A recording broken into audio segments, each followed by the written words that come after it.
Chapter 1566, Epic Party Test. Chapter 1566, Epic Party Test. After reaching the altar at the World Summit's foot, Shifeng discovered that there were easily over 100 players. The majority of these players wore black cloaks, but there were some that didn't hide their identities and levels there sure are a lot of experts. Shifeng looked at everyone. Has the development of demon players reached such an extent already? Even the weakest player present was level 48, while some had already reached level 49. These players could easily rank at the top of an empire's ranking list. These players also had the capability to transform into demons, which would further enhance their strength. The players that hid their names and levels were likely also powerful. There were many non-human races in God's domain.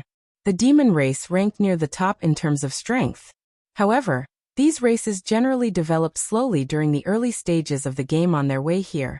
Shifeng had learned from Brute Spear that every demon player capable of entering this place was a demon noble. This was a benefit available only to demon players who had become demon nobles. However, it was not easy to come to the World Summit either. They not only had to pay 1,000 magic crystals, but they also had to complete many quests from a demon king. They would only gain one chance to enter the World Summit after they had accumulated sufficient contribution points. There was only one opportunity to enter the World Summit every 3 days in God's domain. It was extremely difficult for demon players to obtain a noble rank. There were over 100 demon nobles here now. One could already imagine how many ordinary demon players there were in God's domain. Meanwhile, even at the lowest demon noble rank, Tier 1 demon players would have their physique and basic attributes improved enough to rival ordinary Tier 2 players when they transformed into demons. The 100+ demon players present could already be considered Tier 2 players. A party of 5 was just finishing their battle at the altar when Shifeng's group approached it. As the 5 players sat on the floor panting, expressions of excitement surfaced on their faces. What a powerful party! Although just barely, they actually cleared the Dark Gold test. They'll have a good time inside the World Summit. Not only would they gain the key to open Dark Gold shrines, but they can also visit a few fine gold shrines. It's a pity that they're a 5-man party. If they were a 3-man party instead, they'd have enough time to visit 2 Dark Gold shrines even if their test just barely made the mark for Dark Gold rank. If they hurry, they might even get to enter 3 Dark Gold shrines. Even so, it's already a good result. After all, the previous few parties have cleared the fine gold test. Envy and admiration filled the players below the altar as they looked at the party on it. There were also some that pitied the party. Based on everyone's reactions, it was clear that they were all familiar with the World Summit's entrance test. Even without the system's notifications, these players could guess the rank of the test the party of 5 undertook. No wonder they said that parties get more time. So this is the case. Realization dawned on Shifeng as he watched the battles on the altar. After watching several parties of demon players challenge the entrance test, he more or less understood how the party test worked compared to the individual test. The party test presented players with a considerable advantage. For the individual test, players were required to go up against 10 monsters simultaneously. For the party test, regardless of its size, players would have to go up against only 20 monsters simultaneously. Of course, there were also downsides for challenging the party test. First, the monster's minimum standard one could challenge in the party test was different. For the individual test, the weakest monster available for players to choose from was a common monster, whereas the weakest monster available for the party test was a special elite second. It was far more difficult for parties to achieve the Dark Gold rank in their tests. For example, when Shifeng challenged the test, he was able to achieve the Dark Gold rank just by challenging 1 lord and 9 chieftains. Parties needed to challenge a minimum of 1 great lord, 5 high lords, and 14 chieftains. The difficulty for parties was considerably higher. Players were able to exhibit greater strength in a group than monsters though. If a party of 5 had a good class configuration, such as having 1 MT, 1 healer, and 3 DPS, the party would have a good chance at clearing the Dark Gold party test. Moreover, the entrance test allowed external items. Only summoning scrolls and personal guards were barred. Hence, it wasn't impossible to clear a Dark Gold party test. Among the several parties Shifeng had watched clear the Dark Gold party test thus far, Most of them had relied on magic scrolls and special tools. A party of 3 approached Shifeng's group while they were waiting for their turn.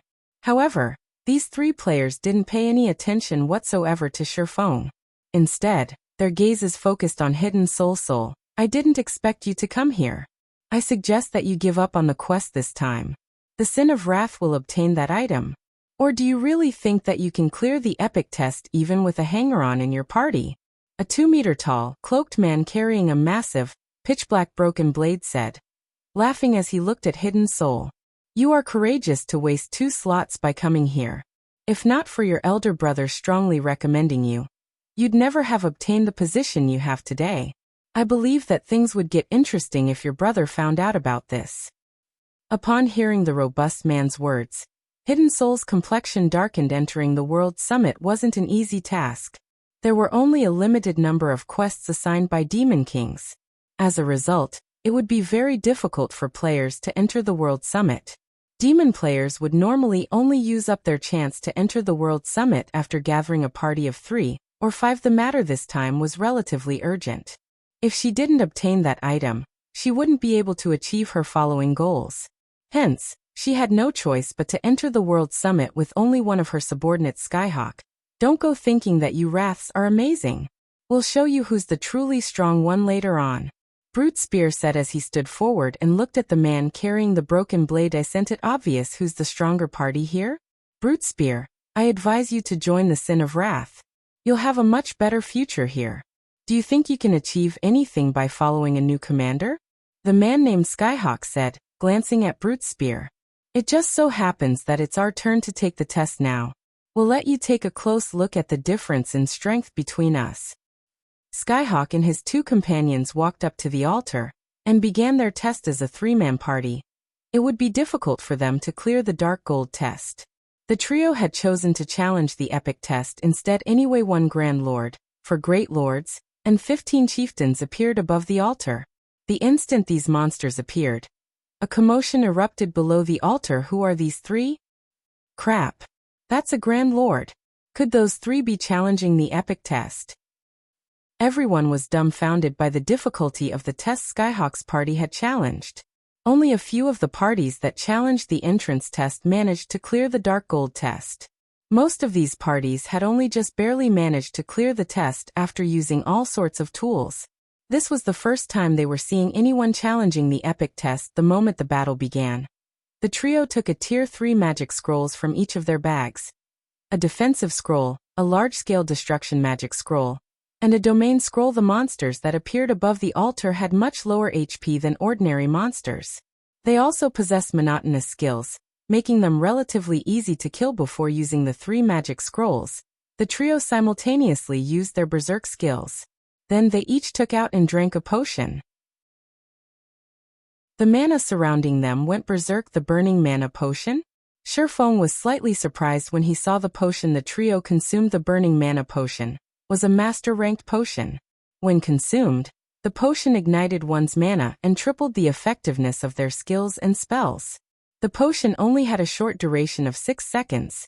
It was a very rare and powerful berserk potion. While Skyhawk's group prepared, the 20 combat puppets didn't idle around, either. However, before the combat puppets could even get close to the 3, they were stopped by a magic barrier. Not even the Grand Lord combat puppet could shake the magic barrier. A domain skill descended on the combat puppets, reducing the monster's basic attributes by 40% immediately after. An arc of golden lightning descended from the sky and bombarded the combat puppets, instantly killing all 15 chieftains. In the blink of an eye, only 1 Grand Lord and 4 Great Lords remained on the altar. Although the 5 remaining combat puppets only lost a small portion of their HPs, the large-scale destruction spell injured them badly, their combat power decreasing even further after the domain skill weakened them. The Guardian Knight standing on Skyhawk's right moved forward and used an AoE taunt, instantly securing the aggro of the 6 combat puppets. The Cleric standing on Skyhawk's left continuously cast healing spells on the Guardian Knight. Skyhawk controlled the 5 thorny vines summoned by his domain skill, and continuously bombarded the combat puppets with attacks, each attack dealing tens of thousands of damage. Meanwhile, even the Grand Lord ranked combat puppet, only had a maximum HP of 16,200,000 after being weakened after a few short minutes. The remaining 6 combat puppets collapsed to the ground. Skyhawk's party smoothly cleared the epic test. They were too strong. Who are these people? Everyone below the stage was dumbfounded. When the previous parties had challenged the entrance test, they had ended up dead tired by the time they had completed it. Yet despite challenging an epic test, Skyhawk's party cleared it without breaking a sweat. Standing on the altar, Skyhawk sent Hidden Soul a provocative glance before laughing and stepping down from the stage to rest. It was as if he had said, "Can you do that? Damn it. When did they gather such a set of Tier 3 magic scrolls?" Brute Spear growled in frustration as he looked at Skyhawk's party. Envy flashed in his eyes. Although Hidden Soul didn't comment, she didn't look pleased. "It'll be our turn in a moment. I've already stated our goal. We aim for epic rank. If you wish to withdraw, you can do so now. I won't try to force the matter. You've already seen the difficulty of the epic test. If you wish to continue, I only have one request, although I don't know how powerful you are exactly, and that is to figure out a way to distract one great lord." Hidden Soul said as she turned to Sherfeng. Truthfully, the epic test was far more difficult than she had expected. Although she had prepared, she wasn't confident of clearing the test. Players only had one opportunity to challenge the entrance test during each visit to the World Summit. If they failed, they would have to wait until they returned. "There are no problems on my side." Sherfeng nodded. Epic rank had been his goal all along, Commander. "You see? I knew I picked the right person." Brute Spear said and laughed when he saw Sherfeng's unwavering attitude. Hidden Soul simply smiled and didn't say anything else. After another party finished their test, Sherfeng's group's turn to challenge it finally arrived. "All right, let's go." Hidden Soul started walking towards the altar. Chapter 1567, Different Goals. Chapter 1567, Different Goals. As Sherfeng's 3-man party ascended the altar, Skyhawk and the others, who rested and recovered their concentration and stamina before the mountain, turned to watch. "Commander, Hidden Soul's party is up next." What a joke! An assassin, a berserker, and a swordsman? Do they really plan to challenge the epic test with that kind of party configuration? If she really lets these slots go to waste, not even her brother can help her keep her position. After sending Hidden Soul a contemptuous glance, Skyhawk closed his eyes and focused on recuperation, paying no attention to the upcoming battle. He had severely depleted both his stamina and concentration in the previous intense battle.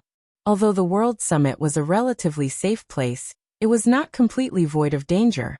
He had to remain in peak condition. As soon as Sherfeng stepped on the altar, the sound of a system notification reached his ears. System. Defeat all enemies before you and you will be granted entry to the World Summit system.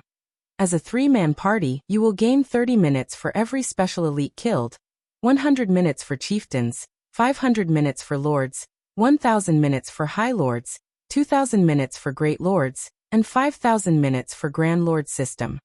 Your party must choose 20 monsters to face. If you are unable to defeat your opponents, you will die. System. As a 3-man party, the party leader may choose 10 monsters, while party members may choose 5 monsters each. The chosen monsters will prioritize the players that chose them. Your party has 10 minutes to consider. Failure to do so will result in automatic forfeit. You will die if you forfeit.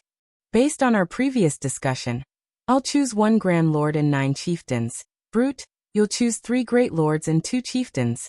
Maple Leaf, you'll choose 1 Great Lord and 4 chieftains. Try to buy as much time as possible. Brute and I will deal with the chieftains as quickly as possible, and then we'll focus on your Great Lord, Hidden Soul said as she looked at Sherfeng. Understood. Sherfeng nodded. Sherfeng hadn't given Hidden Soul and Brute Spear any of the names he usually used. Instead, he had given them a fake name that he had thought up on the fly. The World Summit was a paradise of treasure. It was also a hub for demon players.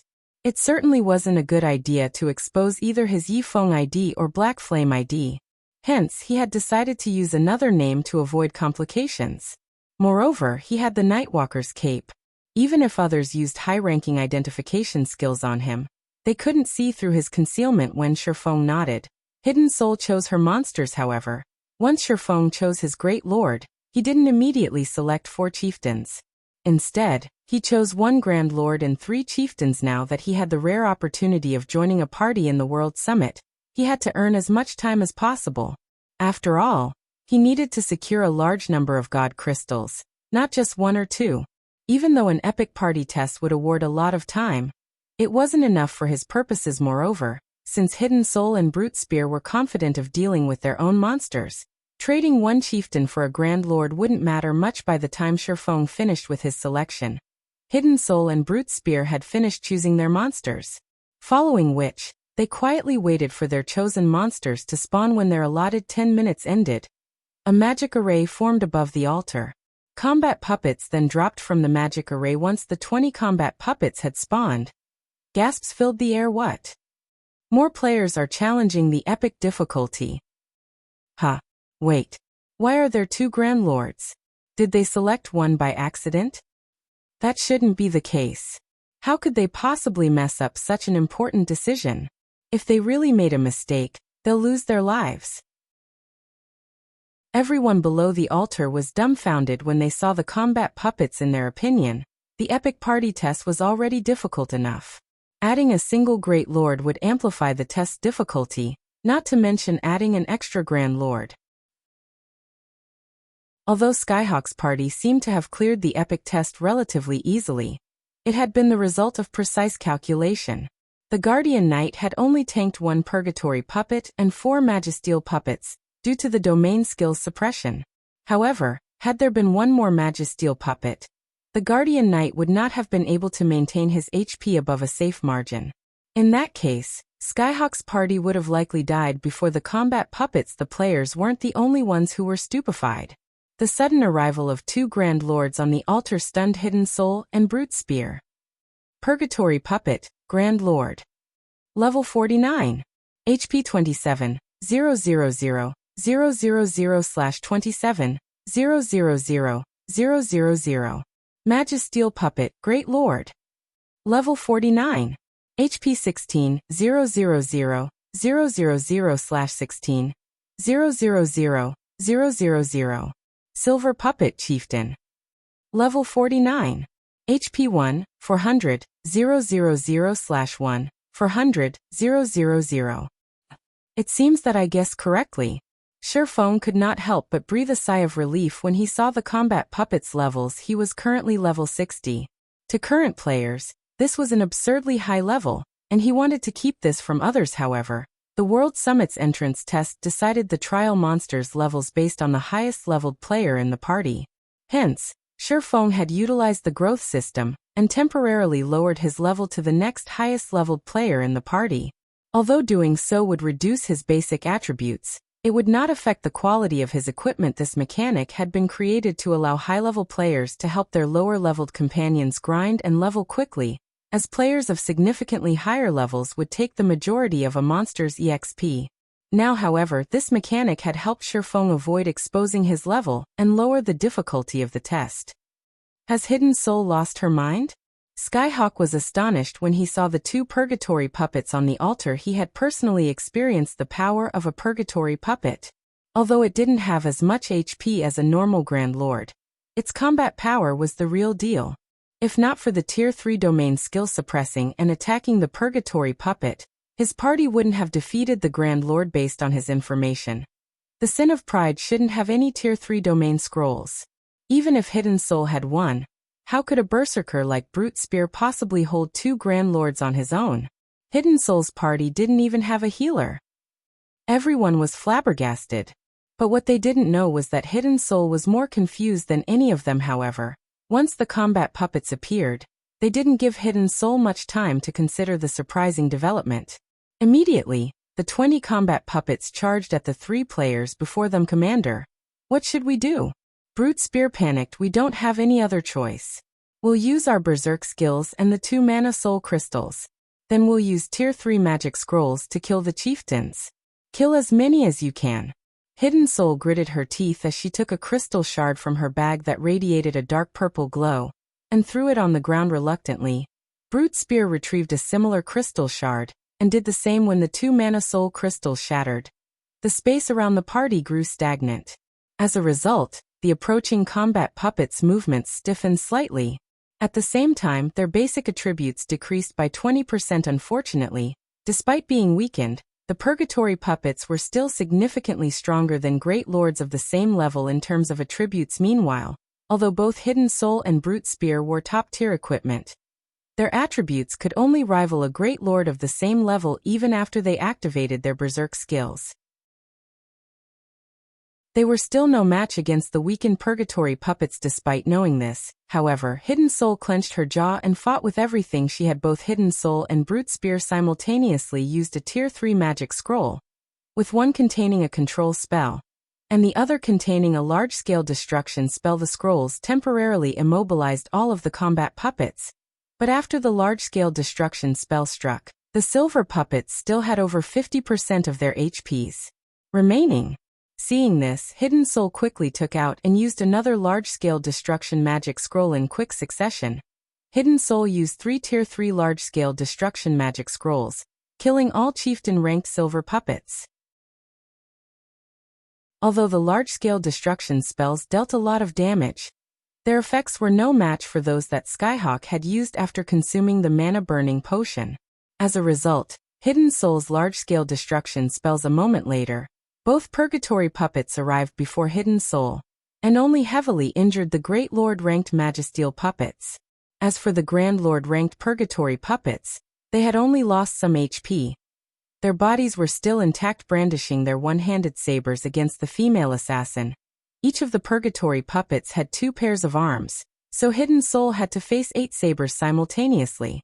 As the Purgatory puppets attacked, they sealed off all paths of retreat.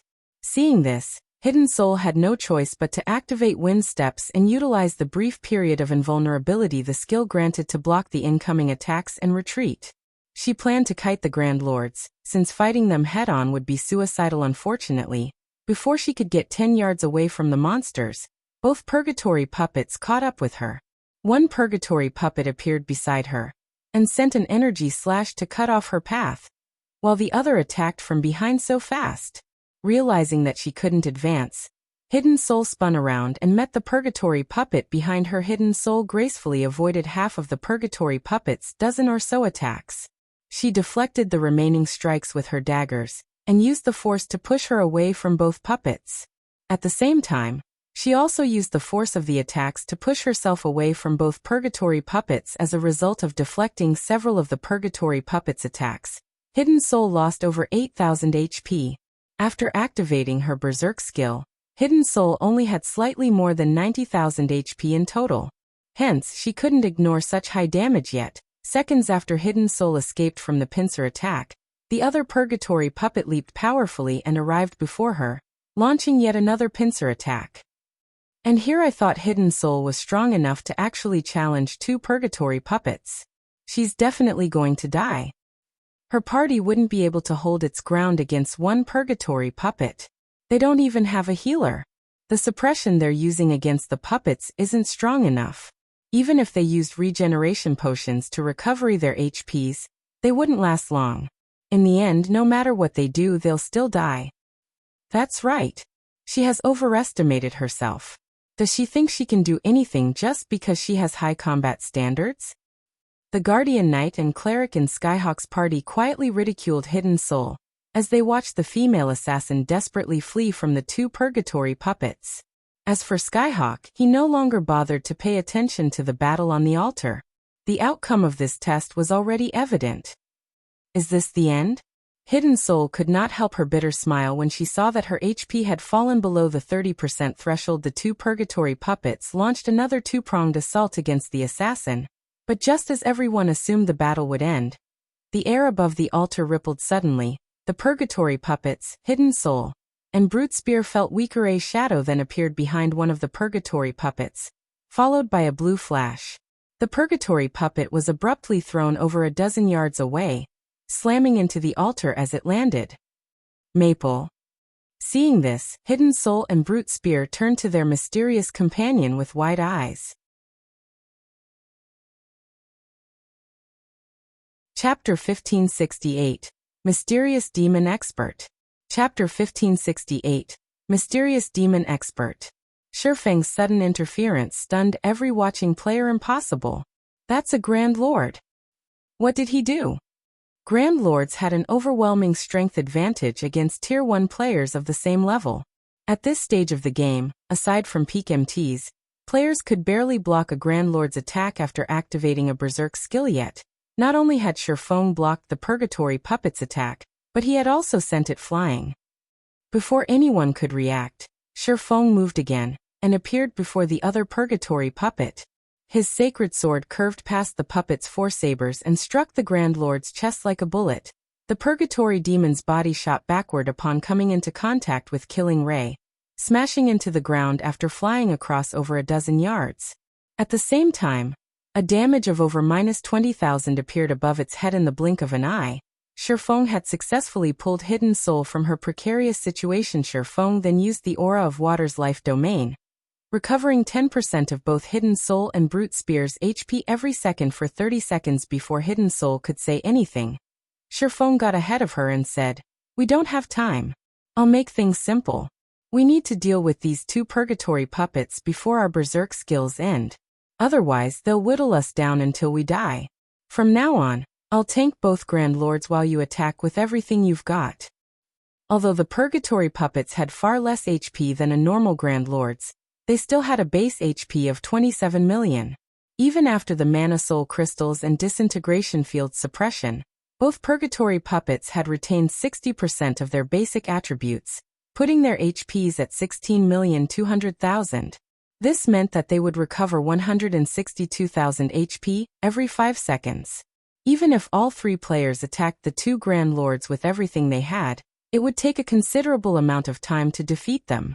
Furthermore, only two of them would be free to fight the Purgatory Puppets as Brute Spear was busy with the Great Lord-ranked Magisteel Puppets. They had to make good use of every second they had. Fortunately, after stepping up to the altar, the disintegrated debuff suppressing Shifeng's basic attributes had disappeared, which allowed him to fight at his peak.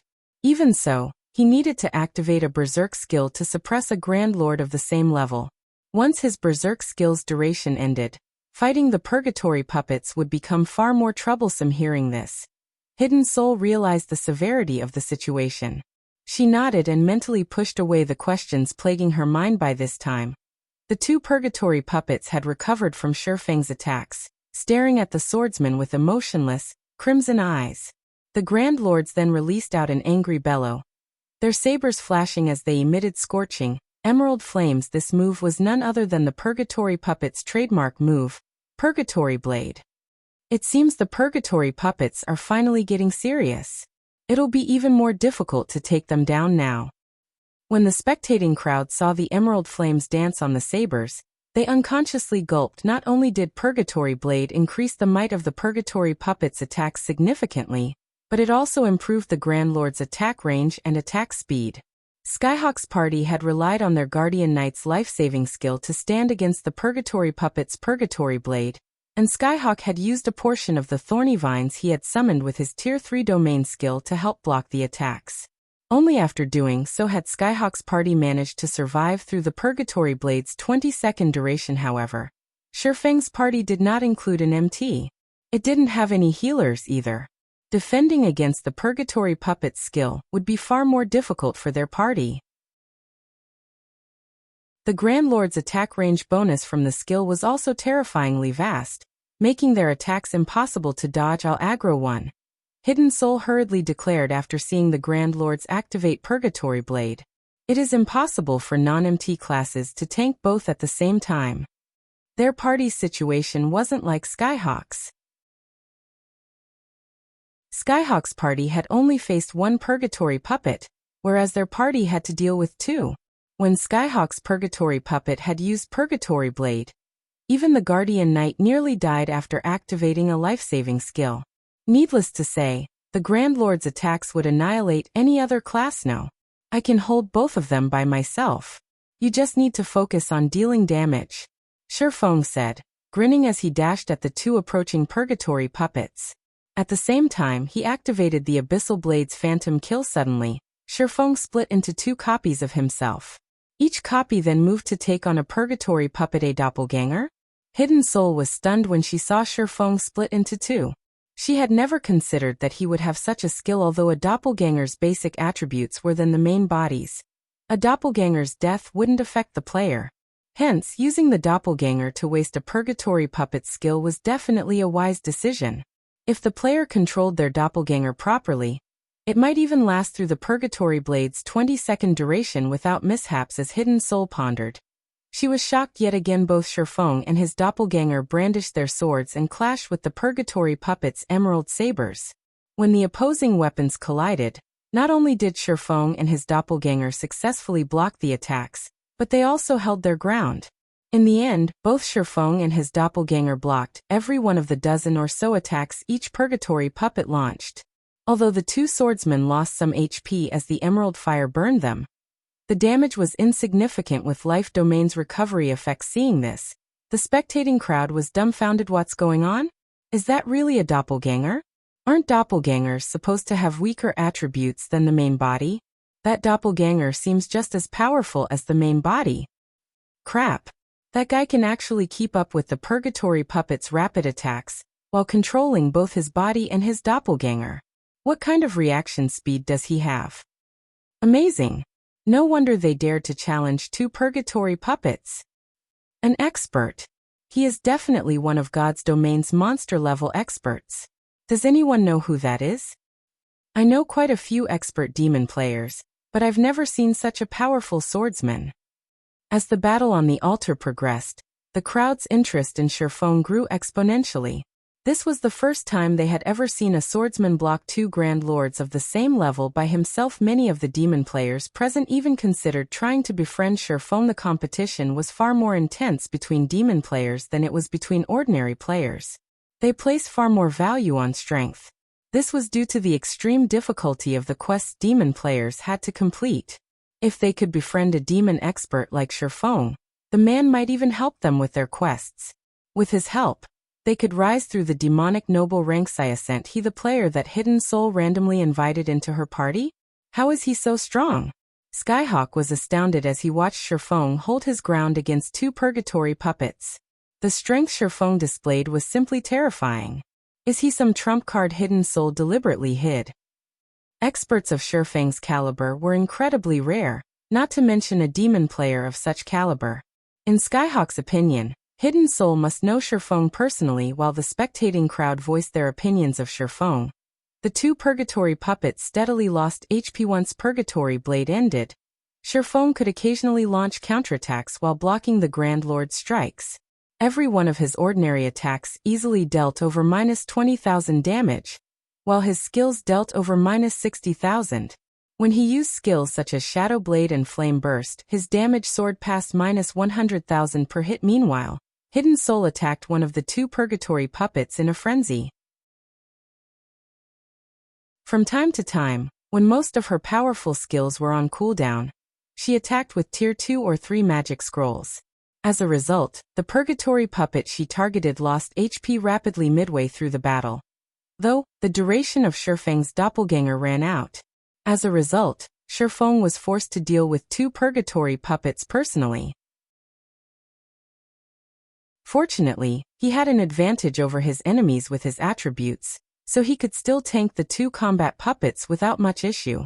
Only, his DPS suffered as a result. Fortunately, under Hidden Soul's full-powered assault, the duo defeated one of the purgatory puppets after 5 minutes of continuous fighting. Defeating one also alleviated the pressure on Shifeng. Since he used the power of darkness, the attribute enhancement remained intact even after fighting for so long.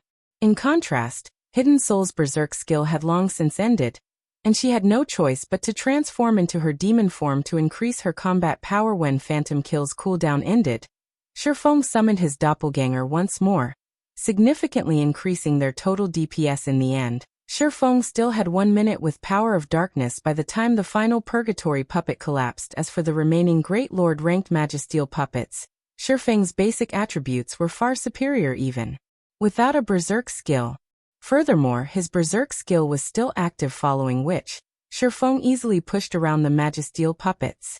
When the final Magisteel puppet died, the crowd below the altar fell silent. These players only recovered from their daze after a few seconds. Shifeng, and his two companions heard the sound of a system notification.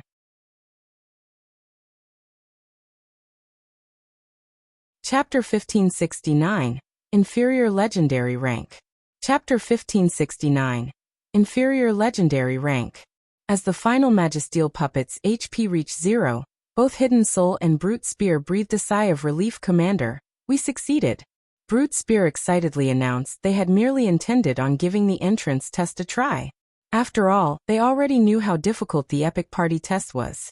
Moreover, their party's configuration wasn't particularly favorable, which only lowered their success rate. They never thought that they would actually defeat the two purgatory puppets and pass the entrance test. That's right, we succeeded. Even Hidden Soul, who had maintained a solemn expression, could not help but reveal a joyful smile. She then shifted her gaze to Sherfeng, the questions she had previously suppressed resurfacing in her mind now that she thought about it. She hadn't chosen two purgatory puppets accidentally. It was also unlikely that the system had made an error. Moreover, Sherfeng had been calm when he faced the two Grand Lords, as if he had expected the situation. This proved that the swordsman had chosen the extra purgatory puppet. Moreover, Sherfeng should have no information about her or Brute Spear's strengths, yet he had made such a decision. This proved that Sherfeng was confident in his own capabilities to take down two purgatory puppets. Not only was Sherfeng such a powerful swordsman, but he was also capable of reaching the World Summit. Based on what she knew, God's domain didn't have an expert like this man. Someone so powerful wouldn't be able to hide their identity from everyone. Meanwhile, Skyhawk's party stared at Sherfeng and Hidden Soul in astonishment. How is this possible? They actually did it. Commander, what should we do now? They killed one more purgatory puppet than we did. They definitely have more time than us. The Guardian Knight and Cleric in Skyhawk's party panicked when Hidden Soul's party cleared the test. Time was everything in the World Summit. Players with more time would find more opportunities to grow stronger, and this was especially true as players tried to reach the epic shrines. Gaining an additional 5,000 minutes would give a team enough time to enter at least 4 more additional epic shrines. Although I don't know where that woman found such a powerful team member, more time won't help them find that item. Skyhawk wore a twisted, ugly expression. Immediately he commanded, "All right, we've rested enough. Let's enter the World Summit." Saying so, Skyhawk approached the World Summit's entrance. Commander, look. It seems that Skyhawk can't sit still any longer. He's in such a rush to leave, Brute Spear said, laughing in delight as he watched Skyhawk's party depart. However, unlike Brute Spear, Hidden Soul had lost interest in Skyhawk's party as questions about Sherfeng's identity filled her mind. As she was about to move forward and thank Sherfeng, the sound of a system notification reached her ears. System, you have completed the SS rank difficulty test. Rewarding inferior legendary shrine key. Time awarded increased by 40%. You have received 8,480 minutes. An inferior legendary shrine key, and 8,148 minutes. Hidden Soul was stunned. Immediately, she looked at the system notification window to confirm that the announcement hadn't been a hallucination. She had never expected such a bountiful reward. Based on her calculations, the best performing party could only learn around 7,000 minutes after completing an epic party test. Yet despite her party's average performance, she had earned over 8,000 minutes. Most importantly, the shrine key was inferior legendary rank. This was the first time she had ever heard of such a key. One could only open a shrine of equal or lower rank with a high-rank shrine key in the World Summit. Without a key of corresponding or higher rank, players wouldn't be able to unlock the doors to the shrine. Even Sherfeng was ecstatic. His performance had been the best in the party, and thus he had received more time than his companions. In total, he had earned 13,580 minutes, 6 times the amount he had earned during his first visit. He would have ample time to search for God crystals in the World Summit. Brother Maple, we really have to thank you for your help. We'll be able to proceed with our quest far more smoothly. If you run into any trouble in the future, feel free to contact me. If you want to deal with someone, my commander and I can deal with most of God's domain's experts. Brute Spear said, grinning as he walked up to Sherfeng. Hidden Soul nodded. and expressed her agreement with Brute Spear's offer. She admitted that Shifeng was quite strong in a head-on confrontation. However, she was a professional with assassination and ambushing. She doubted that she'd lose out to Shifeng when focusing on a single target. "All right. If I need anyone killed, I'll make sure to give you a call," Shifeng said, nodding. He did not try to reject Brute Spear's goodwill. Although the Flower of Seven Sins wasn't yet fully developed in God's domain, it wasn't an organization that ordinary superpowers had any hope against. Moreover, there wasn't any enmity between him and the organization. Most of the encounters he had had with the Flower of Seven Sins thus far had been due to other players hiring its services. Such dealings were very normal for an assassin organization. It was unlikely that the Flower of Seven Sins had a grudge against him. Shifeng added both Hidden Soul and Brute Spear as friends, but due to his demon mask, his name registered as Maple Leaf in their friends list now. If he really had to deal with someone in the future, he could ask Hidden Soul for help once the entrance test was over. Hidden Soul and Brute Spear decided to rest before entering the World Summit. The previous fight had taken a huge toll on their stamina and concentration. Shifeng, however, had no intention of resting. Instead, he parted ways with Hidden Soul and Brute Spear before entering the World Summit on his own. Shifeng hadn't wanted to avoid resting, but he didn't want others to discover his intentions. After some light conversation, Shifeng made his way towards the World Summit's main entrance. As he departed, Hidden Soul felt a little lost and crestfallen. "Commander, we really got lucky. If we hadn't come across Brother Maple, we would have had to watch Skyhawk's party enter the World Summit and search for the item. If Skyhawk knew that we earned inferior legendary shrine keys, he'd lose his mind," Brute Spear said, sighing ruefully as he watched Shifeng's departing figure. "It's a pity that Brother Maple seems to have some business of his own. If we could have convinced him to enter alongside us, we'd have a far better chance of obtaining that item. Commander, you should have at least tried to convince him. Who knows? He might have agreed. He's already helped us quite a bit." "Don't get too greedy," Hidden Soul said as she eyed the grinning Berserker commander. "The boss has been looking for an expert to help him for a while now. Why don't we recommend Brother Maple? With his strength, Brother Maple shouldn't have any issue catching the boss's eye," Brute Spear said. "Not only would Brother Maple be able to help out the boss, but he might even be interested in that matter." "Perhaps." Hidden Soul nodded in agreement. While Hidden Soul and Brute Spear conversed, Shifeng arrived in the World Summit. The World Summit was far more lively than it had been during his previous visit. Plenty of players even occupied the bronze area. Some players were even fighting over shrines, but Shifeng had no intention of staying in the bronze area, and he charged towards the top of the mountain. Although he had acquired a lot of time, he could still fail to find enough god crystals to remove the mysterious power suppressing the disintegration armor. He couldn't afford to waste a second on low-quality shrines. Without any hesitation, he dashed towards the epic shrines. However, as Shifeng was about to climb the staircase to the next area, an enchanting beauty with 3 pairs of pitch-black wings appeared before him. As the woman hovered in the air, she radiated an aura that suggested that she could triumph over all beings. This woman was none other than the fallen angel Serena. "Interesting. Someone has finally obtained the inferior legendary shrine key after so long?" Serena smiled as she gazed down at Shifeng.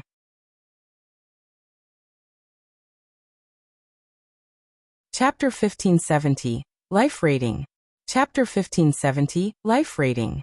Serena's appearance immediately attracted the attention of every player in the World Summit. In truth, it was difficult not to notice her. Serena was a Tier 5 fallen angel. When she wasn't deliberately trying to suppress her aura, she could immobilize Tier 1 players with that alone. Even Shifeng was afraid of Serena despite standing so far away from her. The fallen angel's presence dominated the area as if she owned it. "Since someone has obtained the inferior legendary shrine key, activate the divine staircase." Serena's voice echoed throughout the World Summit. Every player in the World Summit could hear her clearly. "If you wish to obtain power, perform exploits that even the gods will acknowledge." When Serena fell silent, the World Summit began to tremble. One pitch-black shrine after another rose from the ground. They hovered in the air, and were connected by pitch-black staircases. This spiral chain of shrines extended to the World Summit's peak. The formation of these spiraling shrines had lasted several minutes, And throughout the process, not a single player had moved from where they stood as they watched these shrines form. And why did an NPC suddenly show up? What is this NPC trying to do? Could this be an event? What's the divine staircase? When the spiraling shrines were complete, a grounded, pitch-black shrine manifested among the many bronze shrines. The various players launched into a heated discussion about what this could be. Everyone was curious about the divine staircase Serena had mentioned shortly after. Quite a few players approached the first black shrine. An inferior legendary shrine key? Is Hidden Soul's party responsible for triggering this divine staircase? Skyhawk, who was already relatively high up the mountain, looked at the new pitch-black shrines with shock and envy.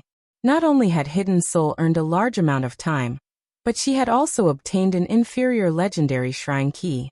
Thinking up to this point, he immediately commanded his companions, "Let's go. We have to take a look at the new shrine." At this point, he could do nothing about the inferior legendary shrine key. After all, it was a bound item. But he could get a clear idea of the divine staircase's function when players reached the grounded shrine. They examined the rules on the stone monument beside it. These players instantly revealed excited expressions. "God, this divine staircase is amazing. Damn it. If I knew something like this would happen, I would have waited to come to the World Summit." These players gazed at the stone monument, as if they were looking at a peerless treasure. How generous. Sherfone was just as surprised when he read the divine staircase's rules. Unlike the shrines around the World Summit, the divine staircase's shrines didn't require corresponding keys or time to unlock. Rather, players had to rely on their own power to ascend to the next shrine. Since it didn't cost time to climb the divine staircase, players could explore its shrines as long as they had time remaining. However, the number of times they could climb the divine staircase depended on the type of shrine key the players carried. Players could only climb the divine staircase once if they had a bronze shrine key, while mysterious iron keys would allow players to climb the staircase twice. Secret silver keys granted players 3 entries, fine gold keys granted 4, dark gold keys granted 5 entries, epic keys would allow players to climb 7 times, and inferior legendary keys allowed players access to the divine staircase 10 times. However, once players exhausted their entries, they'd be forced out of the World Summit regardless of how much time they had remaining. Meanwhile, each time players cleared a pitch-black shrine, they would earn a corresponding number of shrine points. They could then use these shrine points to purchase various items available in the World Summit. Players didn't need any specific qualifications to purchase these items. As long as they had the required number of points, they could buy any item they wanted. Sherfone wouldn't have been overly surprised if the items available were merely top-tier weapons and equipment, even epic weapons and equipment. The World Summit had plenty of epic shrines, and as long as players cleared the epic ranked entrance test, they could easily obtain epic items from the appropriately ranked shrines. What surprised Sherfone was the fact that players could use these SPs to improve their life rating. It was common knowledge in God's domain that improving one's life rating was extremely difficult. Improving one's life rating wasn't just a matter of a stronger physique. Rather, it was a life transition. For example, if one compared an archaic species to a normal human being, the archaic species' basic attributes would be several times higher than a human's of the same level. This was the difference of a higher life rating. This was also why archaic species became more difficult to deal with as they rose in level. Although players could improve their life ratings by upgrading their tiers, the improvement was minuscule. For example, an ordinary Tier 5 player's life rating was only slightly higher than an ordinary Tier 1 player's. This was also the reason that Tier 5 players were significantly weaker than Tier 5 monsters. The attribute difference wasn't much during the early levels, and players could easily close the gap with top-tier weapons and equipment. However, as players rose in levels, particularly after passing level 100, the advantage of a higher life rating would become apparent, and would only become more evident as players progressed in the game, at which point, players might be able to kill other players of higher tiers, but they'd be dreaming if they thought they could take out monsters of higher tiers. Only after reaching Tier 6 would players truly transition. Tier 6 players' life rating was worlds apart from ordinary Tier 5 players. At Tier 6, players would also qualify to challenge Tier 6 gods. Meanwhile, players could actually improve their life ratings with the shrine points from the divine staircase. Why wouldn't Shifeng be shocked? Based on his knowledge, the players that had managed to improve their life ratings by other means than upgrading tiers had been exceedingly rare even after 10 years in God's domain. Even if players found some way to do so, it would be incredibly difficult, and they'd have to rely on luck and strength. In the past, God's domain's various superpowers had fought frequently over such opportunities. By securing such an opportunity, they could give their players a better chance of reaching Tier 6. In fact, the benefits of improving one's life rating were even more valuable than ordinary legendary items. Shifeng had never thought that the divine staircase before him would be such an opportunity. However, when he saw the price of improving one's life rating, he was speechless. Even the cheapest bloodline required 100,000 shrine points, and one exploit passing the first pitch-black shrine only awarded 10 SPs. Although the others would award more, one still had to pass a considerable number of shrines to accumulate enough SPs to purchase the bloodline. Furthermore, Shifeng had no idea of how to perform an exploit, and the rules didn't mention anything about it. Even if he collected 100,000 SPs, without an exploit, he wouldn't be able to purchase a bloodline to improve his life rating. Meanwhile, players could purchase various other items, such as potions, designs, recipes, mounts, siege weapons, god crystals, and other precious items. There were even fragmented legendary items up for trade. Naturally, the fragmented legendary items were extremely expensive. Even the cheapest cost 70,000 SPs, while the more expensive items could cost up to 240,000 SPs and 3 exploits. Moreover, players had to spend the SPs they earned with each visit, as their counter would reset to 0 when they returned. Fortunately, exploits were permanent and would only disappear when players spent them or deliberately deleted them. In other words, if players had a certain item in mind, they had to earn enough SPs in one visit to purchase it. Even so, the crowd before the first black shrine drooled over the prospects of treasure. After all, fragmented legendary items were practically illusory to current players. In fact, there hadn't been any news of a super guild obtaining one thus far. Suddenly, many players dashed into the first shrine and began their ascension. Shifeng didn't dawdle either, entering the shrine before him. This was a rare opportunity to secure a bloodline for himself, and he had plenty of time. It'd be a huge waste if he didn't attempt it.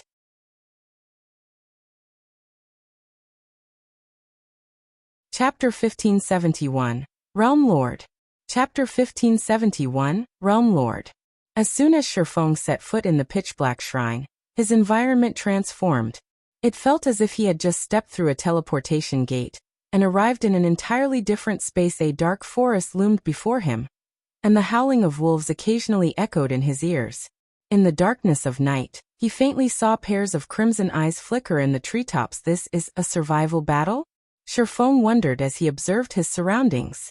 Although it was night here, his vision was unaffected. He could see around him as clearly as if the sun hung above him. Shifeng spotted over a dozen werewolves armed with crossbows and an excellent equipment standing in the trees around him. In addition, he spotted another dozen or so werewolves with spears and greatswords beneath the tree's cover, radiating an intense killing intent. All of these werewolves were level 55 or above, with the highest at level 58. They ranged between elites and special elites.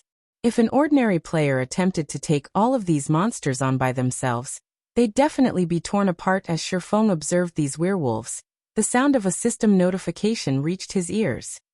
System: clear this divine shrine to obtain a reward. When the system notification ended, a system map appeared in the corner of Shifeng's vision. A teleportation point had been marked on the map in the heart of the forest. It was obvious that he had to reach said teleportation point to leave the divine shrine. However, before Shifeng could examine the map closely, the werewolves in the treetops began to attack, the triple-loaded crossbows releasing their bolts at him simultaneously. At the same time, the werewolves on the ground began to close in, forming a tight encirclement around him. How troublesome. It seems that the system banned teleportation skills as well. I guess I have no choice but to run to the target. When Shifeng had noticed the werewolves' attacks, he had attempted to use space movement, teleporting to the destination directly. Unfortunately, teleportation skills were prohibited in the divine shrine. He had no choice but to unsheath Killing Ray and retaliate. A rain of bolts from above might be troublesome to ordinary players, But to Shifeng, the bolts were practically negligible. He easily dodged the bolts and appeared before a level 56 elite werewolf in the blink of an eye. He lightly swung Killing Ray at the melee-focused werewolf Shadow Blade. Numerous streaks of shadows cut past the elite werewolf, each hit dealing several tens of thousands of damage. Like a cannonball, the 2-meter-tall werewolf's body shot backward and slammed into the werewolves behind it. The monster only returned to the ground after flying over 20 yards. By the time it landed, however, its HP had reached 0. Its body turned to ash and disappeared, leaving several copper coins in its place. These monsters actually drop loot? Shifeng was slightly confused to see the copper coins on the ground. He had assumed that he'd be striving for nothing here. This was a kind of test, and tests normally didn't provide loot. However, Shifeng did not bother to kill the other werewolves. Instead, he swiftly maneuvered out of the circle of werewolves, heading straight for the teleportation array in the forest's heart. Combat players like Shifeng were no stranger to survival battles in God's domain. These situations were common in dungeons. If players focused on defeating the monsters in survival battles, they'd only get caught up in an endless cycle of combat, wasting their time. Shifeng, of course, didn't have a lot of time to waste, and even if he could kill these monsters easily, he'd still consume stamina. If he ran out of stamina midway through a battle, he'd become a sheep for the slaughter no matter how powerful he was. As he headed deeper into the forest, the werewolves went into a frenzy, chasing after him. However, Shifeng was simply too fast, and even the special elite ranked werewolves could only watch as the distance between them and their target grew until the swordsman eventually left their sight. After a few more minutes of running, Shifeng reached the teleportation array in the heart of the forest. However, before he could approach the array, he felt a chill crawl down his spine. The cause of this creeping sensation was none other than a one-eyed werewolf with a massive greatsword that guarded the teleportation array. Realm Lord? Shifeng stared at the one-eyed werewolf in shock. This one-eyed werewolf was over 3 meters tall, and although it was only a level 58 special elite, the mana circling it was extraordinary. It felt like this land's protected child. Spectre Werewolf, Realm Lord. Humanoid creature, special elite. Level 58 HP 4, 200, 000/4, 200, 000. In God's domain, the title of Realm Lord did not represent a monster's rank or bloodline. Rather, it was a buff that greatly enhanced the monster's skills and spells. Monsters with this title also had strengthened physiques and HPs. Basically, they were boss-like existences among monsters of the same level and rank. Realm Lords were not particularly rare in God's domain, but they were usually only found in level 50+, resource-rich maps. They protected these resource maps, and as long as they remained in their designated maps, they could display far more combat power than monsters of the same level and rank normally. Player teams avoided Realm Lords as much as possible. Fighting these monsters simply wasn't worthwhile. Despite being so much stronger than monsters of the same level and rank, Realm Lords didn't offer additional, or better loot. Is the Divine Shrine itself some sort of opportunity? After a moment of surprise, Shifeng's lips curled into a smile. When players had first discovered Realm Lords in the past, they had avoided these monsters as much as possible. Unfortunately, some battles were unavoidable, and players had been forced to kill certain Realm Lords. As players had killed more Realm Lords, they discovered something astonishing: the Mana Barrier Crystal Fragment. Only Realm Lords dropped this item, and there was no way to obtain the crystal fragments from other monsters on its own. The Mana Barrier Crystal Fragment did not possess much of a function. At most, it could be used as a support material when crafting weapons and equipment, but when players synthesized the Mana Barrier Crystal Fragments into Mana Barrier Crystals, their value rose by over 100-fold. The Mana Barrier Crystals were the various NPC cities' main power source for their teleportation magic arrays. Not only did the Mana Barrier Crystal contain a frightening amount of mana, but it could also replenish itself by absorbing the mana around it. Only, the Mana Barrier Crystal required a considerably long time to replenish itself. However, this replenishment time would vary depending on the mana density around it. In an ordinary environment, for example, an empty Mana Barrier Crystal would require 48 hours to recover fully. To put it simply, a Mana Barrier Crystal was akin to an everlasting magic crystal. It was the perfect power source for teleportation arrays. With enough mana barrier crystals, one could operate a teleportation array for no cost. It was easy to imagine how valuable these mana barrier crystals were after all. Mana barrier crystals were not that easy to obtain, yet the various large guilds and players were in dire need of them. Meanwhile, the special elite ranked Realm Lord before Shurfeng was a walking mana source. Without hesitation he charged forward, showing no intentions of circling the Spectre Werewolf, and leaving the Divine Shrine as Shurfeng boldly approached. The Spectre Werewolf howled in anger. It raised its greatsword and swung the massive weapon at the impudent intruder. Over a dozen magical wind blades formed before the Spectre Werewolf and shot toward Shurfeng. The attacks were spread out, making it impossible for Shurfeng to dodge them all. Fortunately, the disintegration armor wasn't currently suppressing Shurfeng's basic attributes. In other words, his strength was even higher than a great lord's of the same level. Hence, although the Spectre Werewolf's Realm Lord status enhanced its wind blades, and the attack nearly rivaled the power of a Tier 2 spell, they were insignificant to Shurfeng's sword's orbit. A galaxy of stars formed around Shurfeng, striking down the approaching wind blades. Shurfeng didn't even pause as he continued towards the Spectre Werewolf Shadow Blade. Thunder Flame Explosion. Flame burst. When Shurfeng reached the Spectre Werewolf and began to bombard it with attacks, the Special Elite's 4,200,000 HP drained like flowing water.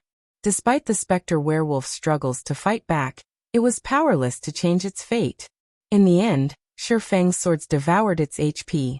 It then collapsed, transforming into a dark mist and scattering in the wind. The Berserk mana, which had surrounded the Spectre Werewolf, calmed as a result at the same time.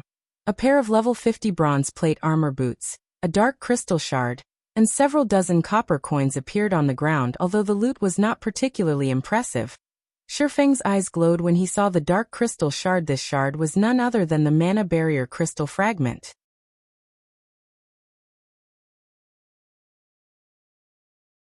Chapter 1572, Blackwater Visits. Chapter 1572, Blackwater Visits. Sure enough, the Divine Shrine's tests are also opportunities. Shurfeng smiled as he collected the Mana Barrier Crystal Fragment. Mana Barrier Crystal Fragment, consumable, can be used to increase mana. A support tool for crafting items. Obtaining Mana Barrier Crystal Fragments wasn't easy, and although the item had a high drop rate, it didn't drop from every Realm Lord. Meanwhile, Realm Lords were even rarer than field bosses. High-resource leveling maps only had 2 or 3 Realm Lords.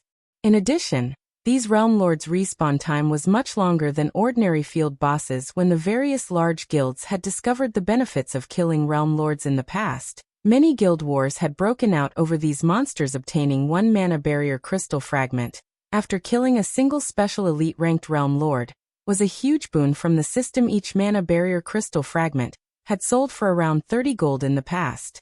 Of course, most guilds that had obtained these crystal shards had refused to sell them. When players collected 10 crystal fragments, they could seek out an NPC master alchemist to synthesize the Mana Barrier Crystal, with a 40% success rate. If the synthesis were successful, one would have an everlasting magic crystal.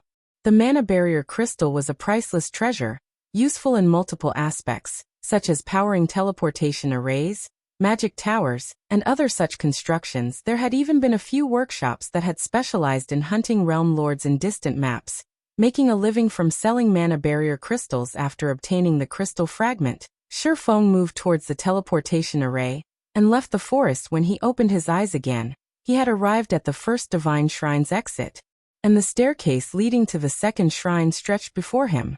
Many players were already running towards the second Divine Shrine. So many people are already out? Shurfeng was surprised. Over 100 players were already approaching the second Divine Shrine. However, after giving the matter some thought, he realized that he had spent quite some time fighting the Spectre Werewolf. Most, if not all, of the players before him had likely avoided fighting the Realm Lord.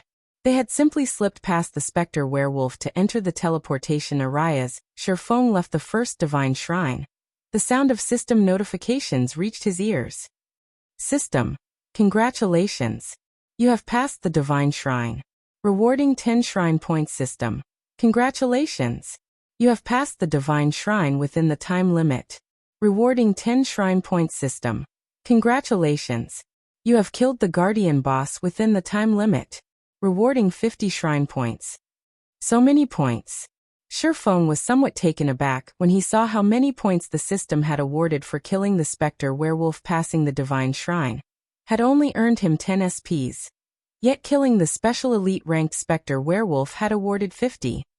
If these other players realized that killing the Guardian boss would award even more points, they'd likely regret their earlier actions. Even the cheapest item available for purchase in the Divine Shrine cost 500 SPs. If one cleared the first Divine Shrine quickly, and ignored killing the Guardian boss, they would only receive 20 SPs. With that method, who knew how many Divine Shrines one would have to clear to accumulate 500 SPs? Moreover, as players climbed the Divine Staircase, the Divine Shrines would become more challenging. If players did not earn as many points as possible early on, it would only become more difficult to earn the points they needed later. It seems that I'll have to defeat every Divine Shrine's Guardian boss. Thinking up to this point, Shifeng realized the fastest way to earn shrine points from the Divine Staircase, following which he proceeded towards the second Divine Shrine. The second shrine contained a gravel ridge, and its monsters ranged between level 55 and 58. However, the second shrine had far fewer elite monsters, and nearly half the shrine's monsters were special elites. Next to the Realm Lord, a few level 58 elites guarded the teleportation array. To Shifeng, however, this slight increase in difficulty was no issue. He had only spent a few minutes to defeat the Realm Lord and 3 elites. This time, however, he did not obtain a mana barrier crystal fragment. He had only obtained a level 55 bronze mage top and some coins. Upon clearing the second Divine Shrine, Shifeng earned 15 SPs. He also received 15 SPs for clearing the shrine within the time limit, and 70 SPs for killing the Guardian boss. Although Shifeng had cleared the second Divine Shrine, he was clearly lagging behind the other players. Even those who had entered the first Divine Shrine sometime after him were already on their way towards the third shrine. However, Shifeng did not rush. Instead, he continued to ascend the Divine Staircase at his own pace. Each Divine Shrine was a little more challenging than the last, and awarded 5 more SPs when cleared. When Shifeng entered the 5th Divine Shrine, the test's difficulty visibly increased. Now every monster he faced was a special elite. In terms of attributes, the monsters were on par with well-equipped, Tier 1 players of the same level. When facing a dozen or so of these monsters at once, even elite players would be in a bind. Even the Guardian boss was now a chieftain-ranked Realm Lord. Not only did the chieftain possess 10 million HP, but its skills also carried great destructive power. Even Shifeng did not dare to meet the boss's attacks head-on. Shifeng only defeated this Guardian boss after a dozen or so minutes of fighting. Meanwhile, as a chieftain-ranked Realm Lord, the boss had been very generous. It had dropped 2 mana barrier crystal fragments, instantly increasing Shifeng's haul to 4. Now he only needed 6 more fragments to synthesize a mana barrier crystal. When Shifeng had cleared the 5th Divine Shrine, the shrine points he earned also undergone a qualitative transformation.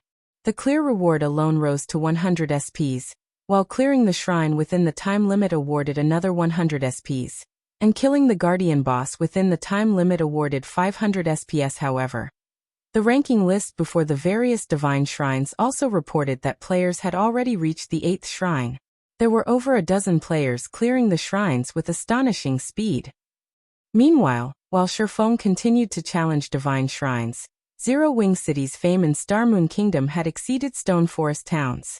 The city had become a holy resting ground for many of the kingdom's players due to the city's high mana density, the double EXP buff accumulation, and the large number of wandering merchants. It took no time at all for Zero Wing City's player population to break past 1 million. The originally empty city was now so lively that Zero Wing City could rival major NPC cities. Guild Leader Singular. Zero Wing City's player population has grown past 1 million. The city is even charging players an entrance fee. Its daily income is incredibly high. With this, I don't think that it'll be easy to whittle Zero Wing down anymore, Lei Jingyang reported. He currently rested in one of Zero Wing City's restaurants, wearing a frown as he watched the crowded street outside. Initially, He hadn't cared about Zero Wing City, but after visiting the city personally, he had to admit that it was extraordinary. Young Master Lei, although Zero Wing City is better than we expected, Zero Wing's celebration of the fact will be short-lived. Singular Burial chuckled. He didn't seem to mind the fact that Zero Wing City earned considerable wealth for the guild. Don't tell me you plan to fight it out with Zero Wing? Lei Jingyang frowned at Singular Burial's reaction. He had expected Singular Burial to finish Zero Wing off in a few more days, but clearly, that plan was no longer viable.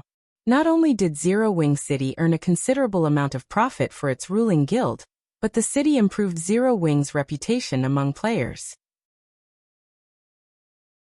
At this rate, Heaven's Burial could never destroy Zero Wing in a short 3 to 5 days. Of course not, Singular Burial said, shaking his head.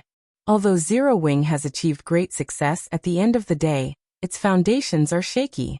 The nail that sticks out gets hammered down.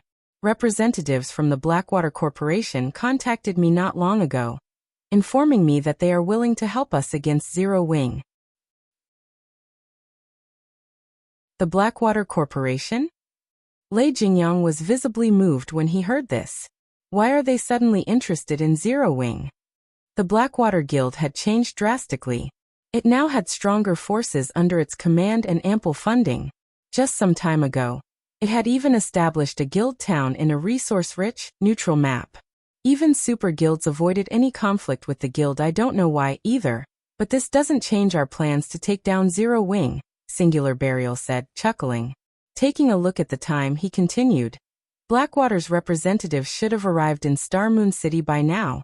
I should return to meet with them. Oh. Suddenly, Aqua Rose, who was currently busy managing Zero Wing City, received a message from Yaya stating, Big Sis Aqua. A few people claiming to be representatives from the Blackwater Corporation have requested a meeting with our guild's upper echelons. Should I have them wait in the guild residence?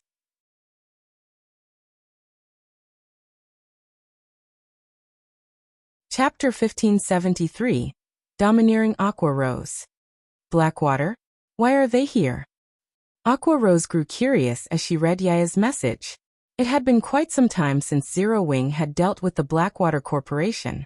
According to her information, Abandoned Wave's actions had only been the Blackwater Corporation's attempt to test God's domain's waters. Afterward, the events with Zero Wing, Blackwater quickly gave up on Abandoned Wave, and the man had vanished without a trace. Blackwater then focused its development in the distant Iron Empire, taking control of the empire after forcing several superpowers out of the competition. Logically, Blackwater should have no reason to leave the safety of the Iron Empire and travel all the way to Star Moon Kingdom to seek out Zero Wing. Hence, Aqua Rose found the situation strange. However, Aqua Rose decided to send Yaya to entertain Blackwater's representatives while they waited in one of the guild residence's reception rooms. She then dropped what she was doing and made her way to meet these individuals. A man and a woman waited in one of the elegant guild residence reception rooms in Zero Wing City. Zero Wing's elite members, who had been sent to wait on these two, stood quietly in the corner of the room.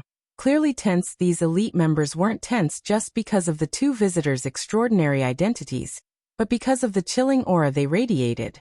They could not help but feel like they stood before a pair of lions as they involuntarily shuddered. Moreover, both representatives were very high-leveled. The man was a level 49 elementalist, and the woman was a level 48 shield warrior. Even the most inferior piece of equipment these two wore was level 45 dark gold rank. The male elementalist even wore 3 pieces of epic equipment, appearing as if he were wrapped in a constant layer of fire. In fact, due to this man's presence, the reception room's temperature had risen quite a bit when Aqua Rose and Yaya entered the room. The man's aura flared with even greater intensity. It was clear he wanted to intimidate Aqua Rose. Unfortunately for him, his biting cold aura had no effect on the Zero Wing Vice Guild leader. Hello. I am Aqua Rose, one of Zero Wing's Vice Guild leaders. May I know what business Blackwater has with our guild? Aqua Rose asked, smiling at the male elementalist with the intimidating aura as expected of Zero Wing's Vice Guild leader. Your guild's reputation is well deserved. The male elementalist praised when he saw the lack of hesitation in Aqua Rose's response to his intimidation. I had thought that our guild leader's decision to send us as representatives was unnecessary. However, It seems that Zero Wing indeed qualifies for such a move. Thank you for the praise. Now may I know what business your guild has with Zero Wing? Aqua Rose calmly repeated, paying the male elementalist's arrogance no heed. Moreover, the man before her earned his arrogance. Aside from the fact that this man was backed by the Blackwater Corporation, he radiated an aura that felt dangerous to Aqua Rose. After her promotion to Tier 2, she rarely felt such a feeling from other players, and any player who felt this way was a peak expert, capable of holding important positions in super guilds. My name is Falling Fire, the Vice Commander of Blackwater's 3rd Main Force. I have come here with a message for Zero Wing from our guild leader. Hand over Yulan and her companions, which you have chosen to shelter, and half of Zero Wing City's profits. Do that, and we can ignore the previous events. Otherwise, deal with the consequences at your risk. The man named Falling Fire informed Aqua Rose. Smiling, he continued, although your guild has performed well in a few major wars thus far, your strength is only effective against small guilds. We'll give you 1 day to consider our offer. I'll be waiting for your reply. Hand over Yulan and the others? As Aqua Rose listened to Falling Fire's message, she came to understand the gist of the situation. When she realized what Sherfong had done, she was flabbergasted.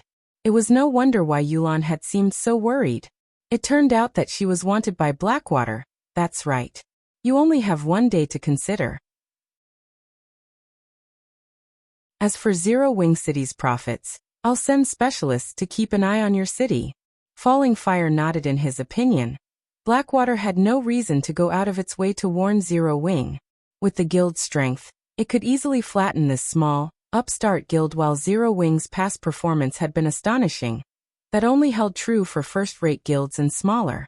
To superpowers like Blackwater, Zero Wing was insignificant. Furthermore, Zero Wing was currently preoccupied with its war against Heaven's Burial. 1 day to consider handing over Yulan's group and half of Zero Wing City's profits? Aqua Rose could not help but laugh when she heard Falling Fire's words. I see. I understand now. Since that is the case, you too may return to your guild. What do you mean by that? Falling Fire's expression darkened when he saw the woman smile. What do I mean? Have I not made myself clear enough? You can return, and tell that guild leader of yours that he can forget obtaining 50% of Zero Wing City's profits. As for Yulan's group, they have already joined Zero Wing. You're even less likely to take them from us. If Blackwater is looking for an opponent, although Zero Wing is very weak, we are more than willing to keep you company. Aqua Rose said straightforwardly. Watch your step on your way out. I won't be sending you off. When Aqua Rose finished speaking, the reception room was deathly silent. Falling Fire stared at Aqua Rose in shock. He even wondered if he had heard her wrong. Zero Wing was in the middle of a war of attrition with Heaven's Burial. Now, it dared to declare war on Blackwater. Even Yaya, who silently stood beside Aqua Rose, gaped in astonishment. She had never realized that her vice-guild leader was so domineering. The Blackwater Corporation was a titan both in and out of God's domain. In the real world, it was an incredibly famous international corporation. In God's domain, it had successfully wrestled control of the Iron Empire from several superpowers. Zero Wing simply couldn't compare. Good. Very good. Since Zero Wing dares to cast aside the opportunity we've presented, you can wait until we remove your name from God's domain. Falling Fire sneered at his host. Immediately, he and the level 48 female shield warrior stood and left the room. After the duo from Blackwater left, Yaya turned to Aqua Rose with a reverent expression. Big sis Aqua. You're so amazing. You even slapped Blackwater in the face. The look on that guy's face just now was priceless. Yaya said with admiration flashing in her eyes. That's right. It felt wonderful putting those bastards in their place. However, how am I supposed to report this to the guild leader? Aqua Rose felt a headache begin to brew. For a moment of satisfaction, she had declared war on Blackwater without consulting Sherfong. Zero Wing City was just starting to get on the right track. The wealth the city earned even allowed Zero Wing to fight Heaven's Burial on equal footing, but if Blackwater joined the fray, Zero Wing would be at a severe disadvantage.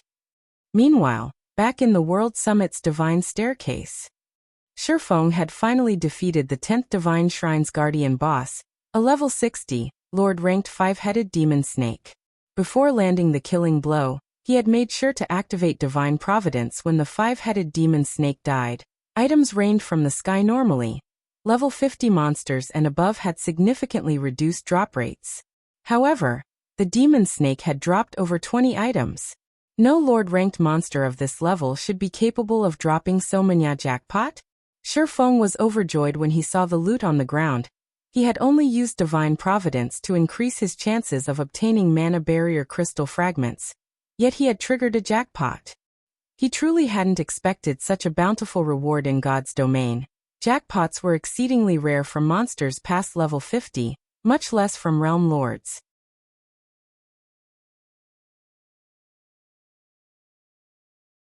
Chapter 1574, Advanced Forging Design. Aside from weapons, equipment, and mana barrier crystal fragments, a tattered sheet of parchment rested among the many items the 5-headed demon snake had dropped, as the parchment itself was very high quality. It still radiated faint pulses of mana despite the ravages of time. Shi Feng picked up the parchment out of curiosity. This is an advanced forging design. Shi Feng was elated when he realized what this sheet of parchment was in God's domain. Every advanced design was extremely rare and valuable. This was because advanced designs contain techniques unknown to the general public. For example, an advanced forging design would contain a few different kinds of advanced forging techniques. If players learned these techniques, they'd increase their chances of creating a new item in the future. The various large guilds had cherished their advanced designs in the past. They had all refused to sell these designs. At the same time, the large guilds' trading firms had fought over these items. Zero Wing had only obtained a few advanced designs thus far, including advanced forging designs. Moreover, the design in his hands was not just any ordinary advanced forging design. Conqueror's Armor Forging Design Fragment. Advanced design, fine gold rank. When learned, you will be able to produce the level 50 magic rune armor. Every piece of crafted armor contains a magic array. 5 pieces can be used to form the basic strength battle array. Current fragment count 1/9. I never expected the Divine Shrines to drop something like this. I've really lucked out this time. Shi Feng was at a loss for words as he stared at the Conqueror's armor design. Not only had the 5-headed demon snake dropped 2 mana barrier crystal fragments, but it had also dropped a fine gold equipment design that came with a battle array. Killing the demon snake had been far more profitable than killing a level 60 Grand Lord. A well-equipped peak expert in God's domain wasn't a force to be reckoned with. In fact, despite being an individual, they were capable of playing a significant role in a guild war. However, that did not mean ordinary players were utterly helpless against peak experts. Ordinary players still had a method they could use to fight peak experts' battle arrays. If a certain number of players wore equipment with the same battle array, they could trigger the battle array's effects, significantly increasing their combat power. Battle arrays provided more than just a boost to basic attributes. They also improved players' physiques. Most importantly, it allowed players with the same array to share their perception. This helped players remove defensive blind spots, visibly improving their combat standards. Although a basic battle array only allowed players to share a limited degree of their perception, it still elevated players' combat standards to a whole new level. Many of God's domain's small guilds in the past had survived and thrived, even after 10 years, precisely because of battle arrays. Even without peak experts, guilds with powerful battle arrays could take down a peak expert with just a few players or a dozen or so working together. Some small guilds had even stood toe-to-toe with large guilds by relying on these arrays. Of course, battle arrays were not without weaknesses. In exchange for the huge boost in strength, players' stamina and concentration consumption increased massively. When players activated a battle array, their stamina and concentration would deplete several times faster than normal. This limited the amount of time that players had when using battle arrays. However, despite such a glaring flaw, battle arrays had been highly sought after by many guilds. Equipment with battle arrays was extremely rare, and usually only dropped from super large-scale team dungeons. Monsters in the fields had no chance of dropping such items. Moreover, the higher quality a piece of battle array equipment was, the more valuable it was. A piece of battle array equipment could easily sell for several times more than a piece of equipment of the same rank, although he had only obtained a fragment of a level 50 fine gold battle array equipment design. It was still quite valuable. If he completed the design, its value would be immeasurable since the Divine Shrine's guardian boss dropped a fragment. The other shrine's bosses should have a chance of dropping them as well. As Shifeng examined the Conqueror's armor design, he inwardly swore to complete it no matter what. Immediately, he moved towards the teleportation array and proceeded to the next Divine Shrine. By the time Shifeng appeared on the staircase leading to the 11th Divine Shrine, players had already reached the 15th. He was far behind. System. Congratulations. You have passed the Divine Shrine. Rewarding 300 Shrine Points system. Congratulations. You have passed the Divine Shrine within the time limit. Rewarding 300 Shrine Points system. Congratulations. You have killed the Guardian boss within the time limit. Rewarding 2000 Shrine Points. However, although other players progressed faster than he did, Shifeng contained the most SPs of any player in the World Summit. Currently, Shifeng had already accumulated 8,960 SPs. If players ascended the Divine Staircase without defeating the Guardian bosses, even after reaching the 15th Divine Shrine, they would not have even half of Shifeng's points. Time passed quickly, and the Divine Shrines became more difficult as Shifeng climbed the Divine Staircase. By the time Shifeng reached the 15th Divine Shrine, he had to face a Lord-ranked Realm Lord with a special bloodline. By the time he emerged from the 15th Shrine, many players had been eliminated in the 20th Shrine. As Shifeng had guessed, the other Shrine's Guardian bosses had a chance of dropping the Conqueror's armor-forging design fragment if he activated Divine Providence when he killed them. By the time he had cleared the 15th Divine Shrine, he had gained another fragment. He just needed to wait for Divine Providence's cooldown to end before proceeding to the next Divine Shrine. As for Mana Barrier Crystal fragments, he now had 17. However, Shifeng had grown a bit weary after fighting for so long. Taking a look at the time, he realized how long he had spent in God's domain. He then consumed a drop of life essence from the blood refining crystal to boost his stamina and concentration recovery, before logging out of the game. Players' accumulated time in the World Summit only decreased when players were online. Logging off to rest would not affect one's progress. Hence, to maintain their combat efficiency, many players had long since chosen to log out. After all, challenging the Divine Staircase was a long and arduous progress, and as one climbed the staircase, they'd have to navigate larger maps in the Divine Shrines. As a result, players had to spend more time clearing the shrines. By the time Shifeng logged out, the sun had risen high into the sky. The moment Shifeng's consciousness returned to his body, he was bombarded by a series of messages and call notifications. There were messages and calls from both Blackie and Aqua Rose. In fact, Shifeng received another call from Aqua Rose before he had the chance to leave his gaming cabin. What's with the urgency? Has something happened? Shifeng curiously asked after accepting the call. Guild leader, you finally picked up. Any later and I would have sent Blackie to look for you in person. Aqua Rose said somewhat anxiously. While you were gone, Zero Wing City has developed nicely. The player population has already broken past the 1 million threshold. Once we finish constructing the NPC shops, the city will attract even more players. But some time ago, 2 representatives from the Blackwater Corporation sought me out. They told us to hand over Yulan and her companions and 50% of Zero Wing City's income as compensation. Otherwise, they'll turn the full might of the Blackwater Guild against us. Hand over Yulan, her companions, and 50% of Zero Wing City's profits? Shifeng frowned. The Blackwater Corporation's retaliation didn't surprise him in the least, but he didn't expect Blackwater to take action so quickly. Moreover, the corporation's timing couldn't be worse, targeting them while they were in a war of attrition against Heaven's Burial.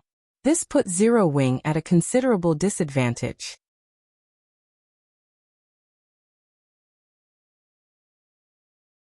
Chapter 1575. Nurturing Experts. It seems that I'll need to speed things up, Shifeng thought after hearing Aqua Rose's report. He was quite familiar with the Blackwater Corporation's power. He had witnessed its rise in God's domain in the past. Despite joining God's domain so late, Blackwater had still developed into a super guild quite quickly in the past. One could just imagine how frightening Blackwater's potential was. Furthermore, The Blackwater Corporation had invested in God's domain much earlier in this life. Blackwater's experts had already caught up with God's domain's mainstream players. Otherwise, it wouldn't have stood a chance against the other superpowers vying for the Iron Empire. Of course, Zero Wing didn't have much to be afraid of if the Blackwater Corporation focused on its development in the Iron Empire. Based on what he heard from Yulan, the guild had only recently taken control of the empire. The guild was just starting to expand.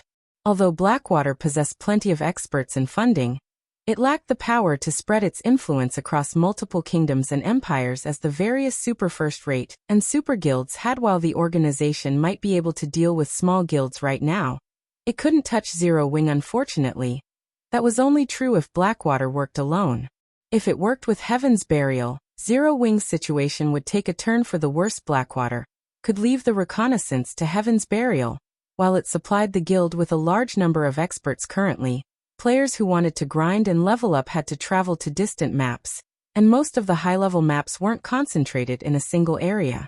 Even if Shifeng used the 7 Luminaries Ring's space movement, it would take a considerable amount of time to travel from one high-level map to another. How much time have they given us to consider?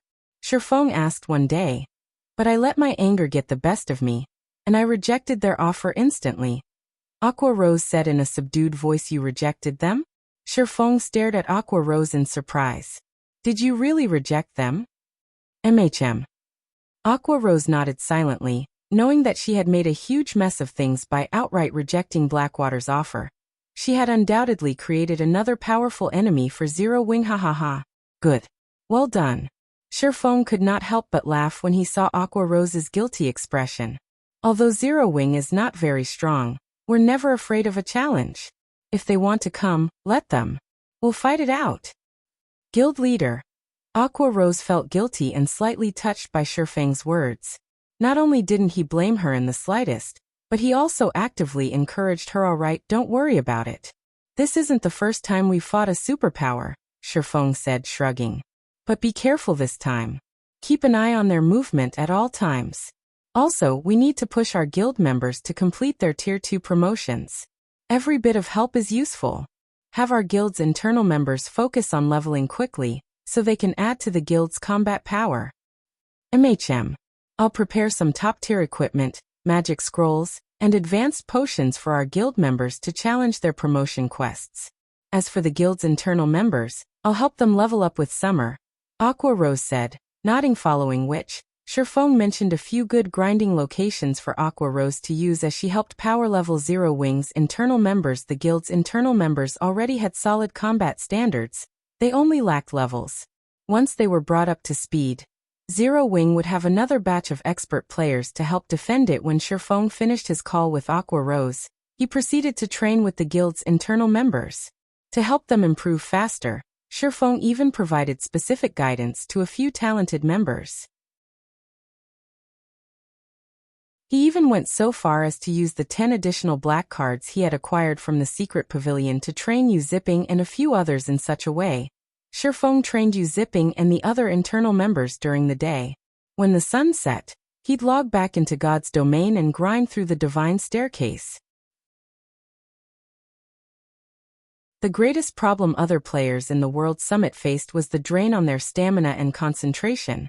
But Shifeng could rely on his life essence to boost his recovery rate, having no issues in this regard. The only real problem was the divine shrine's increasing difficulty. As a result, Shifeng had to take more time to clear each shrine. Initially, he had only spent 30 minutes on each divine shrine, though he spent most of that time waiting for Divine Providence's 30-minute cooldown to end.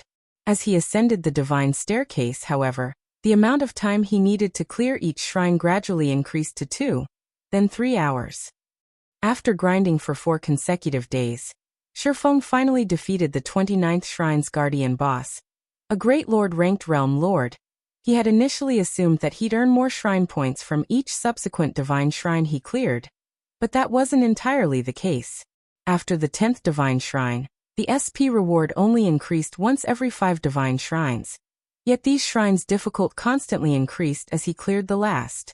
By the time Shifeng cleared the 29th divine shrine, He had only accumulated 86,360 shrine points. He was still roughly 14,000 points away from affording the cheapest bloodline. Fortunately, although he hadn't acquired as many shrine points as he had hoped, he had secured a decent number of mana barrier crystal fragments. When High Lord and Great Lord ranked guardian bosses died, they'd drop at least one crystal fragment, but he had obtained up to 3 crystal fragments from a single boss. As a result, he had a total of 43 mana barrier crystal fragments. As for the Conqueror's armor design, he had collected 6 fragments thus far. He was only 3 fragments away from completing the design. He had also obtained over 100 level 50 to level 55 weapons and equipment. Their ranks ranged between bronze and secret silver, and although they weren't top tier, they were rare and valuable at this stage of the game. During this time, the White Tiger Dojo had also delivered the previously agreed 50 bottles of S-rank nutrient fluid and 20 million credits. Upon receiving the payment, Shifeng assigned Shadow Sword to take charge of the 500 apprentices from the dojo. These apprentices would train in Zero Wing City's battle arena, improve their skill completion rates in Stone Forest Town's advanced combat rooms, and level while grinding and questing each day. As a result, their combat standards steadily rose with each passing day. Unfortunately, Zero Wing's members had encountered group skirmishes with Blackwater and Heaven's Burial's experts in the fields, increasing the guild's expenditures. Despite the massive revenue source Zero Wing City had become, the situation took a heavy toll on the guild's funds. However, monetary compensation wasn't the guild's biggest problem, but the loss of top-tier weapons and equipment. Meanwhile, the guild only had a few teams capable of acquiring such items. Although Aqua Rose and the other core members had formed teams to hunt down the enemy experts, they hadn't obtained enough level 45 top-tier equipment to replenish the guild's stock. Guild leader, I'm afraid that our stock of level 45 top-tier equipment in the guild warehouse will run out at this rate. Many of the other large guilds in the kingdom have already surpassed our raid progress in level 50 team dungeons, Aqua Rose reported, clearly frustrated. Moreover, based on the latest reports, it seems that Blackwater has sent over 4,000 experts to target our players, including Heaven's Burial's experts. Our teams are suffering a massive disadvantage while grinding in the fields. If Shifeng were present, they might be able to slaughter Heaven's Burial and Blackwater's experts a few times by relying on his spatial gate, which would, more or less, make up for the guild's losses. Zero Wing's members were constantly ambushed in the fields, yet Tier 2 experts like her were limited in their ability to fend off every ambush. Unless their guild members stopped leveling and questing, there'd be no end to this problem. Moreover, level 45 top-tier equipment was required to raid level 50 team dungeons. If the guild warehouse ran out of such equipment, they'd have to stop raiding these dungeons. If this persisted, guild members might even lose interest in earning guild contribution points. If that happened, the guild would fall apart. Have Melancholic and the others focus on crafting level 45 equipment, and temporarily stop sales on level 45 secret silver and fine gold equipment. Use some of that stock to replenish the guild warehouse. If worst comes to worst, have Snow send some level 45 top-tier equipment from the branch guild. Shifeng said after giving the matter some thought. He had never expected Blackwater to be ruthless enough to send 4,000 experts. To make matters worse, that wasn't the guild's full strength. Blackwater's foundations had truly exceeded his expectations. Shifeng jumped back into his virtual gaming cabin, ignoring the fact that it was currently daytime, and he was supposed to be resting. After logging back into God's domain, he immediately made his way to the 30th Divine Shrine.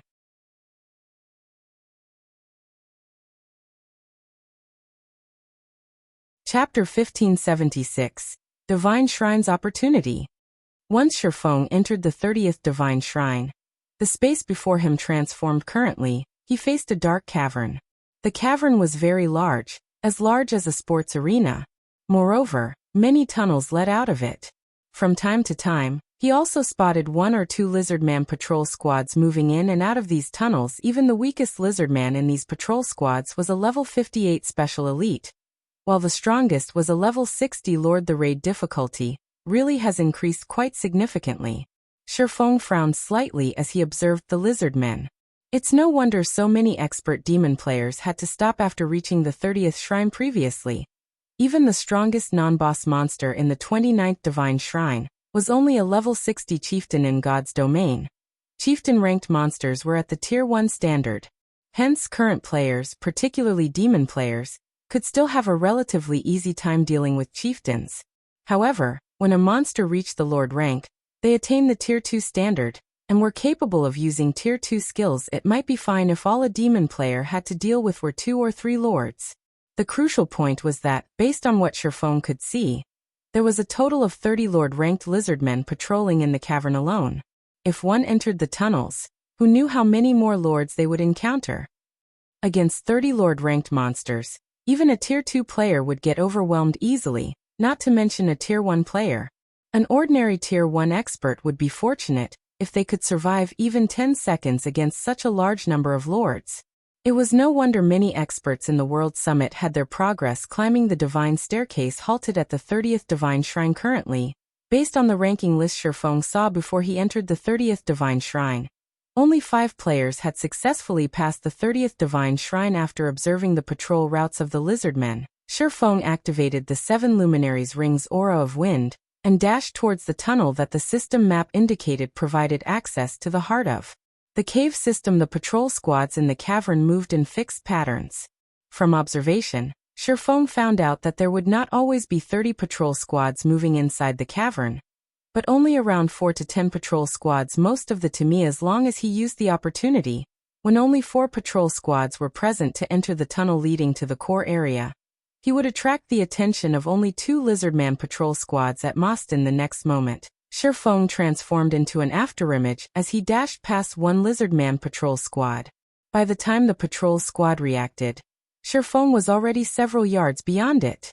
Very quickly, he zipped by the second patrol squad as well and entered the core tunnel. However, the moment Sherfong set foot in the core tunnel, he felt the threat of death traps. As soon as Sherfong entered the tunnel, dozens of small magic arrays appeared along the tunnel walls. In the next moment, these magic arrays launched magical bolts of various elements. Although these magical bolts did not seem very powerful, each one contained enough power to rival a Tier 3 spell. Even a Tier 1 player geared in top-tier equipment would be killed instantly if struck by these bolts. In addition to these attacks, there were also 2 patrol squads of lizardmen chasing after him. Sure enough, the difficulty is very high. Upon seeing the dozens of magical bolts flying at him, Sherfong immediately understood the reason why so few demon players had made it through the 30th Divine Shrine. He quickly executed Sword's Orbit, striking down the bolts one after another as he continued advancing down the tunnel. Fortunately, the activated traps were effective not just against players, but the lizardmen as well. When the lizardmen entered the tunnel, they were promptly bombarded by magical bolts from the traps Sherfong triggered, and sent flying back out of the tunnel. As the lizardmen had relatively high HP, they managed to survive even after being struck by what was effectively a Tier 3 spell. However, this situation also prevented them from pursuing Sherfong. Thus, they could only watch as Sherfong gradually disappeared from their sight. The path leading towards the core of the cave system was replete with various kinds of traps. From time to time, Sherfong would also come across other lizardman patrol squads. As a result, he progressed towards the core at a snail's pace. After walking for over 2 hours, he arrived at a spacious cavern with a stone altar sitting in the middle of it. Stone pillars carved with magic runes surrounded the altar. Meanwhile, above the altar was the teleportation array leading out of the Divine Shrine. At this moment, however, lizardmen were kneeling around the altar. At a glance, Sherfong spotted over 300 lizardmen. Although the majority of these lizardmen were only elite ranked, there were 9 Lord-ranked lizardmen in the mix. However, the Lord-ranked lizardmen were no longer the strongest monsters present, which was instead the staff-wielding lizardman standing at the stone altar. Currently, the staff-wielding lizardman appeared to be offering a prayer of sorts. Lizardman Chief, Realm Lord, Humanoid Creature, Grand Lord, Level 60 HP 42, 000, 000/42, 000, 000. Sherfong could not help but frown as he looked at the Lizardman Chief. The guardian boss of the 29th Divine Shrine had been only a level 60 Great Lord. Yet, in the 30th Divine Shrine, the Guardian boss had actually become a Grand Lord. The increase in difficulty utterly exceeded Shifeng's expectations, although the Lizardman Chief did not possess the HP of an ordinary Grand Lord of the same level. The enhanced spells of a Grand Lord ranked Realm Lord was no laughing matter. Even if Shifeng successfully blocked one of the Lizardman Chief's spell attacks with his weapons, there was a high chance that he would end up losing his life. Seeing this, Shifeng could not help but hesitate whether he should bypass the Lizardman Chief and head straight for the teleportation array, or stay behind and defeat the Guardian boss. He was fully confident of directly passing the 30th Divine Shrine, while keeping his life intact. However, he could not say the same if he chose to fight the Lizardman Chief. While he did not mind losing one challenge opportunity, he did have 10 chances after all. The crucial point was that players would still lose a level if they died inside the Divine Shrines. Fortunately, though, no items would drop upon death. A Grand Lord was in existence that served as the final boss of Team Dungeons. It was practically impossible for players to solo such an existence. Just as Shifeng was mulling over his options, the Lizardman Chief suddenly started chanting an incantation. The runes carved on the stone altar then lit up with a dark blue glow. The space above the Lizardman Chief also collapsed, forming a tunnel of sorts into the dark void. Immediately after, a golden tablet slowly descended from this shattered space. The moment this golden tablet appeared, the mana inside the entire cavern stirred. The tablet itself also released a powerful divine might that put immense pressure on the living creatures around it. This is a legacy tablet? Shifeng's eyes focused on the golden tablet. For a moment he even thought they were playing tricks on him. He had acquired quite a few legacy tablets thus far.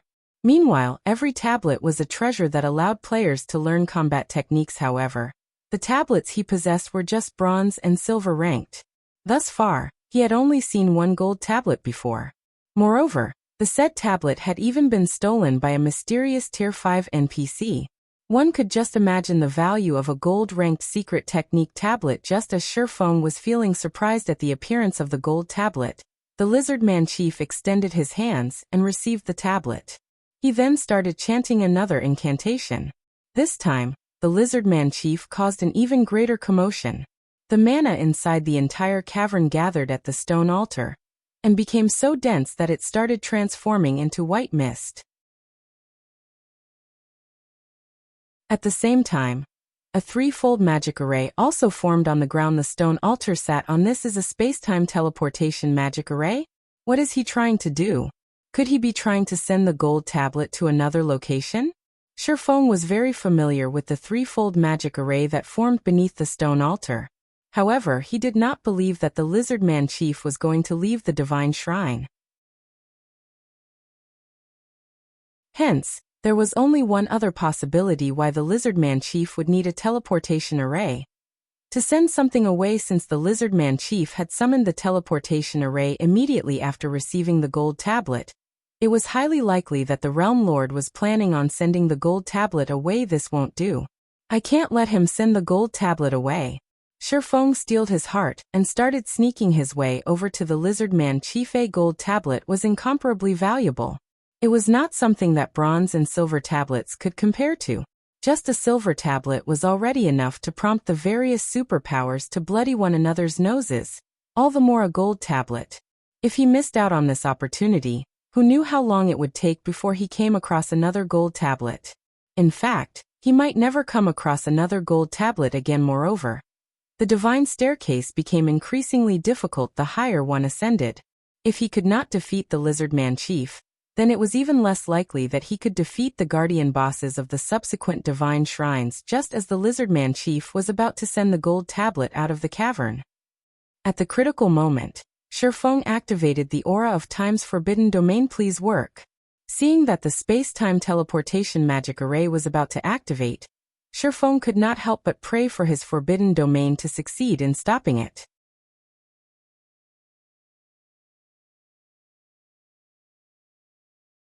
Chapter 1577. Threefold Suppression. When Shifeng activated Forbidden Domain, a layer of black mist enveloped the entire cavern, the mist freezing the flow of all the mana inside the cavern. Meanwhile, due to the stoppage in the flow of mana, the space-time teleportation magic array, which was still in the process of activating, failed. The mana the teleportation array had gathered then began to leak out and scatter into the surroundings, which also caused the spatial tear above the stone altar to close good. Shifeng inwardly grew ecstatic when he saw the teleportation array disappearing. The space-time teleportation magic array, which was activated using the stone altar, was frighteningly powerful. Although Forbidden Domain could suppress mana, if a source of mana had an insuppressible amount of power, then Forbidden Domain naturally would be of no avail. Fortunately, the enhanced space-time teleportation magic array had yet to reach a realm where Forbidden Domain was ineffective. Meanwhile, the disappearance of the teleportation array had riled up every lizardman inside the entire cavern. Immediately, they all turned to look in Shifeng's direction. Intruder! You dare interrupt this sacred ritual? Pay for your crime with your life.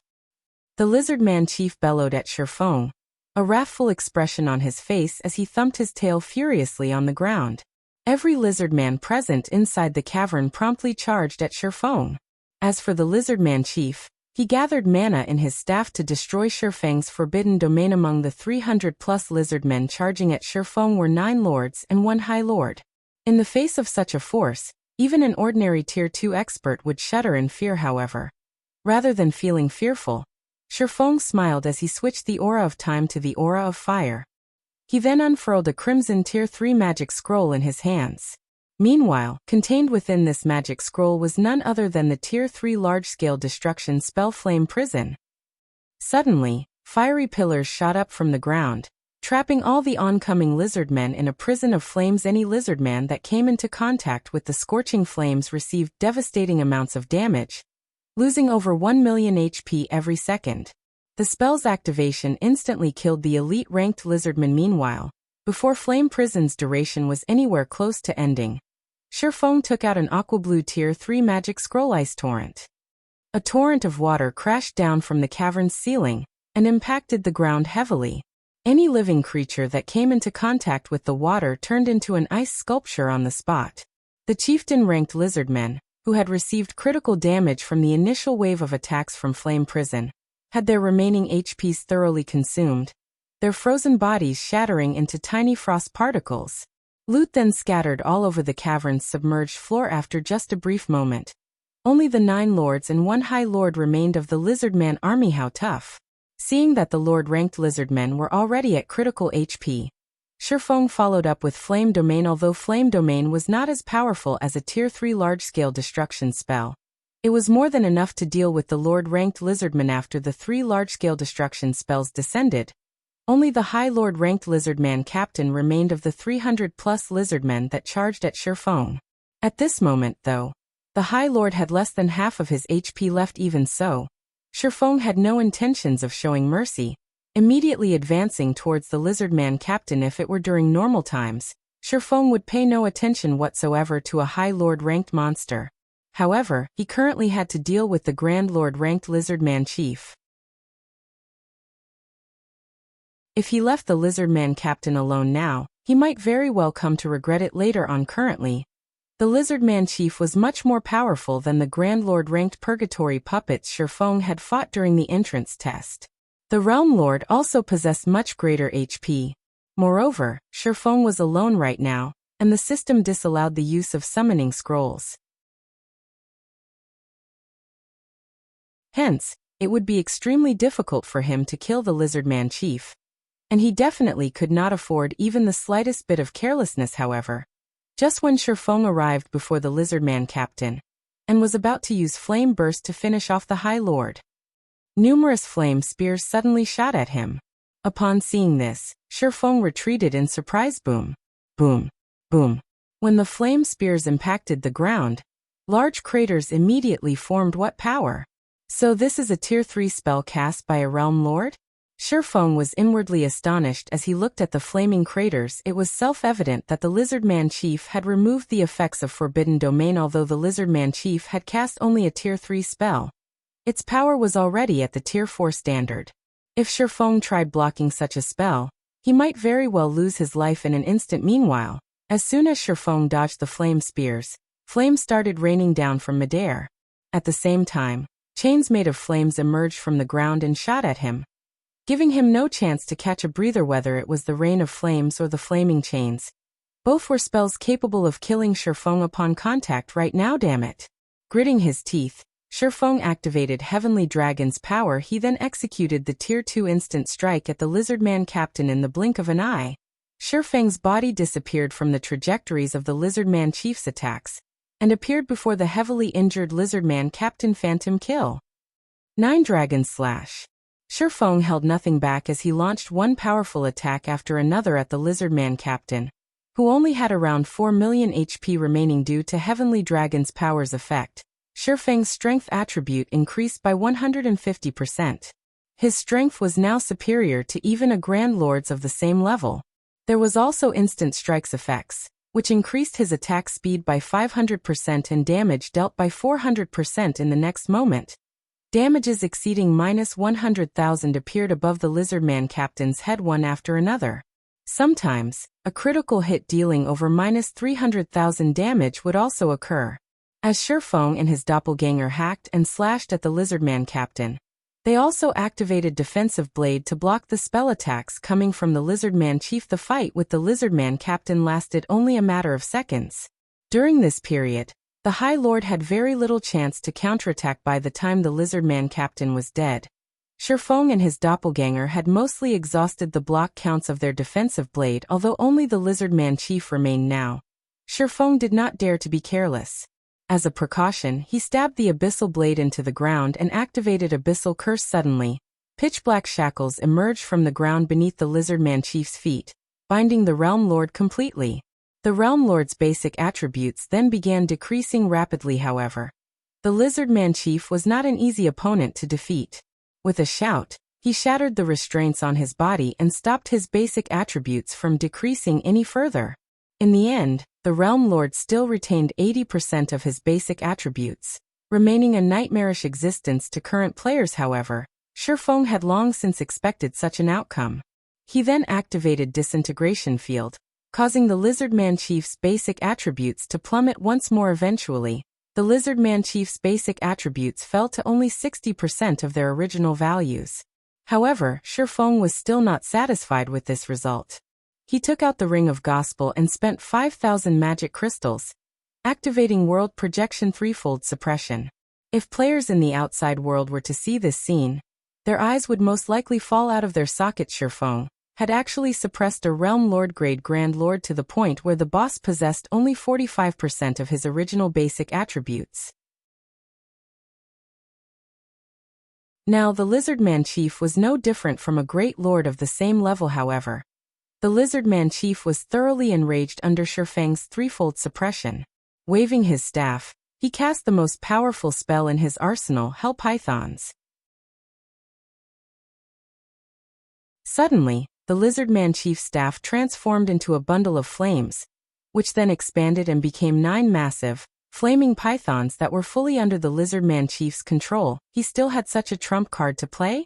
Shifeng's complexion darkened when he saw the flaming pythons striking at him. Although he had yet to clash with these flaming pythons, he could already tell that they were not something a Tier 2 player like himself could hope to stop. Just when the 9 flaming pythons were about to come into contact with Shifeng, the latter suddenly split into 10 identical copies of himself. This move was none other than Divine Steps. Even if he left the 9 pythons alone, the latter would be able to attack only 9 targets at most at any time.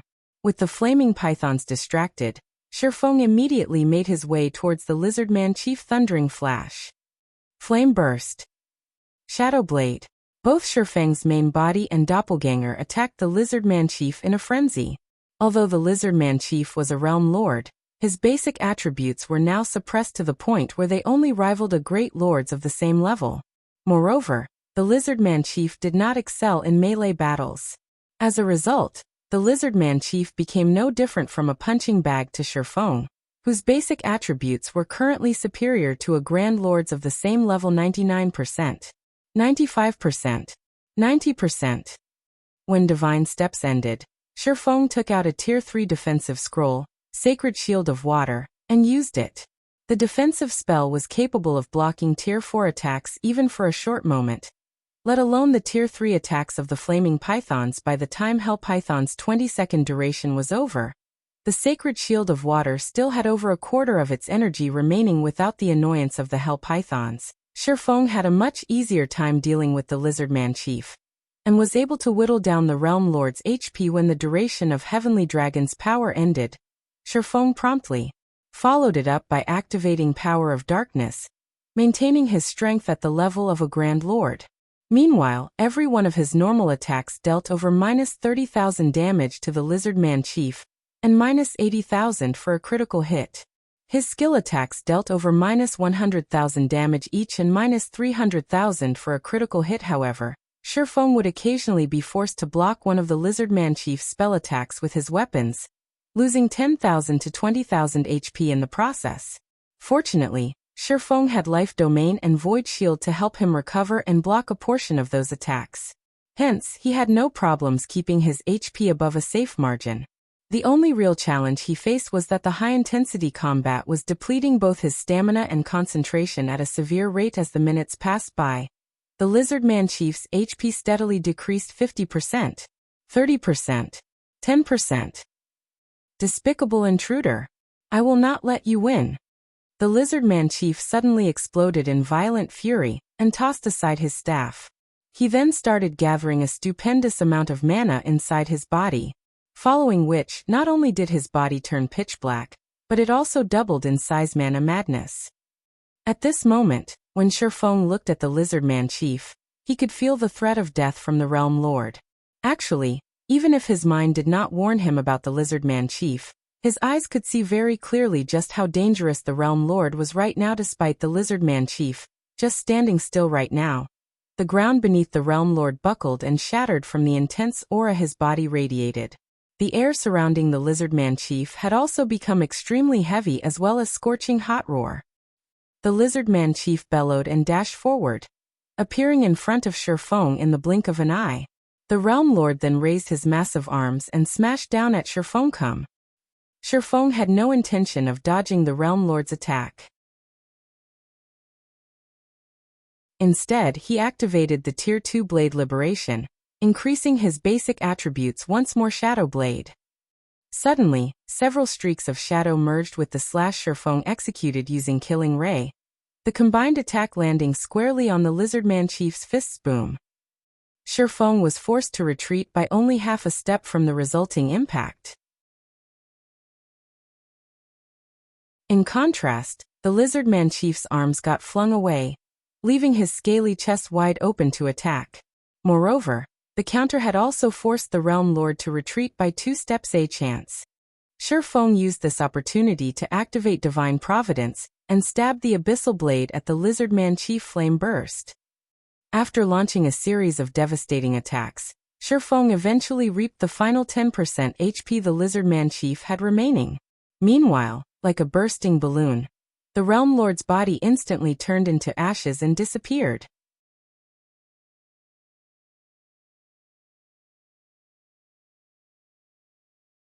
Chapter 1578. Basic Strength Battle Array. He's finally dead. Shifeng breathed out a sigh of relief when he saw the Lizardman chief disappearing after going berserk. The Lizardman chief was simply too powerful.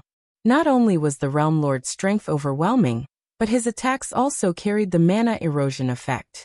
Every time Shifeng clashed with the Realm Lord, although he appeared to have the advantage, in reality, his HP also decreased by a significant amount. At this moment, Shifeng's HP had already fallen below 25%. Had the Lizardman chief been able to endure a few more attacks, the one to die in that battle would have been Shifeng. Instead, meanwhile, after the Lizardman chief died, over a dozen items had dropped to the ground, including 3 pieces of level 55 fine gold equipment, 4 pieces of level 55 secret silver equipment, 8 rare materials, and 2 mana barrier crystal fragments. For a level 60 Grand Lord, this loot was quite satisfactory. Not to mention, aside from all these items, the Realm Lord had also dropped 3 design fragments. When Shifeng saw these design fragments, his eyes immediately glowed. After all, these design fragments were meant for none other than the Conqueror's armor design. With this, I'll be able to start producing level 50 fine gold equipment that has a basic battle array added to it. Shifeng smiled as he looked at the 3 design fragments. He then combined the 9 design fragments, forming a complete forging design. Conqueror's Armor Forging Design, Advanced Design Fine Gold Rank. When learned, you will be able to produce the level 50 magic rune armor. Every piece of armor produced will have a magic array carved on it. 5 pieces of armor can be used to form a basic strength battle array. Conqueror's Armor, Chest Piece, Plate Armor, Fine Gold Rank. Level 50. Equipment Requirement. Strength 700 and Agility 700. Defense plus 2150. Strength plus 64, Endurance plus 72, Agility plus 60. Additional passive skill dash. Life Sacrifice. The lower the wearer's HP, the greater the power they will receive. Increases to a maximum of 10% strength and 20% attack speed. Additional active skill dash. Basic Strength Battle Array. Requires 5 or more players wearing the Conqueror's Armor to activate. Upon activation, increases wearer's strength by 25%, agility by 15%, endurance by 15%, and physique by 10%. Grants basic perception sharing buff. Stamina and concentration consumption rates are also increased by 400%. Maintaining the battle array costs 1 magic crystal every 5 minutes. The effects of this basic strength battle array sure are powerful. Shurfeng could not help his astonishment after reading through the Conqueror's Armor's introduction. He had seen many basic battle arrays before. Meanwhile, a basic battle array would be considered excellent if it increased the attribute it specialized in by 20%. Normally, though, most basic battle arrays only increased their specialized attributes by 15%. The Conqueror's Armor's basic strength battle array, however, actually increased strength by 25% and 2 other basic attributes by 15%. There was also the 10% improvement to physique. The effects of the basic strength battle array could already rival the transformation effects of demon players. In fact, the basic strength battle array provided even greater improvements to a player's combat power than a demon player's demon state did. After all, the battle array's perception sharing buff allowed players to eliminate their defensive blind spots. This, in turn, would improve a player's combat standards significantly. Moreover, coordination between players wearing the Conqueror's Armor would also become much better, and they would be able to execute much more frightening attacks. If a party of 5 elite players was equipped with the Conqueror's Armor, they might be able to defeat even a party of 5 ordinary experts. This was the reason the various large guilds had been extremely desperate to obtain equipment with battle arrays in the past. Moreover, the basic strength battle array was only a basic battle array. If the Conqueror's Armor had an intermediate or advanced battle array instead, it could provide even more frightening improvements to a player's combat power. In the past, it was also because of some special battle arrays that many insignificant small guilds had managed to survive despite not subordinating themselves to a large guild. Currently, the value of the Conqueror's Armor design was worth even more than fragmented legendary items. After going through the Lizardman Chief's loot, Shurfeng approached the stone altar and carefully picked up the gold tablet placed on top of it. Shurfeng was very curious to find out just what kind of combat technique. The tablet recorded to all players. Secret technique tablets were precious treasures that they could use to learn combat techniques from. Moreover, the higher the rank of a secret technique tablet, the more powerful the combat technique one could learn from it. In fact, in order to obtain a gold tablet, an NPC had gone as far as to commit robbery in the middle of Blackwing City. After suppressing the excitement in his heart, Shurfeng clicked to inspect the gold tablet. Secret body technique. The pattern engraved on this tablet is too vague and incomplete, and no information can be deciphered. However, some kind of divine power hides within this pattern. If one gathers all of the stone tablets, this vague and incomplete pattern can be restored. Current tablet count 1/3. A secret body technique? Shurfeng's eyes glowed as he looked at the gold tablet. It was common knowledge that among the various combat techniques available in God's domain, combat techniques focused on the physical body were the most valuable. Moreover, just like void steps, such techniques were suitable for both physically and magically oriented classes. Even if one failed to grasp the combat technique completely, they would still be able to improve their control over their own bodies. After he finished inspecting the gold tablet, before he could even store it away, a golden light suddenly shone down on him. This is A pleasant feeling filled Shifeng's body as he was enveloped in this golden light. He also fully recovered all the stamina and concentration he had exhausted previously. System. Congratulations. You have exceeded your own limits and achieved an exploit acknowledged by the gods. System. Congratulations. You are the first player to have achieved an exploit on the divine staircase, rewarding 15,000 shrine points. So this is an exploit? Shifeng could not help but feel joyous when he saw the proof of having achieved an exploit appearing in his status window. Also 15,000 shrine points? The system sure is generous. Unlike shrine points, one's accumulated exploits would not reset upon leaving the World Summit. They would remain until players spent them or deleted them deliberately. Meanwhile, the more valuable items available at the Divine Staircase, such as bloodlines and fragmented legendary items, all required exploits to exchange for. Otherwise, even if one had the necessary shrine points, they would only be able to stare at their desired items, helpless to do anything. Moreover, due to the system reward this time, Shifeng's accumulated shrine points had finally broken past the 100,000 point threshold. He was now qualified to exchange for the cheapest bloodline. After thinking up to this point, Shifeng could not help but quickly leave the 30th Divine Shrine. When he appeared back on the Divine Staircase, a series of system notifications entered his ears.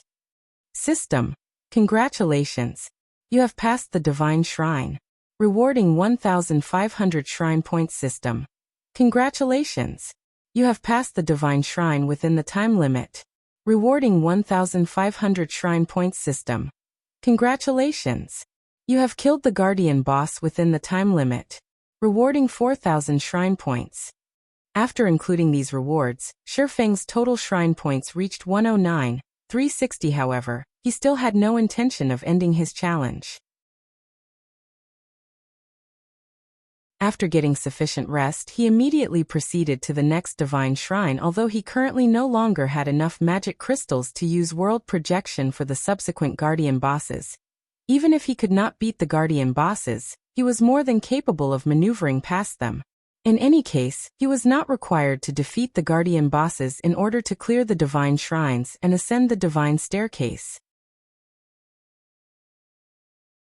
Hence, while avoiding battle with the Guardian bosses, Shifeng cleared one Divine Shrine after another. Meanwhile, as he was rapidly accumulating more shrine points, some players out on the World Summit had also started to notice something odd. Previously, the highest record on the ranking list displayed before the various Divine Shrines was only at the 33rd Divine Shrine. Now, however, someone had already reached the 35th Divine Shrine. Moreover, this person showed no signs of slowing down as they sped through the 35th Divine Shrine and entered the 36th. Who is this person? Skyhawk, who had just exited the 33rd Divine Shrine, revealed a surprised expression as he looked at the Divine Shrine ranking list. As one reached further Divine Shrines, not only would they face much more difficult bosses, but the traps set up inside the Divine Shrines also became increasingly powerful. In fact, Skyhawk had spent 2 of his 7 attempts on clearing the 33rd Divine Shrine. Furthermore, he had already planned on giving up trying to pass the 34th Divine Shrine altogether. As for the 35th Divine Shrine, he did not even dare think about clearing it. After all, the Divine Staircase's difficulty increased substantially every 5 levels. Despite that, there was actually someone who had successfully done so already and was challenging the 36th.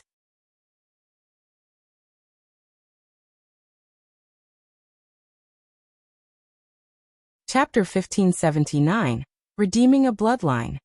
After Shifeng entered the 36th Divine Shrine, the monsters he came across were mostly chieftains.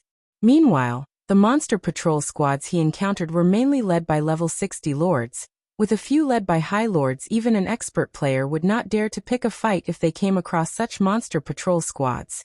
Their only option would be to run away. In addition, the traps found inside the Divine Shrine had increased in both quantity and quality.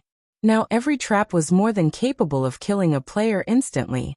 If players lacked the strength to cope with the traps and patrol squads simultaneously, it was basically game over for them. To Shifeng, however, these monster patrol squads were no problem whatsoever.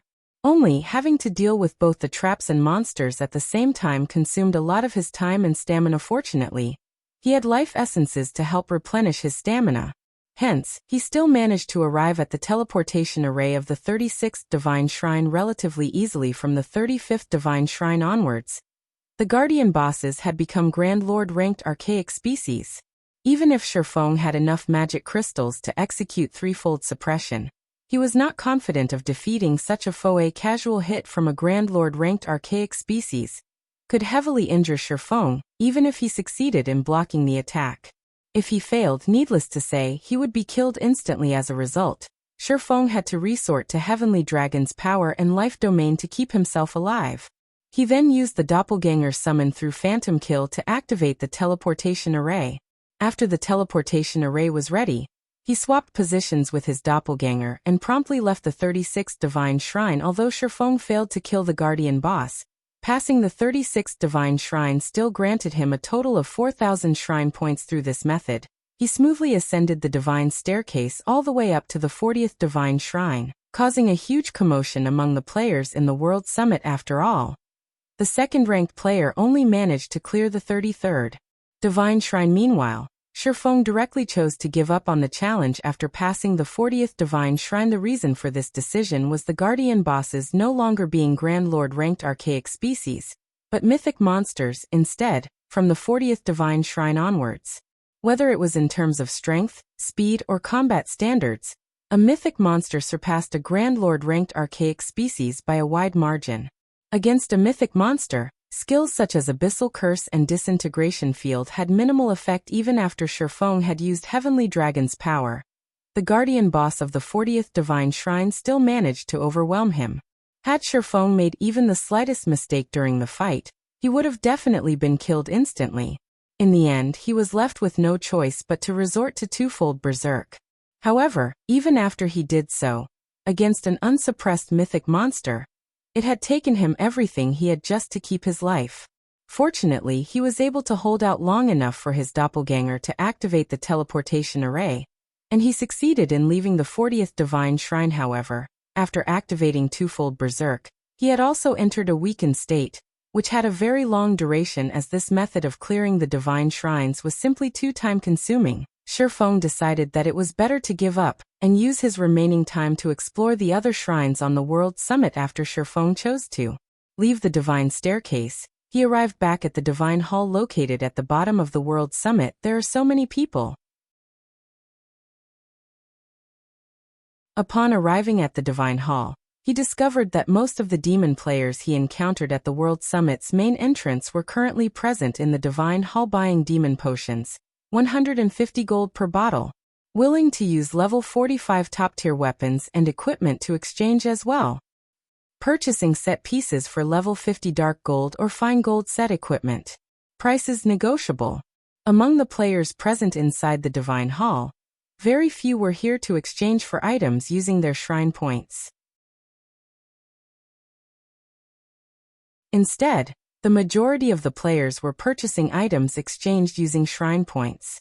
Rather than an exchange center, the Divine Hall looked more like a marketplace right now. At this moment, a cloaked player approached Shifeng and asked, "Fellow friend, you just came out from the Divine Staircase, right? If you still have points remaining after you're done exchanging for the items you want, I'm willing to purchase those points at a high price. I'll buy 20 points for 1 gold. I'll buy 10 points for 1 gold if you have over 1,000 points, 10 points for 2 gold if you have over 3,000 points, and 10 points for 3 gold if you have over 5,000 points. How about it?" Hearing the cloaked player's words, Shifeng was inwardly astonished. The purchase price was simply too frightening. If players had over 5,000 points on hand, that meant passing the first Divine Shrine alone could already earn them 6 gold coins. If they defeated the Guardian boss as well, they could make a total of 21 gold from clearing the first Divine Shrine. "Sorry, but I don't have that many points to spare," Shifeng replied, shaking his head. He then headed straight for the exchange counter, showing no intention of trading away his points for coins. After all, he did not have a lot of shrine points on hand. Currently, he had accumulated a total of only 146,360 points. Given Shifeng's lack of interest, the cloaked player had no choice but to search for willing sellers. When Shifeng arrived before the exchange counter, a female demon NPC smiled at him and asked, "Hello sir, may I know what item you wish to exchange for?" "Bloodlines," Shifeng replied, bloodlines? The demon NPC revealed a shocked expression when she heard Shifeng's answer. Very quickly, however, she nodded and said, all right. Here is a list of bloodlines available for exchange. Although Shifeng and the female demon NPC did not speak loudly, everyone present in the Divine Hall was an expert. They also possessed considerably good physiques. Moreover, they were very familiar with the high-ranking items available for exchange at the Divine Hall. Hence, upon hearing the word bloodline, they turned to look at Shifeng, who stood before the exchange counter, their ears immediately perking up. What? That person is actually trying to exchange for a bloodline. Even the cheapest bloodline requires 100,000 points. Previously, I heard that the monsters that managed to pass the 31st Divine Shrine only obtained 32,540 points. They are far from reaching 100,000 points. That guy should just be taking a look at the available bloodlines. No, that might not be the case. I checked the ranking list just now, and saw that someone has already cleared the 40th Divine Shrine. He might be that person. Still, even if he cleared the 40th Divine Shrine, it shouldn't be possible for him to accumulate so many points. At this moment, everyone looked at Shifeng with eyes filled with curiosity. After all, to them, 100,000 shrine points was an astronomical amount. It seems nobody else has discovered it yet. From the hushed discussions Shifeng overheard, he couldn't help but pity these expert demon players. In order to save time, these players had chosen the fastest method to clear the divine shrines, and missed out on the opportunity to obtain the points for killing the guardian bosses. However, he also wasn't so kind-hearted as to announce this fact. Following which, he focused his gaze on the list of bloodlines the NPC provided him. There was a total of 33 different bloodlines available for exchange. Among them, 23 were basic bloodlines, 8 were advanced bloodlines, and 2 were peak bloodlines. In his 2 lives playing God's Domain, this was the first time Shifeng saw so many bloodlines gathered in one place. Meanwhile, any single one of these bloodlines could cause any expert in the past to go crazy over it. Even apex experts would have been willing to pay any price to acquire one of these bloodlines.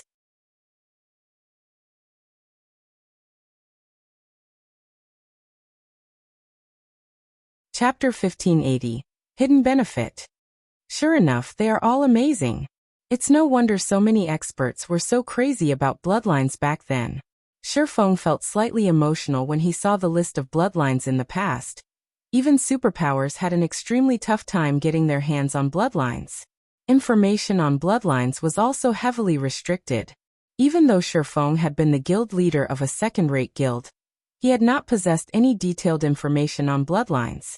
All he knew was that bloodlines improved a player's life rating, and that they were of great help when players got promoted to higher tiers. Meanwhile, although the list of bloodlines the demon NPC gave him did not reveal a lot of information, what he could see was already more than enough to thrill him. Even the most ordinary bloodline would allow players to undergo a qualitative transformation. Take the Frost bloodline, for example. It increased the owner's compatibility with ice-type skills and spells, improving their skill and spell completion rates and base power. In addition, players with bloodlines would gain some extra basic attribute points every time they leveled up. In the case of the Frost bloodline, its primary focus was intelligence, while strength, agility, endurance, and vitality were secondary. Moreover, the bonus basic attributes gained through leveling up would further increase with each tier promotion. Eventually, as players rose in levels, the gap in basic attributes between players with bloodlines and players without bloodlines would also grow increasingly wider, to the point where the disparity could instill despair. However, looking at the cost of the various bloodlines listed, Shifeng could not help but frown. Of the 2 peak bloodlines available, one needed 340,000 SPs, while the other needed 360,000 SPs. In addition, both of them required 3 exploits each. These peak bloodlines were even more expensive than the top-tier fragmented legendary items. As for the 8 advanced bloodlines, they too were far beyond Shifeng's reach, as even the cheapest among them cost 200,000 SPs and 2 exploits, while the most expensive one cost 260,000 SPs and 2 exploits. Even if he managed to kill the mythic-ranked guardian boss in the 40th Divine Shrine, accumulating 200,000 SPs was unlikely. It seems I can exchange for only a basic bloodline. Shifeng could not help but sigh. Revealing a bitter smile, he set his eyes on the 23 basic bloodlines. Even the cheap basic bloodline, which was named Boulder Bloodline, cost 100,000 SPs and 1 exploit. The Boulder Bloodline improved a player's defense, and the main basic attribute it increased was endurance. It was a bloodline more suited for MTs rather than swordsmen in the end. Shifeng narrowed his choices to 3 bloodlines. Hurricane Bloodline increases compatibility with wind-type skills and spells. Mainly improves agility, followed by endurance, strength, vitality, and intelligence. Requires 115,000 shrine points and 1 exploit to exchange. Scorching Flame Bloodline increases compatibility with fire-type skills and spells. Mainly improves endurance, followed by strength, agility, vitality, and intelligence. Requires 122,000 shrine points and 1 exploit to exchange. Earth Dragon Bloodline increases magic resistance. Mainly improves strength, followed by endurance, agility, vitality, and intelligence. Requires 125,000 shrine points and 1 exploit to exchange. These 3 bloodlines were more suitable for a melee physical class like the swordsman class. Whether they were wind-type or fire-type skills, the swordsman class had a little of both. Hence, the Hurricane and Scorching Flame bloodlines would provide significant improvements to a swordsman's DPS. As for the Earth Dragon bloodline, it was suitable for practically every class in the game. As players reached higher levels, the maps available for them to grind in would have increasingly poor environments. In the past, many players would even prepare multiple sets of equipment to cope with different environments. Hence, magic resistance was very helpful to players. All 3 bloodlines were considerably good. At the moment, Shifeng did not know which bloodline to choose. "Sir, should I recommend you a few bloodlines that are suited to yourself?" the female demon NPC asked, smiling as she looked at Shifeng's hesitant expression. "May I know what your recommendations are?" Shifeng could not help but ask curiously. Recommendations from NPCs were generally very accurate. However, it was not easy for players to get one from them. Usually, a player had to be lucky or have sufficiently high favorability with an NPC for such a situation to occur. As you are the heavens blessed that has progressed the furthest up the divine staircase, you get to enjoy a 10% discount on all exchanges. Hence, I recommend either the Thunderblade Advanced Bloodline or the Dark Iron Basic Bloodline. The female demon replied as she called out 2 displays showing the details of the bloodlines. She mentioned Yuri, saying the number 1 ranking player in the Divine Staircase gets a 10% discount. Shifeng was slightly surprised to hear this. He never thought that the Divine Staircase's ranking list also provided such a hidden benefit. The Thunderblade bloodline the female demon mentioned was an advanced bloodline. It improved not only a player's compatibility with lightning-type skills and spells, but also their attack speed. As for basic attributes, the advanced bloodline mainly improved strength and agility, followed by intelligence, endurance, and vitality. However, since it was a powerful bloodline, its cost was also frighteningly high. It needed a whopping 230,000 shrine points and 2 exploits. Even with the 10% discount, he couldn't afford this bloodline. As for the Dark Iron bloodline, it increased a player's compatibility with melee skills. As for basic attributes, the bloodline mainly increased strength, followed by agility, endurance, vitality, and intelligence. The bloodline's price was, likewise, very high, requiring 150,000 SPs and 1 exploit. Currently, he had 146,360 SPs. If he included the 10% discount, he would have more than enough to exchange for the Dark Iron bloodline. "I'll exchange for this Dark Iron bloodline," Shifeng said, inwardly ecstatic as he looked at the Dark Iron bloodline. Among the many basic bloodlines available, the Dark Iron bloodline was the most suited to melee classes. Since he could afford it, he naturally wouldn't go choosing other basic bloodlines. "Alright. You have to pay a total of 135,000 shrine points and 1 exploit," the female demon said. Nodding immediately, a payment window appeared before Shifeng. Without hesitation, he chose to complete the transaction. A moment later, the female demon retrieved a pitch-black crystal bottle from a magic array beside her. She then carefully handed the bottle over to Shifeng. "So, this is a bloodline?" As Shifeng looked at the pitch-black liquid inside the magic crystal bottle, he could sense vitality radiating from the liquid. Moreover, The liquid also contained terrifying power. This is the dark iron bloodline you've purchased. Please store it away properly. May I know if you have anything else you wish to exchange for? I wish to exchange for the cheapest god crystal available. When Shifeng took a look at the shrine points he had remaining, he saw he still had 11,360 points left. Meanwhile, the cheapest god crystal up for exchange cost 12,000 SPs before discount, which was significantly less expensive than an epic item. Not to mention, compared to an epic item, a god crystal was much more useful to him, following which the female demon inserted her hand into the magic array beside her again, and retrieved a god crystal. Every god crystal carried the remnant divine might of a god. Hence, the mere appearance of a god crystal caused the players inside the divine hall to feel an enormous pressure bearing down on them. What is this pressure? It's so strong. What kind of item can give off such a powerful pressure? Who is that person? Just now he seemed to have exchanged for a bloodline already. Now he's even exchanging for such an item. Just how many points does he have?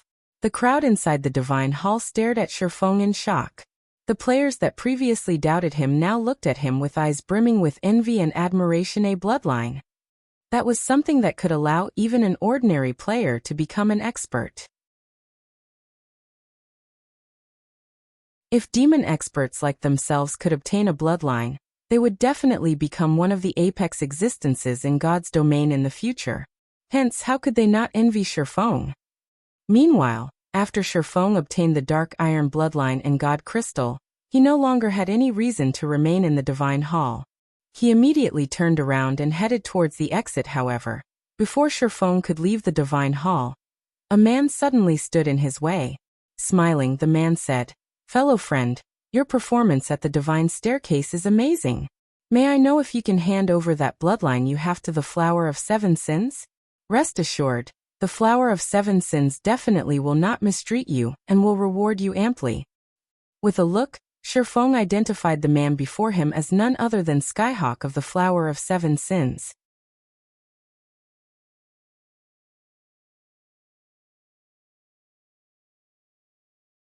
Chapter 1581. Disintegration Armor Recovers. Chapter 1581. Disintegration Armor Recovers. Overhearing Skyhawk's request, the players inside the divine hall could not help but turn to look at him with shocked expressions. What? That guy is actually someone from the Flower of Seven Sins? Sure enough, even a superpower like the Flower of Seven Sins is highly interested in bloodlines. I wonder if that person will agree to trade his bloodline away. Why wouldn't he agree? That's the Flower of Seven Sins we're talking about. It's the strongest assassination organization in the virtual gaming world. Who would dare defy them? The surrounding onlookers started a quiet discussion among themselves as they looked at Skyhawk. The Flower of Seven Sins was known by practically everyone in the virtual gaming world. However, the members of the Flower of Seven Sins always took action covertly, so most players had only ever heard about the organization and knew that it specialized in commissions for assassination. As long as one could afford the price, the Flower of Seven Sins would dare to take action even against super guilds. Moreover, every member of the Flower of Seven Sins was an expert among experts. Even super guilds felt fearful of some of the organization's experts. Meanwhile, regarding the matter of Shifeng acquiring a bloodline, although the onlookers felt very envious of him, they also knew that any player capable of exchanging for a bloodline was definitely no ordinary expert. Hence, there was very little chance they could steal the bloodline from Shifeng.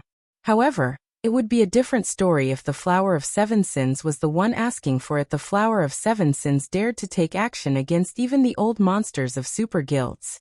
Although Shifeng was someone capable of acquiring a bloodline, the Flower of Seven Sins would still consider him an insignificant existence. Just as everyone was wondering what kind of decision Shifeng would make, Shifeng rolled his eyes at the arrogant Skyhawk. "I am not interested in this transaction. You'd best look for someone else," Shifeng said before continuing towards the main entrance of the Divine Hall. Bloodlines were limited items in God's domain.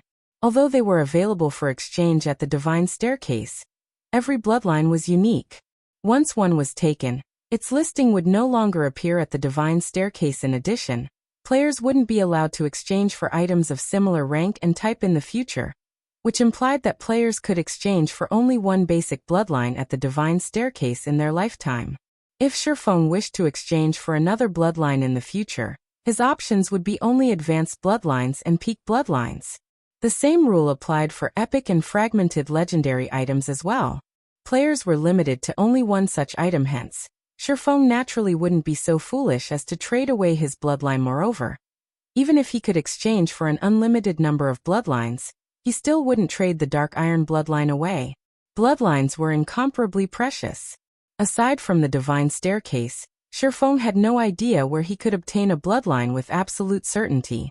Hence, if he managed to get his hands on additional bloodlines, he would naturally give it to the other members of his guild. Only a fool would try to sell their bloodlines away upon Shifeng's departure. Skyhawk's complexion darkened immediately. That guy's dead. He actually dared offend someone from the Flower of Seven Sins. As expected of an expert. If it were me, I definitely would have chosen to trade away the bloodline. Everyone could not help but send Shifeng looks of pity and worship as they watched the swordsman leave the Divine Hall. When it came to tracking and investigative capabilities, the Flower of Seven Sins could rival even the Secret Pavilion. If the organization wanted someone dead, there was almost no escaping the organization's grasp. Hence, if given a choice, independent experts would rather provoke a super guild than the Flower of Seven Sins commander. That person sure is arrogant. He actually dares disrespect the Flower of Seven Sins. The Guardian Knight belonging to Skyhawk's party said as he approached Skyhawk, shock and anger on his face as he looked at Shifeng's departing figure. Since he refuses to trade it to us, we'll just take it away from him by force. Skyhawk sneered as he looked at Shifeng. Did you use the tracking scroll? I did. For the next 12 hours, no matter where he runs to, we'll be able to find him. The Guardian Knight smiled and nodded. Taking a look at his system map, he continued, he seems to be heading for the World Summit. In God's domain, while it was indeed true that only rangers and assassins possessed tracking abilities, other players could rely on special magic scrolls to track players. Meanwhile, as these special magic scrolls did not deal any damage, even when used on a player, the said player would not notice the tracking marker and neither could they remove it. Unless the targeted player logged out of the game, they could be located regardless of where they went. The only flaw of these special magic scrolls was that they could not be used repeatedly on the same target. Once a player was marked, no other tracking marker could be placed on them within the next 48 hours. What a confident person. Notifying Hunter and have him get ready. We'll take action on the World Summit, Skyhawk ordered. In the World Summit, only the foot of the mountain was a safe zone. Once players ascended the mountain, the prohibition on attacking other players no longer applied. There, players could fight each other however much they wanted. Only once a player was killed on the World Summit, although they would not lose a level, they would drop an item and be sent directly out of the World Summit regardless of how much time they had remaining. Since bloodlines were categorized as limited items, after players exchanged for a bloodline, they could not use it immediately. They needed to wait 3 hours for the restriction to end. Meanwhile, if players were killed during this restriction period, they would drop the bloodline with a 100% certainty. Understood. The Guardian Knight licked his lips in anticipation as he contacted their cleric companion. Meanwhile, after Shifeng ascended the World Summit, he did not make a beeline for the area where the epic shrines were located. Instead, he found a secluded spot and retrieved the disintegration armor and God crystal from his bag. Hopefully, it doesn't require too many. Shifeng took a deep breath as he chose the fusion option in the system interface in the Divine Staircase's exchange menu. God crystals were considered only unique items and not limited items. However, players had a cap of 1 God crystal per visit to the World Summit. If Shifeng wished to exchange for another God crystal, he could do so only on his next visit after he chose to fuse the disintegration armor and God crystal. The magic circuits carved on the disintegration armor released a dazzling silver glow. At the same time, the disintegration power the armor radiated intensified. A short moment later, a stream of evil, pitch-black energy flowed out of the disintegration armor. This pitch-black energy felt as if it could corrode all items in existence. In fact, it even began corroding the ground, air, and even space around the disintegration armor. What a strong power. Shi Feng involuntarily retreated 3 steps in a hurry as he looked at this pitch-black energy, deeply afraid of getting tainted by this corrosive energy. However, shortly after this pitch-black energy started corrupting its surroundings, the space around it began trembling. The boundless energy permeating the entire World Summit actually started dispelling this pitch-black energy. In the blink of an eye, it obliterated the pitch-black energy. The World Summit truly is a place created by gods. Shi Feng could not help his surprise as he looked at the formerly decayed grass and air that had reverted to their original states. The corrosive energy was capable of suppressing even the disintegration armor's mighty disintegration power. Yet when this pitch-black energy came into contact with the energy in World Summit, it got wiped out almost instantly. Meanwhile, after this pitch-black energy was removed, a small change occurred to the disintegration armor. The formerly dull and tattered armor was actually glowing right now. Although it still had some physical damage and the magic circuits engraved on it remained dim and powerless, the disintegration power it exuded had become much more resplendent than before. Even Shi Feng, the owner of the disintegration armor, felt intense pressure coming from it. He immediately walked up to the disintegration armor and checked its statistics again. What amazing attributes! Shi Feng could not help but grow ecstatic as he looked at the disintegration armor's new statistics.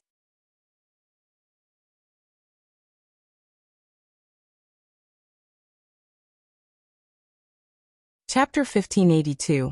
Domain improves. Chapter 1582. Domain improves. Shi Feng's desire for the disintegration armor was intense. After all, it was a set piece of one of the 9 great legendary sets in God's domain. He had only heard rumors about the 9 great legendary sets in the past. He knew that these 9 sets were far stronger than ordinary legendary set equipment.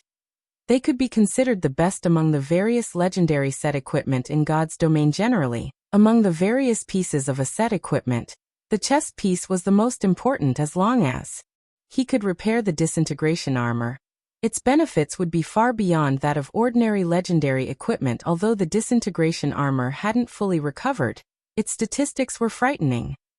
Disintegration armor, one piece of the legendary set equipment the Orc Empire's founding emperor had crafted. The wearer of this armor will gain even greater strength than that of Titans. They will also fall into an endless cycle of madness. However, the disintegration armor had been damaged beyond repair during the Great War, and now leaks the disintegration power within. The disintegration power will taint any player that carries this item. It has also been tainted by an evil power, making it impossible to recast the armor. At present, 75% of the armor is still tainted by an evil power. Disintegration field disintegrates all skills and spells within a 100-yard radius. Skills and spells at Tier 2 and below will be nullified, while skills and spells above Tier 2 will be weakened by 70%.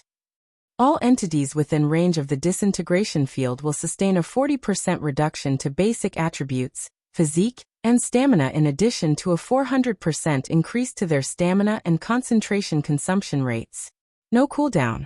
Despite removing a quarter of the evil power, the disintegration armor's power had grown significantly. He didn't dare to imagine how powerful the disintegration field would become once he removed the remaining evil power. Disintegration field's ability to weaken skills and spells above Tier 2 by 70% was outrageous. Such suppression would basically cripple any skill or spell it encountered. The skill or spell would likely deal even less damage than a normal attack, and that's not even including the 40% reduction to basic attributes. Only 3 more to go. Shi Feng could not help his grin as he looked at the remaining evil power in the armor. Although he had spent more time on the divine staircase than any other player, he had earned a lot of time in the entrance test. He still had 5,724 minutes he could use to explore the World Summit. If he spent this time wisely, he shouldn't have any issues acquiring 3 more God Crystals. Opening an epic shrine only costs 1,000 minutes, and excluding travel time between shrines, he could activate up to 5 epic shrines. As long as 3 of these epic shrines contained God Crystals, he could remove the remaining evil power that tainted the disintegration armor. Once he had a plan, Shi Feng stopped wasting his time. After storing the disintegration armor, he dashed towards the epic shrine area. Shifeng ascended the world summit's mountain far faster than he had during his previous visit, even though he was still suffering a weakened state from activating twofold berserk after climbing the mountain for a little over an hour. He had made it past the bronze area, and was already past the mysterious iron area during his climb. He had spotted many players who tried to make the most of their remaining time as they entered as many low-rank shrines as possible, unlike the dark gold and epic shrines, which cost 400 minutes and 1,000 minutes to activate, respectively. Lower-ranked shrines were relatively cheap to activate.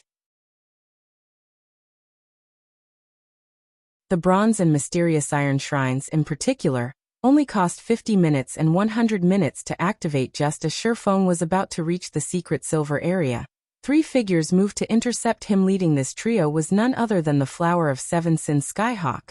What a coincidence! We meet again, Skyhawk said, smiling at the cloaked Shifeng. A coincidence? Glancing at Skyhawk and his 2 companions who currently wore sneers, Shifeng said, I'm wearing a black cloak like many of the players in the World Summit. Quite a few of them are swordsmen as well. Aside from using a tracking scroll, I don't think you have any other methods of differentiating me from anyone else. Such a quick and astute observation is only to be expected from the expert that earned enough SPs to purchase a bloodline. Skyhawk praised and clapped. You are correct. To find you, I used one of the only 2 tracking scrolls I had on hand. Are you willing to sell us the bloodline now? Tracking scrolls were extremely rare and precious items in God's domain. They were treasures used to hunt players. If Shifeng had merely obtained an epic weapon or piece of equipment from the divine staircase, he would not have bothered to waste a tracking scroll on the swordsman. However, Shifeng carried a bloodline. Skyhawk would even willingly spend 10 tracking scrolls to hunt this swordsman down. What if I refuse? Shifeng asked. Refuse? Skyhawk could not help but laugh at Shifeng's question. You can refuse, but the Flower of Seven Sins always gets what it wants. Or do you think that you can actually escape our pursuit? Skyhawk's statement had been quite loud, and his words quickly caught the attention of nearby players who came and went from the secret silver area. What's going on? Members of the Flower of Seven Sins are actually robbing someone. Is this for real? That person sure is unlucky.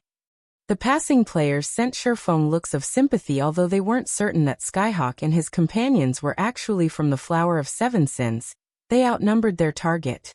Moreover, their weapons and equipment were exceptional.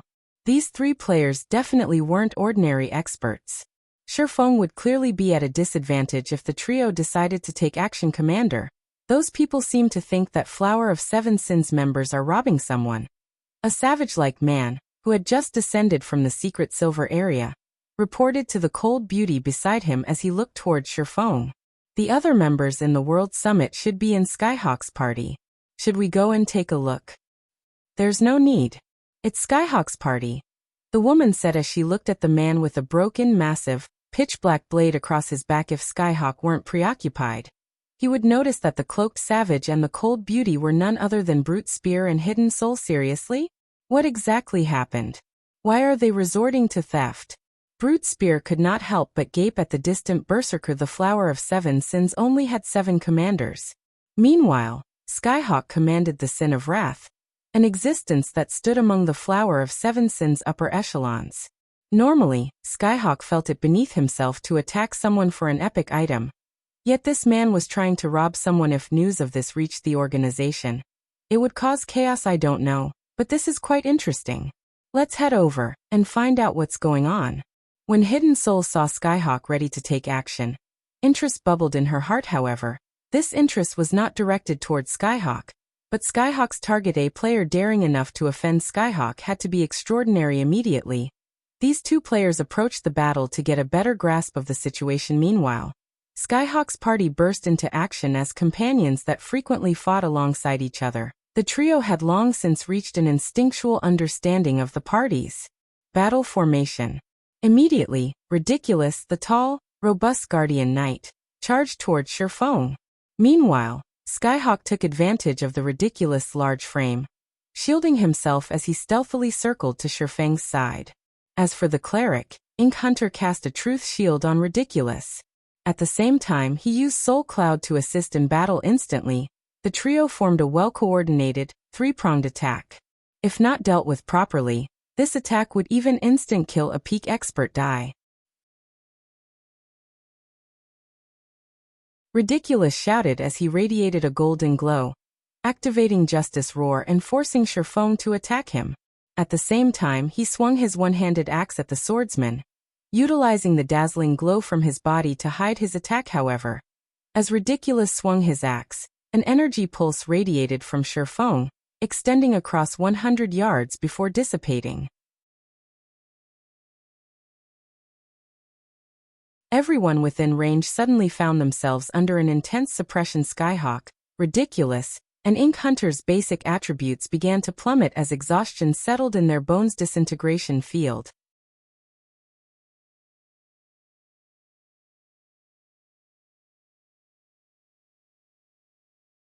Chapter 1583, Mana Cutter. Chapter 1583, Mana Cutter. When the disintegration field took effect, the three members of Skyhawk's party visibly slowed. Meanwhile, when Ridiculous' one-handed axe was a few inches away from Shifeng's face, it clanged against a blue longsword, unable to move an inch further. This is a domain suppression.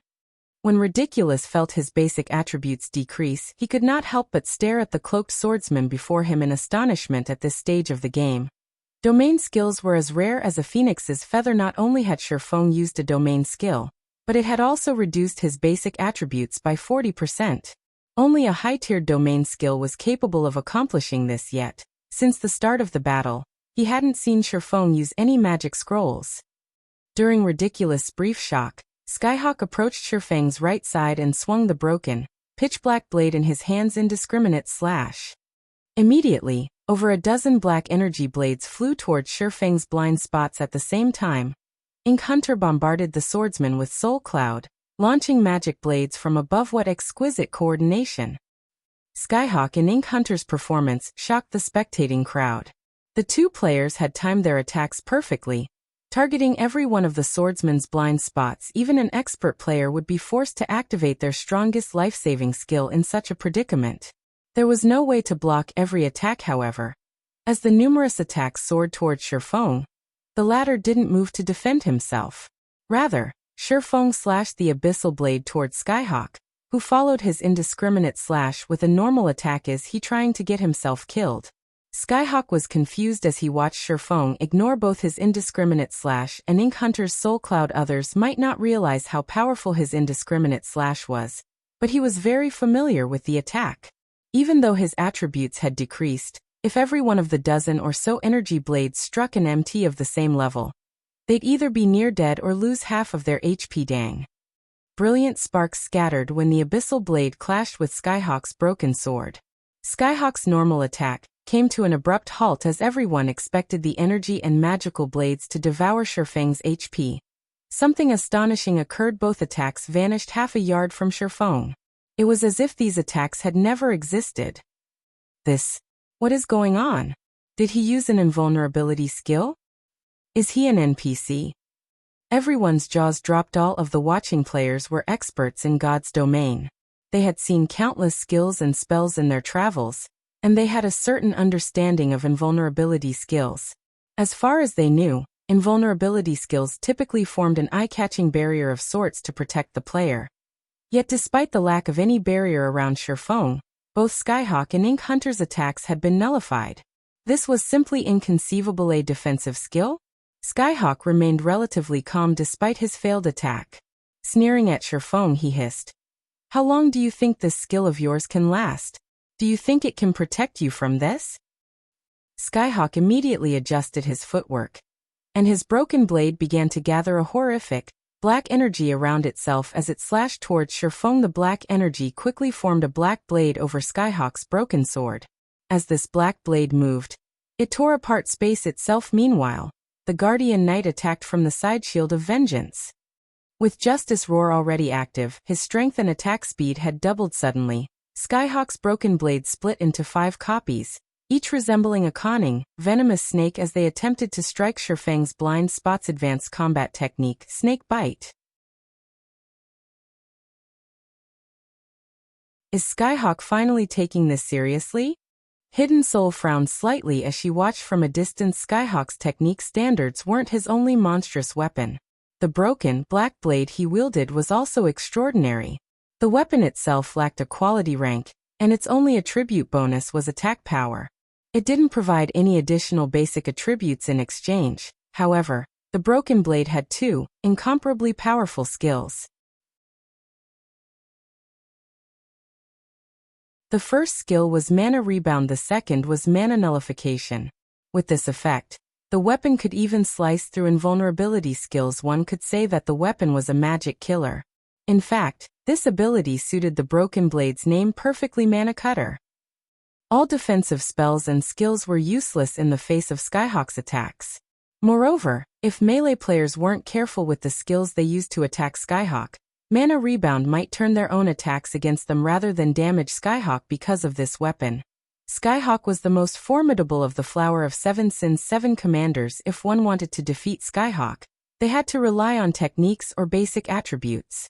Unfortunately, Skyhawk was a monster in both regards. If Hidden Soul had to face such an offensive, even she'd have no choice but to activate Vanish, receiving ridiculous attack, before putting as much distance between herself and Skyhawk as possible. If she tried to fight the Berserker and Guardian Knight simultaneously, she'd have no hope of victory. The Mana Cutter? Shifeng felt a little jealous as he watched the broken pitch-black blade, which had transformed into 5 black snakes in the past. Every player had known about the Flower of Seven Sins commanders. They were just as popular as Super Guild's guild leaders. Their weapons and equipment had been just as famous among them. Countless berserkers and swordsmen dreamed of wielding Skyhawk's Mana Cutter. Realizing that Skyhawk and ridiculous attacks were about to hit their target, Shifeng disregarded the idea of intercepting them forcibly. Instead, he used Divine Steps and split into 11 copies, spreading out to circle his 2 opponents. Shifeng still suffered a weakened state, and although the duration was much shorter than earlier, it still reduced his basic attributes by 80%. Overall, his basic attributes were only slightly higher than Skyhawk and Ridiculous, who were still suppressed by Disintegration Field.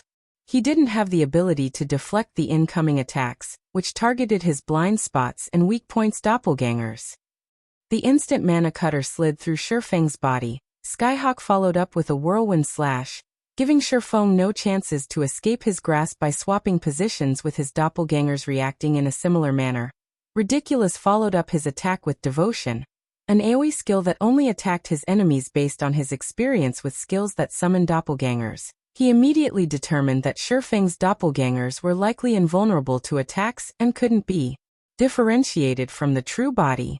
In that case, he simply needed to attack all 11 clones with an AoE to find Shifeng. This, however, Ridiculous was dumbfounded after he used Devotion. All 11 doppelgangers remained unharmed. They're all fakes? Skyhawk looked at each clone carefully. He had prepared to launch an attack as soon as his companion revealed Shifeng's real body, but since none of the copies had taken damage, he was at a loss. Using his opponent's shock as an opportunity, Shifeng appeared before Ridiculous and activated the aura of Time's forbidden domain. His 2 blades then transformed into streaks of light as the bit into the Guardian Knight before him. Tier 2 skill, Instant Strike. Although Ridiculous noticed Shifeng's attack, due to his weakened physique and the swordsman's attack speed, which had been increased by 500%, he couldn't react in time. He didn't even have time to activate his life-saving skill before Shifeng's attack struck. In the end, he could only watch as the Abyssal Blade and Killing Ray slashed down at him in succession before Skyhawk could react. The Guardian Knight's 30,000 HP had fallen to 0.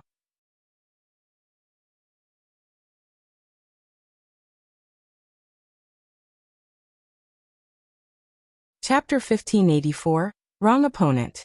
Chapter 1584, Wrong Opponent. As Ridiculous' HP hit 0, silence descended on the spectating players as they watched the battle. Everyone realized that Skyhawk, Ridiculous, and Ink Hunter were definitely peak experts. The trio's combat standards were even better than theirs, and their weapons and equipment were nothing compared to the trio's yet. Despite 3 such excellently geared peak experts working together, Shifeng killed one of them without receiving a single point of damage. Moreover, the The swordsman had taken out the player with the highest defense and HP. This was simply inconceivable. How is this possible? Ridiculous stared at Shifeng in shock as his vision began to fade to black. No matter how he thought about it, he couldn't rationalize what had just happened. All 11 clones should have been Shifeng's doppelgangers. Shifeng's main body should not be among them. When he had used devotion, none of the clones had been affected in the slightest. The only logical explanation was that all 11 clones were doppelgangers. Yet one of these clones had killed him. Ridiculous wasn't the only one confused.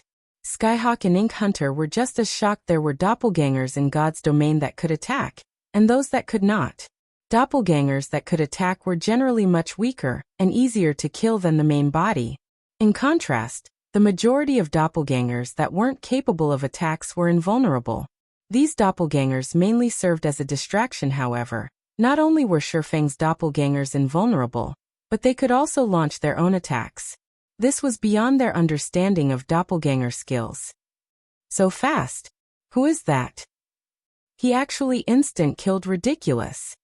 Brute Spear, who watched from a distance, gulped as the previous scene replayed in his mind. Ridiculous techniques were no weaker than his own, but the Guardian Knight was much tougher than a berserker like him. Yet this Guardian Knight had died without the chance to defend himself.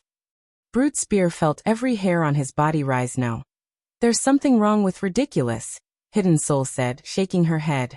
Although that player's attack speed is incredible, it's so fast that Ridiculous wouldn't have time to react and activate a life-saving skill.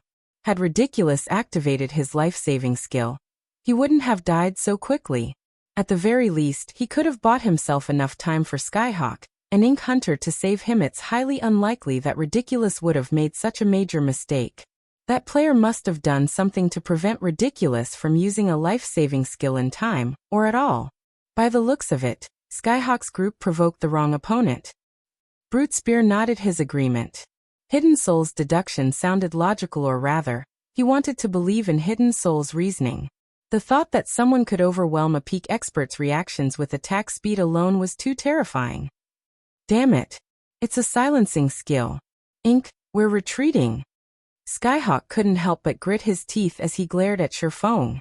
Decisively, he turned and fled. Skyhawk finally understood why Shifeng had dared to ascend the World Summit before the Bloodline's restriction period had lifted. Rather than arrogance and foolishness, Shifeng had done so because he was absolutely confident in his abilities. While they could cope with the basic attribute suppression, it was an entirely different story if they had been silenced. Aside from the fact that they wouldn't receive any healing, the fact that they couldn't transform into their demon states or activate berserk skills put them at an overwhelming disadvantage. He was not afraid of powerful spells or skills, but if his opponent used a berserk skill, his basic attributes would be overwhelmed. Furthermore, his opponent was an incredibly calm, peak expert Ink Hunter, who stood some distance away, reacted as well, fleeing. What? Skyhawk is actually retreating? Brute Spear gaped as he watched Skyhawk and Ink Hunter run away. Skyhawk was one of the Flower of Seven Sins commanders. Even when against 4 or 5 peak experts, he would likely fight until the bitter end, and either wipe out his opponents or take as many lives as he could. Yet, against Shifeng, Skyhawk had decided to flee. In fact, Brute Spear wasn't the only one shocked. All of the spectating players were dumbfounded. Only, unlike Brute Spear, they weren't surprised by Skyhawk and Ink Hunter's retreat. They were shocked by the strength Shifeng had displayed. Not only had the swordsman killed a peak expert instantly, but he had also followed up by scaring away 2 other peak experts too strong. Is he an NPC? He actually killed a peak expert from the Flower of Seven Sins. I never knew that there was such a frightening expert among demon players. It would be great if I could get to know him. Everyone deeply admired Shifeng. They, too, were experts in God's domain, and they realized how powerful Skyhawk and his party members were. Ordinary experts couldn't compare to the trio. Yet Shifeng had overwhelmed them despite being outnumbered. These players agreed with Skyhawk and Ink Hunter's decision to retreat. Only a fool would try to fight Shifeng after seeing the swordsman's display of strength. Although players would not lose any levels when they died in the World Summit, they would DOP one of their items. At their levels, Every piece of equipment was worth a fortune. This was especially true for peak experts like Skyhawk. You want to escape? Watching Skyhawk and Ink Hunter flee, Shifeng thrust the abyssal blade into the ground. Abyssal curse. Suddenly, black mist began to rise from the ground in a 30-yard radius around Shifeng. The mist then transformed into countless, pitch-black chains that attempted to bind Skyhawk and Ink Hunter. Reacting quickly, Skyhawk swung the mana cutter at the incoming chains. While in Forbidden Domain, players couldn't use skills or spells, but both of mana cutter's skills were passive. Even in Forbidden Domain, the weapon could still slice through spells and skills. As the crowd watched, Skyhawk shattered every one of the pitch-black chains that moved towards him. Unfortunately, although Skyhawk had escaped Abyssal Curse, the cleric, Ink Hunter, had not. In the end, the chains bound the cleric, and his basic attributes began to decrease once again. Shifeng then left an afterimage behind him as he dashed towards Ink Hunter. Fight me if you have the guts, Skyhawk shouted, furious as he watched Shifeng charge towards his companion. Ink Hunter was a cleric. Without the ability to use spells and skills, he was powerless against Shifeng. Meanwhile, Shifeng's silencing skill was clearly a region-based skill. As long as they moved out of the affected region, they would be free from the silencing effect. However, if Ink Hunter died before they escaped, he'd be left without a healer to support him. He'd definitely have a difficult time against Shifeng alone. As Skyhawk declared his challenge, and before the watching players had realized it, Shifeng had appeared before the Berserker, his sacred sword descending on the commander from the Flower of Seven Sins Shadow Blade. A single slash, alongside 9 shadows, struck Skyhawk from various directions. Shifeng's sudden appearance had caught Skyhawk off guard, but the Berserker reacted almost immediately, adjusting his footwork and wielding his blade. Advanced defensive combat technique. Iron Wall. The broken blade's trajectory seemed strange as it deflected the incoming attacks. As Mana Cutter countered more of the attacks, its speed seemed to increase. In the end, Skyhawk managed to deflect 9 of the 10 incoming attacks, receiving only 1. When the attack struck, he had lost a little over 2,000 HP and retreated several steps. Skyhawk had basically lost 1/10 of his suppressed HP. However, Skyhawk did not pay much mind to the damage. At the very least, he had lured Shifeng in. With this, Ink Hunter could escape the silencing AoE. Once they were free of the silencing effect, recovering his lost HP would be a piece of cake. However, before Skyhawk could celebrate his success, he realized that something was amiss. Originally, there had been 11 copies of the enemy swordsman on the battlefield, but now there were 12. The clone charging towards Ink Hunter had never deviated from its path. At this point in time, said clone had also arrived before the cleric and activated Shadow Blade. Already the cleric, with low HP and defense, died instantly as the 10 attacks bit into his body. How is this possible? Skyhawk shifted a bewildered look between the Shifeng that had claimed Ink Hunter's life and the one that stood before him. What he did not know was that Shifeng had never intended to let any of them get away. Shifeng had sent the doppelganger he had summoned with Phantom Kill after Ink Hunter, while his main body had used Void Steps to approach Skyhawk.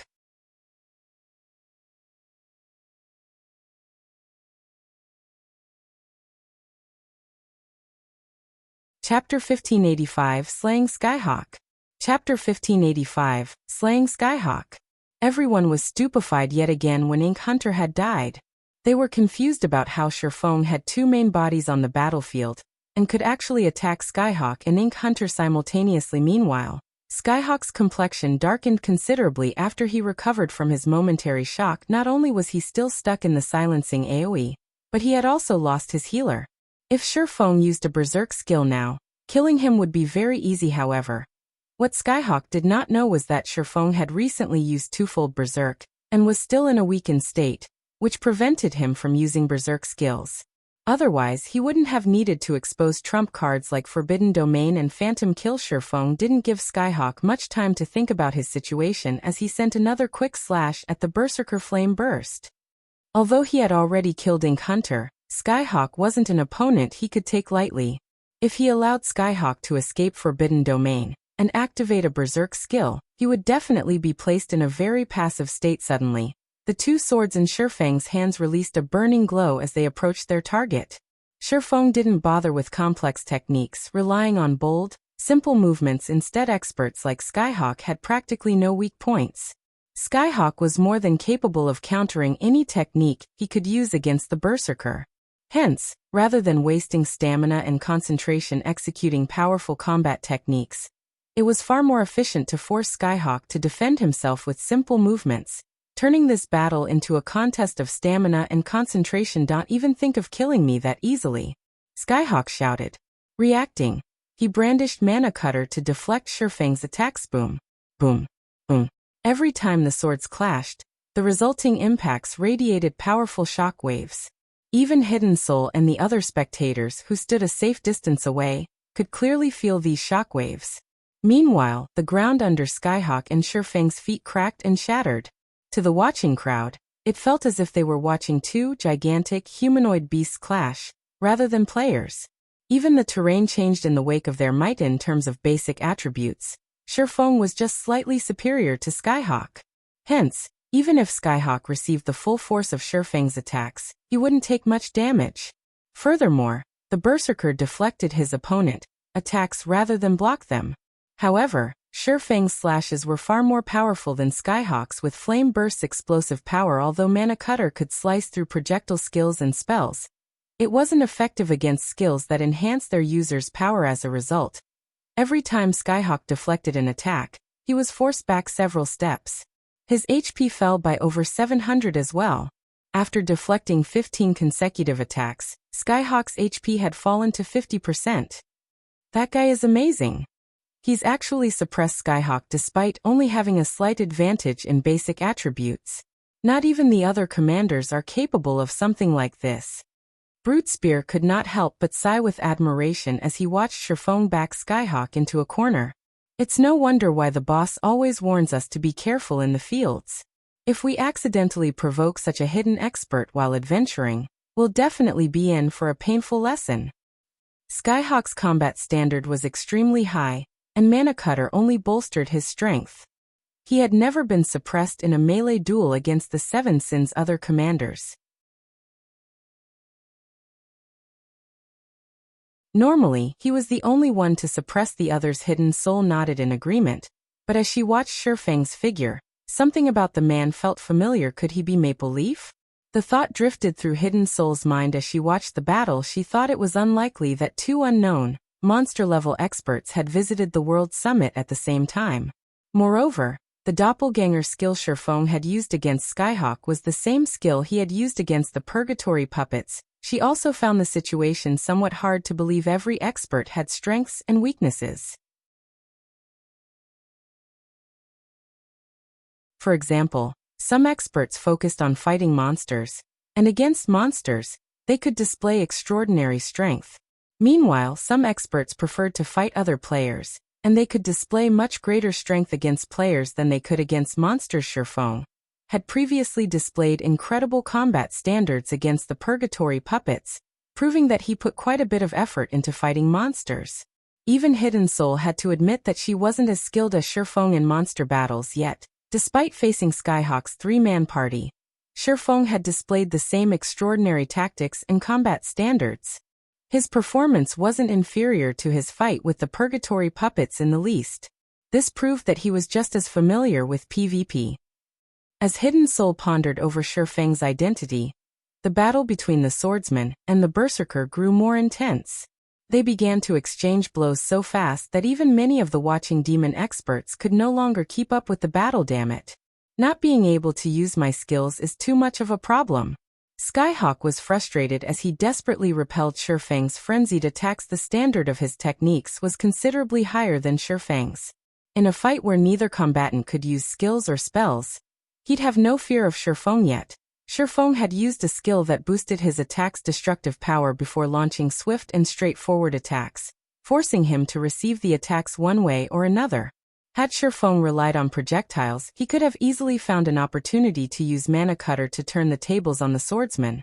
But as if Shifeng had known about the weapon's abilities, he refused to give Skyhawk such an opportunity. This forced him into a passive situation, having to focus on his own defense.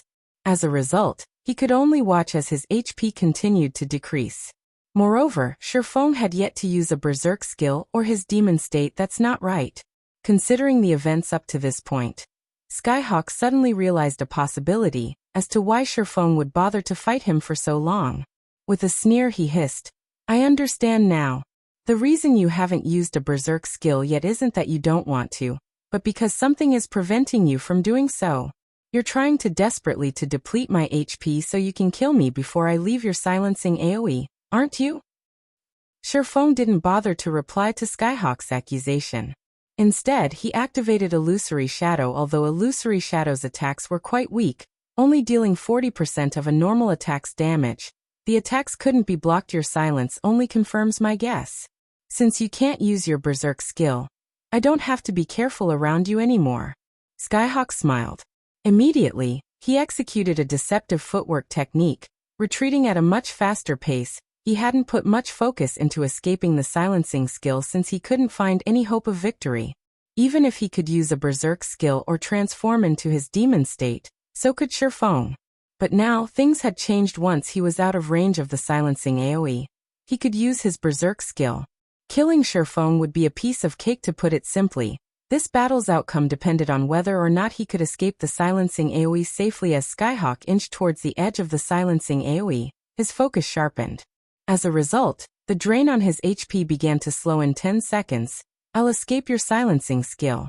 It's impossible to deplete my remaining HP in so little time. I have to admit, though, you are the first person to force me into such a position since I've joined God's domain. You should be proud of this fact. Do you have any last words?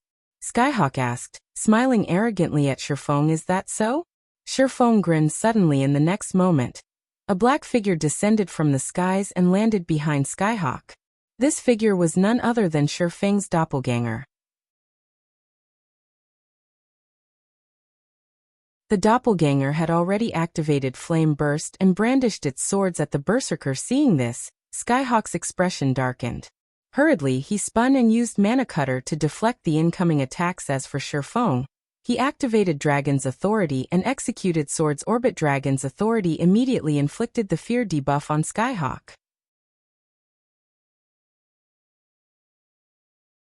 Not only did the debuff decrease the berserker's attack power by 40%, but it also reduced his attack speed and movement speed by 40%. With Skyhawk's attack speed decreased significantly, he couldn't keep up with both Shifeng and his doppelganger.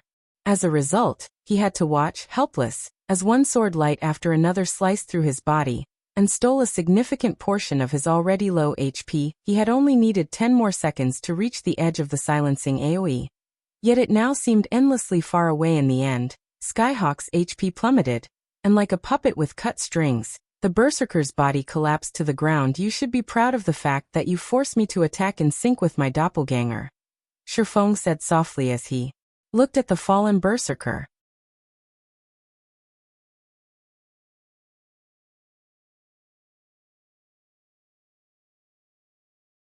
Chapter 1586, Demon King's Horn. Although Shifeng had only spoken after Skyhawk's HP had reached 0, players would retain their senses for a short moment after they died in God's domain. Only players weren't able to move you. Skyhawk nearly spat blood when he heard Shifeng's statement. Had he had use of his skills, Shifeng's mindless, brutish attacks wouldn't have claimed his life outright even without activating his berserk skill. However, Skyhawk's HP had already reached 0. Even if he wanted to say something, he couldn't. He could only wait, hateful, as the system gradually sent him out of the World Summit. When the spectating crowd saw Skyhawk's corpse on the ground, they gulped audibly as they turned towards the swordsman beside said corpse. Shifeng was too strong. This was the first time that they, as expert players, had realized that players could dominate a battle by relying on skills, not just basic attributes and techniques. Despite facing 3 peak experts simultaneously, Shifeng had killed all 3 by relying on his skills. Shifeng's skills were so powerful that Skyhawk's party hadn't been able to retaliate in the slightest. First, Shifeng had suppressed his opponents with a domain skill. He then used a silencing AoE skill, and another skill that allowed him to instant-kill a Guardian Knight. In the end, he had relied on his doppelgangers to fight a 2-on-1 battle. With his numerous skills, he had crushed any advantage his opponents had possessed. After this battle, These expert players realized how important skills and spells actually were now. They understood that skills and spells could make up for their imperfections, furthering their combat powers even when struggling with an overwhelming disadvantage. They could rely on the synergy of powerful skills and spells to turn the tide of battle. Sherfeng was proof of this. Skyhawk died. Just like that. He's definitely going to get an earful when he reports back to the main headquarters. Brute Spear could not help but laugh as he watched Skyhawk's body gradually disappear. We really have to thank this mysterious expert. As the Sin of Wrath's commander, everyone in the Flower of Seven Sins recognized the man's strength. He had achieved quite a bit in the organization. This was also why Skyhawk was so dissatisfied with Hidden Soul, who had recently been promoted to the Sin of Pride's commander due to her connections. Hidden Soul faced a lot of pressure in the organization, but now that Skyhawk had died during an attempted robbery, he would lose quite a bit of influence. Mysterious expert? Hidden Soul could not help but shake her head. Smiling bitterly, she said, "He is no mysterious expert. In fact, you know him." "I know him." Brute Spear was confused. "If I'm not mistaken, he is Maple Leaf," Hidden Soul said as she stared at Sherfeng's distant figure. Although he had hidden his appearance under a black cloak, one of the doppelganger skills he used during the fight is the same skill Maple used in the entrance test. "He's Brother Maple?" Brute Spear turned to Sherfeng with wide eyes, shocked. He couldn't believe it. Not only was Sherfeng ridiculously powerful against monsters, but he was equally powerful in PvP. "Commander, if we can deepen our relationship with Brother Maple, wouldn't we have a better chance of retrieving the item?" Brute Spear suggested excitedly. "MHM. But this isn't the time to ask him," Hidden Soul said after giving the matter some thought. "He has just killed Skyhawk. Even if Skyhawk can stomach this grievance, the elders aren't likely to turn the other way. They'll do everything to learn as much as they can about him. It won't be too late to contact Maple once the elders have discovered his true identity." After giving the matter some thought, Brute Spear understood Hidden Soul's reasoning. The Flower of Seven Sins was a mysterious organization, which everyone in the virtual gaming world feared and revered. Meanwhile, news of a mysterious player killing a commander like Skyhawk would leak. Sooner or later, the other superpowers would laugh at and ridicule the Flower of Seven Sins. If the organization wanted to maintain its reputation, it couldn't sit still and do nothing. Otherwise, the organization's prestige would plummet. While the watching players discussed Sherfeng and the battle, the swordsman began to collect the loot. Skyhawk and his party had dropped. Skyhawk, Ridiculous, and Ink Hunter were all bona fide peak experts. Every weapon and piece of equipment they used was the best of the best. When Skyhawk had died, not only had he dropped level 45, dark gold plate armor gloves, but he had also dropped a horn that radiated dense, demonic power. As it lay on the ground, it increased the demonic power in the air by several fold. "What's this?" Sherfeng picked up the horn curiously and inspected it. Demon King's Horn, epic rank consumable. This horn carries the power of a living Demon King. Activating the horn will allow you to execute an attack with the power this Demon King had during his life. Activating the Demon King's power will cost 30,000 magic crystal. Can be used 2 more times. Sherfeng was dumbfounded when he read the Demon King's horn's description. A moment later, ecstasy gripped his heart. An epic consumable. This item was far rarer than an ordinary epic item, and it was obvious that Skyhawk had purchased it with his shrine points. However, it seemed that the Berserker had been in so much of a hurry to kill Sherfeng that he had ignored the restriction period.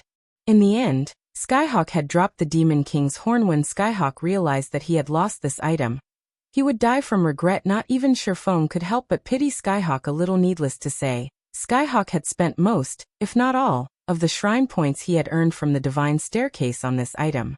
If Sherfeng had been in his place, he wouldn't have spent his points on the horn. After all, it was merely a consumable item. It would disappear once its usage counts had been spent. However, Sherfeng had to admit that the item could exert an astounding amount of power, due to its limited usage counts. With it, a player could use all of the potential of an epic item in an instant. In God's domain, Demon Kings were Tier 5 existences. Although their life ratings were lower than fallen angels, they were still Tier 5 creatures.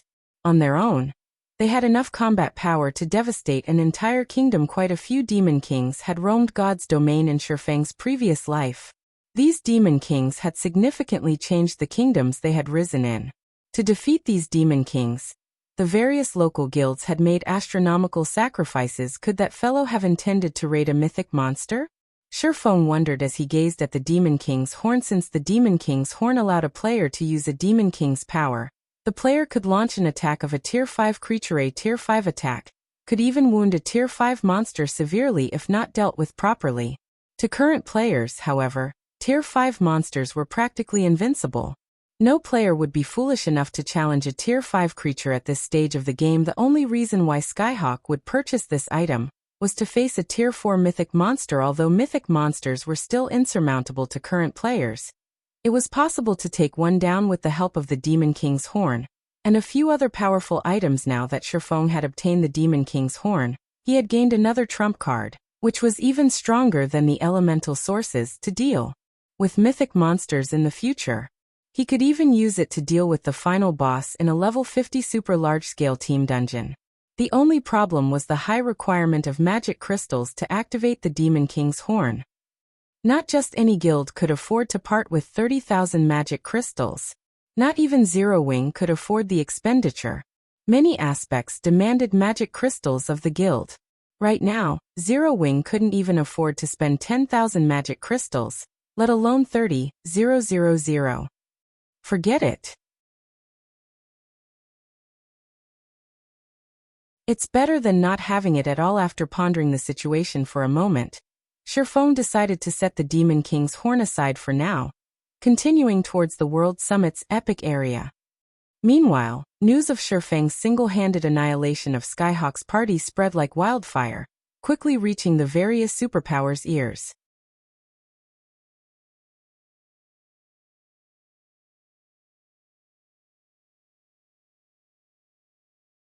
Chapter 1587, Mysterious Expert. Chapter 1587, Mysterious Expert. Players bustled about on the streets of a guild town, protected by tall walls. Quite a few of these players were architects, busily constructing all types of buildings from the top floor of an open-air restaurant in the town. A middle-aged man in dark gray armor quietly watched these architects. A flame-shaped shield rested beside his chair. Suddenly, a young man burst into the room. Running up to the middle-aged man, "Uncle Yuan, something big has happened," the young man excitedly reported. "We just received news that Skyhawk, one of the Flower of Seven Sins commanders, has been killed." The middle-aged man in question was none other than the secret pavilion's Yuan Tiexin. He had already reached level 50 and wore the level 50 fine gold ranked landslide set, a set equipment for shield warriors which could only be obtained from level 50. 100-man team dungeon. Skyhawk has been killed? Yuan Tiexin turned towards the young man in astonishment. How is that possible? Did someone organize an expert team to ambush him? No, that can't be right. We're talking about one of the Seven Sins commanders here. The Flower of Seven Sins definitely won't take such a blow lying down.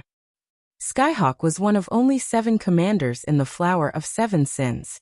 His individual strength even ranked near the top in the assassination organization. Yuan Tiexin found it truly hard to believe that a handful of players could kill such an expert. The only possibility was that some superpower had organized a small army to ambush the man. They'd also need various powerful tools to ensure that he couldn't escape. No, that's not the case. Based on what we've heard, it seems that Skyhawk and 2 of his close aides attempted to rob another player. In the end, that player turned the tables, and the 3 lost their lives, the young man explained. Stammering, Skyhawk led his men to kill a player, but ended up dead instead? How is that possible? Yuan Tiexin was even more shocked. Not only had Skyhawk died, but he had also been killed by a lone player. The man had even had the numerical advantage in the situation. No matter how Yuan Tiexin considered the younger man's words, they sounded like a joke. It's true.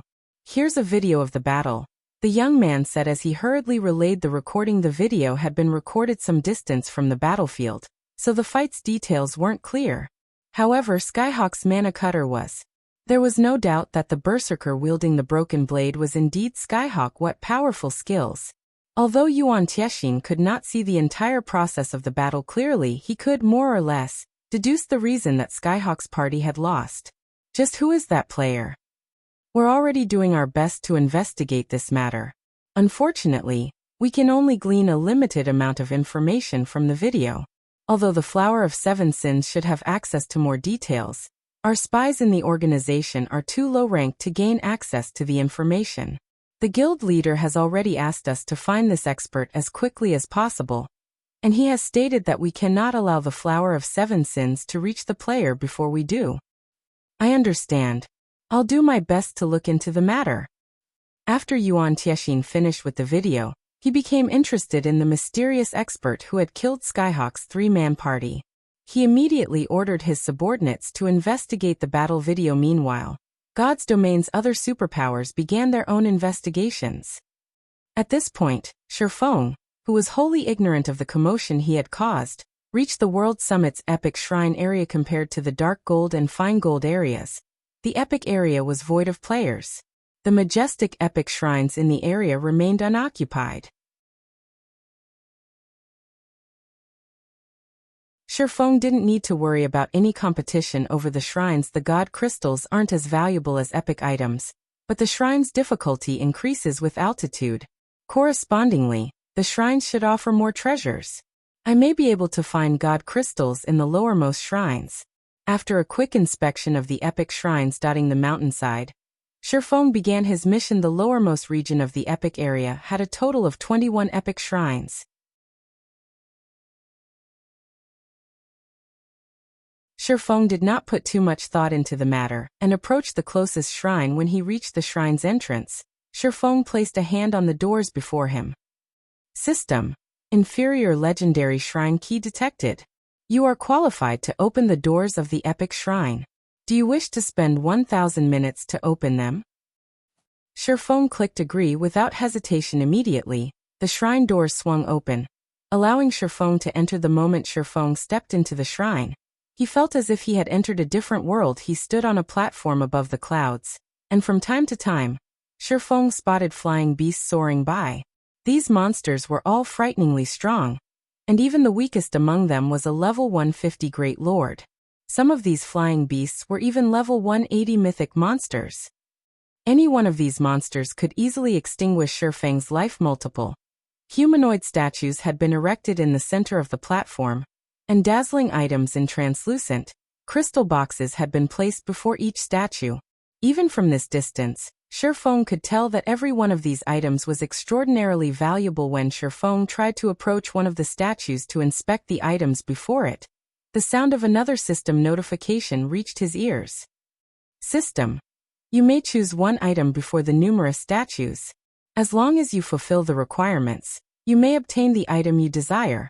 If you fail to complete the requirements within the given time limit, you will be teleported out of the shrine automatically. Sure enough, the system won't let players take these items easily. Shifeng wasn't particularly surprised. Although every shrine in the World Summit offered its own rewards, not every shrine granted players a reward upon entry. Some required players to pass certain tests. The Shrine of the Lord of Destruction, which Shifeng had previously visited, was one such example. If players did not choose the appropriate shrines based on their strength, they might walk away empty-handed. A total of 12 statues occupied the platform. Among the items before the statues, 4 were damaged items, and there were 5 pieces of intact epic equipment, 2 epic weapons, and 1 epic item. According to the acquisition difficulty in God's Domain, the epic item would be the most difficult to obtain, while the damaged items would be the easiest. It was relatively easy to determine the various statues' difficulty levels. However, none of this mattered to Shifeng. After all, he was not here for practical items. The god crystals were his only goal. Please, let this be a god crystal. Shifeng then approached one of the statues with a damaged item. The moment he made his choice, the stone statue before him began to crack. The cracked stone fell to reveal a stalwart man wielding a 2-handed sword and wearing golden armor. Shrine Knight, High Human Tier 4 Sword Emperor. Level 100. HP 20, 000, 000/20, 000, 000. The moment the Shrine Knight appeared, Shifeng felt an unprecedented pressure bear down on him. Normally, NPCs' combat techniques were far stronger than monsters of the same level and tier. Furthermore, the NPC before him was a high human. High humans were unlike the current humans populating the God's Domain continent. High humans had long since gone extinct in God's Domain long ago. The gods had blessed high humans, and their life rating was much higher than their ordinary current cousins. They were bona fide humanoid monsters. In fact, the legends that spoke about humans who had slain dragons didn't refer to current humans, but high humans. Current humans' life rating was far lower than dragons, and not even a Tier 5 NPC would be a match for an ordinary Tier 5 dragon. However, high humans could fight and defeat dragons as another example of how powerful high humans were. The Tier 4 Shrine Knight before Sherfeng could easily kill mythic monsters of the same level, as if they were ants.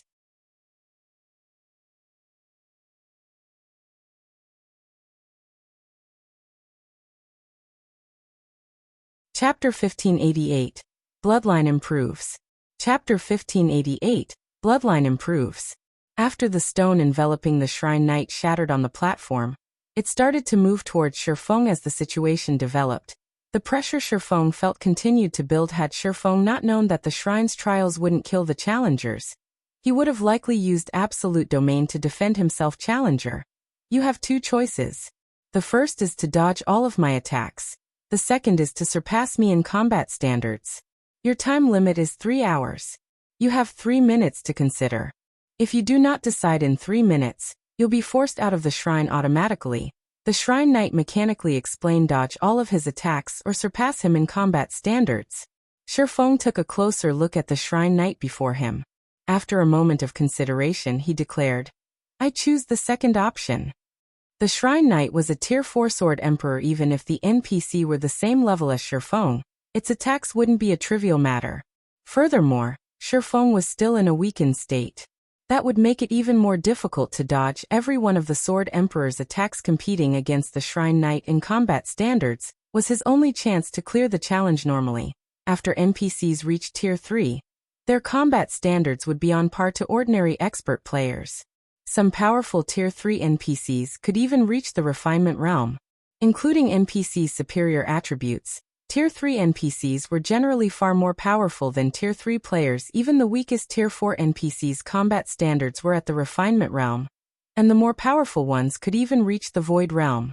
Not even Tier 4 peak experts would have dared to provoke Tier 4 NPCs in the postas for the heroes who were summoned to protect towns and cities. Those capable of reaching Tier 4 had no issue reaching the Void Realm. This was precisely why they could summon towns and cities. Although Sherfeng bore a weakened state, his combat standards weren't affected. Moreover, competing against a Tier 4 NPC via techniques was a rare opportunity. Unlike players, an NPC's combat techniques were far more refined. Their application could even stun players. Excellent. Let's start the battle then. During this time, my basic attributes will drop to match yours. I will also be set at Tier 2. Neither of us will be allowed to use any skills or spells during this fight. You're also prohibited from using any tools. You will only complete the trial after depleting my HP completely, the Shrine Knight said, nodding. His aura then began to weaken as the Shrine Knight fell from a level 100 Sword Emperor to a level 61 Sword Master. For a brief moment, Sherfeng felt restricted. A notification then appeared, telling him that he was temporarily barred from using skills, spells, or tools. Shrine Knight now had 1 million HP remaining. It was entirely possible for Sherfeng to end this battle quickly, even while relying on his combat techniques. Before Sherfeng could prepare, the Shrine Knight appeared before him, its golden greatsword transforming into a streak of golden light that struck at Sherfeng repeatedly in quick succession. So fast, Sherfeng promptly executed Sword's Orbit as the Shrine Knight's blade descended. There wasn't a shred of hesitation in the Shrine Knight's movements. It seemed as if the NPC moved on instinct rather than rational thought.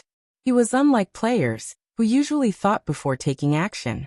The near-instinctive movements allowed the Shrine Knight to execute attacks that were so fast that Sherfeng couldn't preemptively defend himself. As a result, Sherfeng had to rely on passive defense techniques like Sword's Orbit to protect himself from the incoming attacks. Dang. Dang. Dang. Metallic clangs echoed across the platform as dazzling sparks lit the air. If other players saw this, they'd be dumbfounded.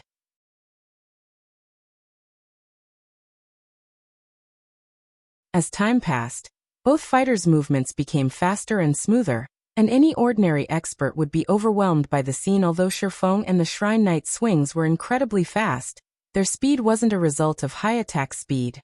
Rather, it was due to their instinctive execution. Even after exchanging blows for several minutes, neither side had dealt any damage.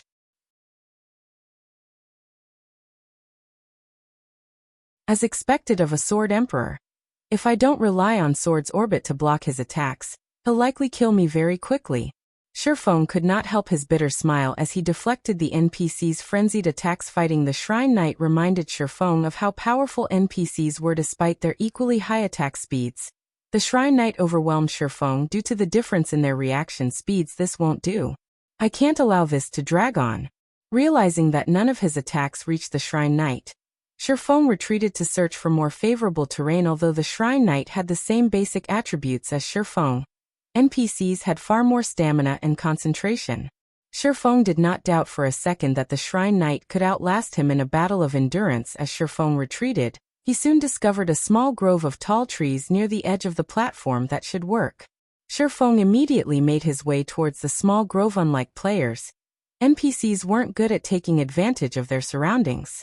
This fact even held true for Tier 4 NPCs. If he used the trees to block a portion of the Shrine Knight's attacks, he would have more opportunities to deal damage. However, as soon as Shifeng left the platform's central area, the Shrine Knight stopped his attacks and leaped backward, withdrawing from the battle. The NPC then turned and walked back to his original position. Crap. Is this for real? The system won't even give me a chance of winning. Shifeng was speechless when he saw the Shrine Knight recover to his original state. If he could not fight outside of the platform's central area, he wouldn't be able to take advantage of the terrain. If he continued to exchange blows mindlessly with the Shrine Knight, he would exhaust himself and die before his 3 hours were up. Why is this trial so difficult even though it's the lowermost epic shrine?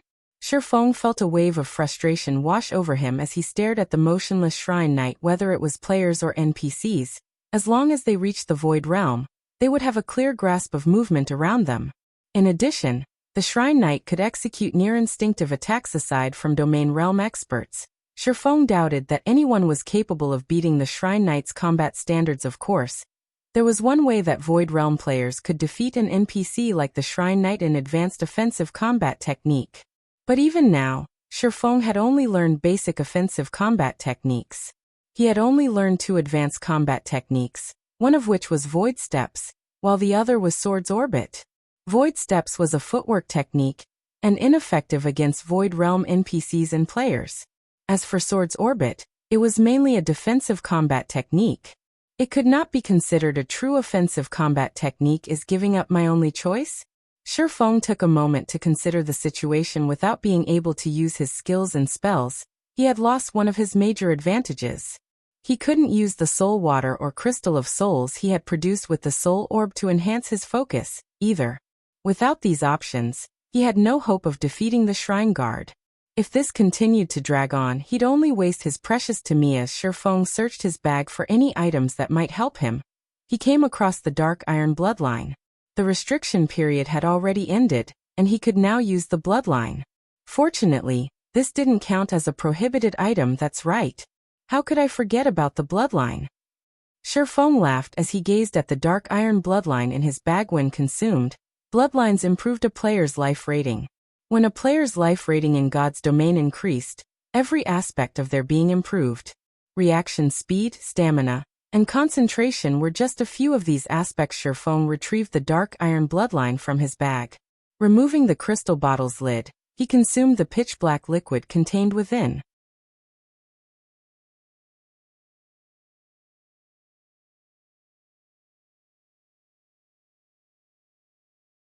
Chapter 1589.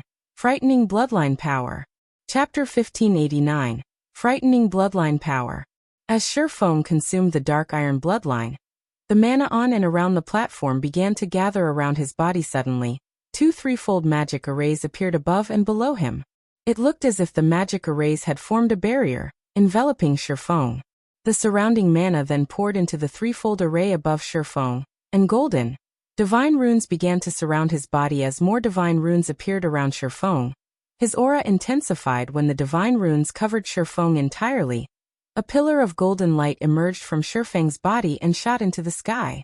The golden pillar radiated an aura that was even stronger than the Shrine Knight's. A few seconds later, the light pillar began to dissipate and calm returned to the platform. Once the platform returned to its original state, Shifeng slowly opened his eyes. His previously pitch-black pupils now contained a trace of silver.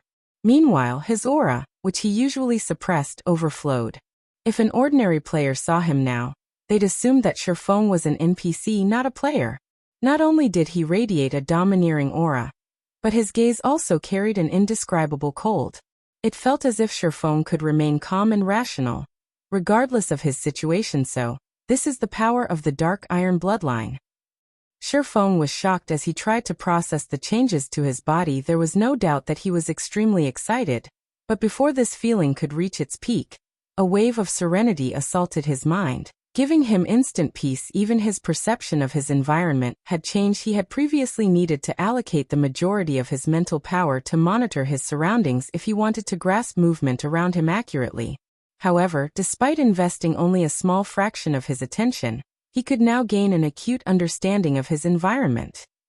This improvement had exceeded Shifeng's expectations. Every expert capable of reaching the Void Realm in God's domain was capable of holding a high rank in a super guild.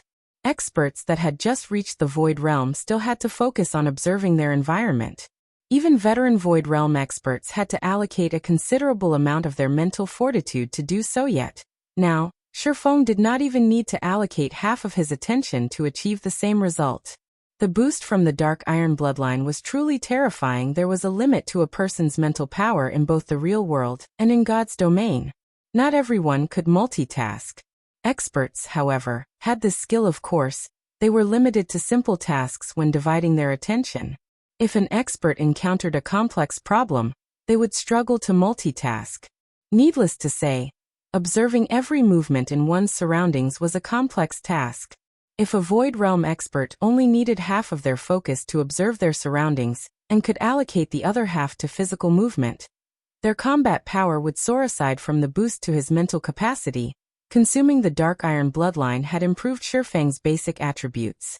His strength had risen by 10%, agility by 7%, endurance, vitality, and intelligence by 5%. Although these were minor improvements, his total basic attributes would increase exponentially as he reached higher levels and tiers, following which, Shifeng executed a few slashes at the empty air. As he did, his swords drew soundless, beautiful arcs of light before him. Sure enough, not only had the bloodline improved my basic attributes, but it's also improved my reaction speed. Before this, my reaction time had peaked at 0.1 seconds. Now I should peak at 0.8 seconds. Bloodlines truly are amazing. It's no wonder why the various superpowers were so desperate for bloodlines in the past. Shifeng could not help his rueful sigh as he watched the lingering afterimages of his blade. Although it was only a 0.2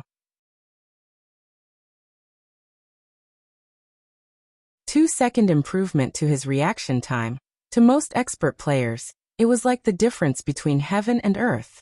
Normally, only incredibly talented experts could cross the 0.1 second limit. He had only been able to react, at most, 10 times in 1 second in the past, but he could now react 12 times.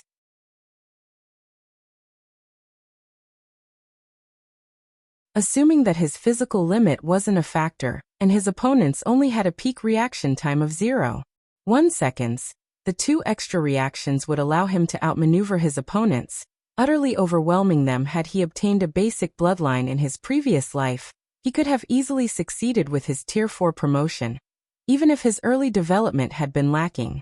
Unfortunately, bloodlines were even rarer than fragmented legendary items in God's domain, following which, Shifeng spent the next 10 minutes or so getting used to the new changes. By the time he was satisfied, he was more than eager to resume his battle with the Shrine Knight. As soon as Shifeng re-entered the platform's central ring, the Shrine Knight awakened and charged at him with his greatsword raised. Come, let me test the Dark Iron bloodline's strength.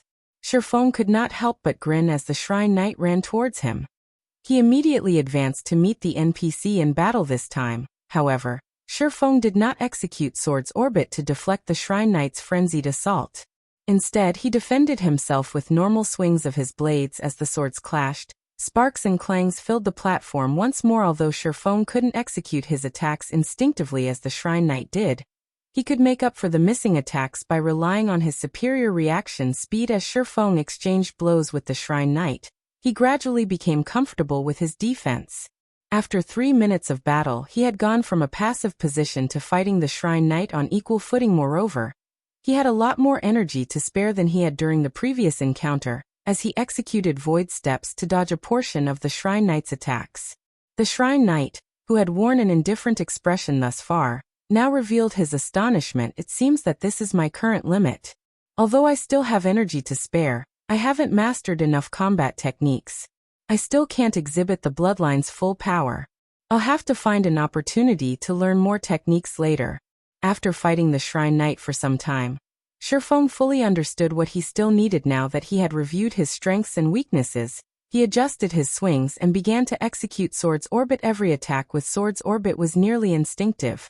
As a result, the speed of Shifeng's slashes had reached its limit. Suddenly, a cut split the skin on the Shrine Knight's shoulder. The NPC's HP fell by roughly 3,000 after the first cut.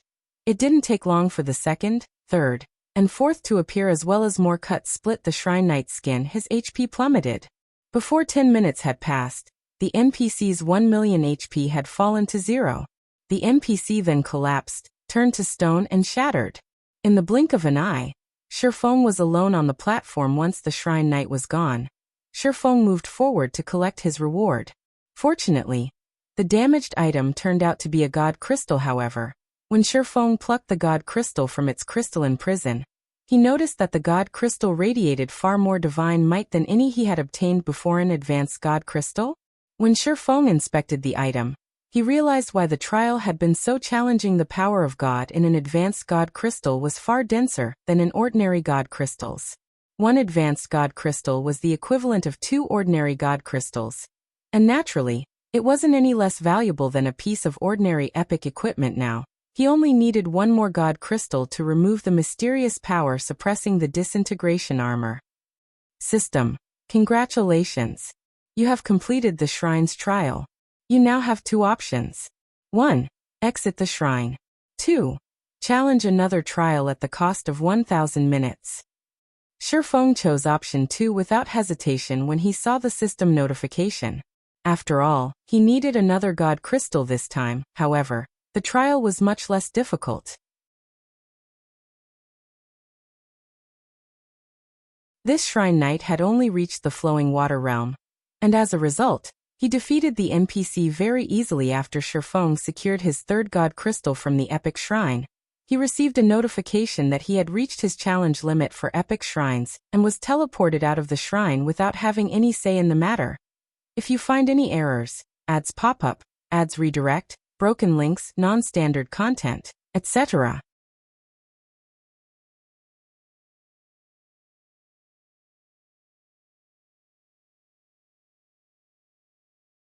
Chapter 1590, Shifeng returns. Chapter 1590, Shifeng returns. Outside of the epic shrine Shifeng had previously entered, the space before the shrine's doors shattered.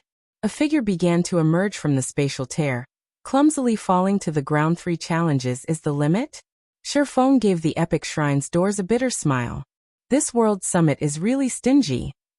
He had thought that he could challenge the epic shrine's trials as long as he still had enough time remaining, but it seemed that that wasn't the case.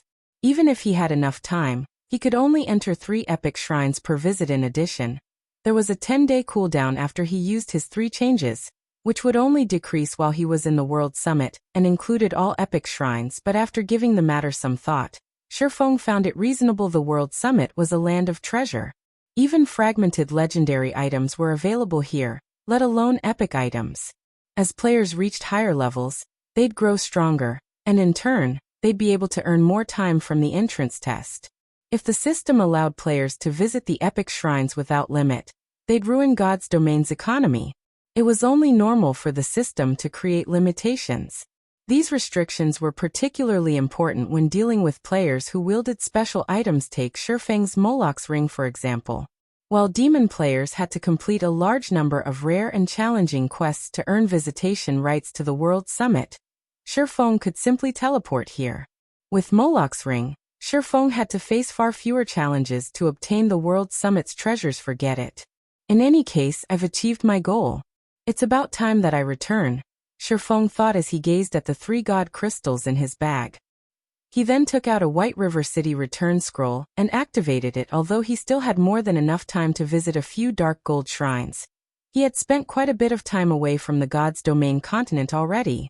Now that he had achieved his goal and gained an unexpected windfall, he had no reason to linger in the World Summit. It was far more important for him to complete the Recast the Disintegration Armor quest. Otherwise, he'd have to deal with the constant annoyance of the mutated orcs that would target him in the fields. Restricting his movement with a flash of light, Shifeng vanished from the World Summit. Star Moon Kingdom, White River City. When Shifeng opened his eyes, he stood in White River City's teleportation hall. As Shifeng moved along the city streets, he noticed that White River City had far more players than several days ago. Many of the new arrivals were merchant players, and plenty of well-known adventurer teams had traveled here from other kingdoms and empires. Players' average level had also visibly increased. Now many of the players exploring White River City had reached level 45. Shifeng even spotted level 46 and 47 independent players in addition. The sight of players atop mounts had become more common in the city. During his last visit, only expert players had owned mounts, but now, many elite players had mounts of their own. However, with the increase of White River City's player population, Shifeng discovered quite a few cloaked players that stood out from the crowd. What made these players stand out in Shifeng's eyes was their interest in the players that wore Zero Wings Guild emblem. Killing intent would flash in their eyes whenever they spotted a Zero Wing member. By the looks of it, Zero Wings members were just as wary of these cloaked players. It felt as if a fight would break out between them at any moment. As Shifeng pondered the city's new, strange atmosphere, Aqua Rose contacted him. Guild leader, you finally returned.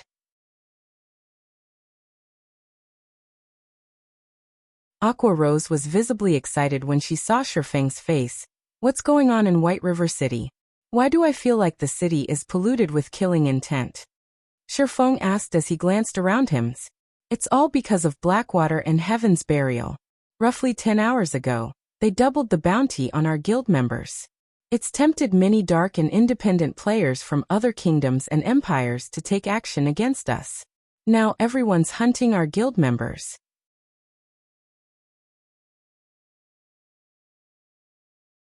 Some have even found opportunities to strike while in White River City.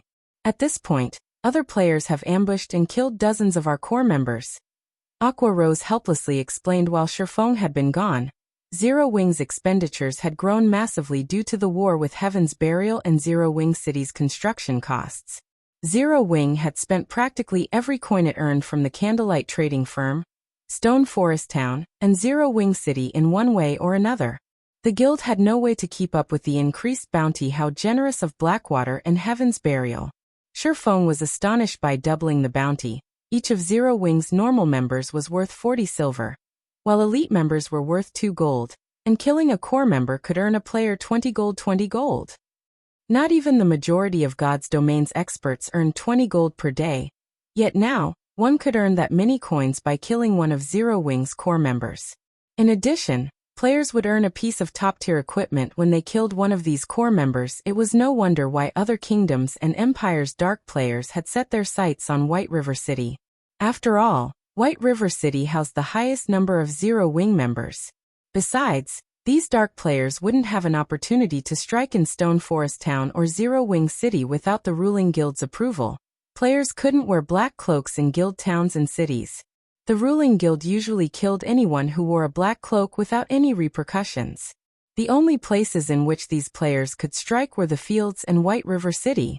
Of the two options, it was easier to find Zero Wing members in the city. Although it was risky to attack another player in an NPC city, the potential profits were just as high. Countless dark and independent players would be willing to take the risk. Guild leader, we've almost run out of guild funds. We are also running out of top-tier weapons and equipment for trade. The situation had disheartened many of our guild mates. We really cannot afford to allow this situation to continue. Why don't we change the direction of our guild's development a little, and send more members to the Black Dragon and Apocalypse Empires? Aqua Rose suggested. Although Zero Wing made a lot of coins from Stone Forest Town and Zero Wing City, there was a limit to how much top-tier equipment they could purchase. Furthermore, due to the constant fighting with Heaven's Burial and Blackwater's experts, Zero Wing's ability to gather top-tier equipment and rare materials from team dungeons had weakened. If this persisted, it was only a matter of time before Zero Wing crumbled. No. Since Heaven's Burial and Blackwater want to increase their bounty, we'll increase ours as well. We'll see who will remain standing in the end, Shifeng said, shaking his head. Also notify Melancholic and have her prepare these materials for me. Gather every advanced forger we have, as well. But we have very little spare capital remaining. If we increase our bounty, we'll run out of funds very quickly, Aqua Rose said worriedly. Currently, Zero Wing's emergency funds only amounted to 22,000 gold. This even included the rent they had received from merchant players in Zero Wing City. If they increased the bounty on Heaven's Burial's members, that might not even last them one more day. If Zero Wing couldn't pay the bounties, its reputation would suffer. Relax. I have a way to deal with the money problem. Just make the announcement. Shifeng simply smiled in response to Aqua Rose's question. He then disconnected the call and made his way towards the candlelight trading firm.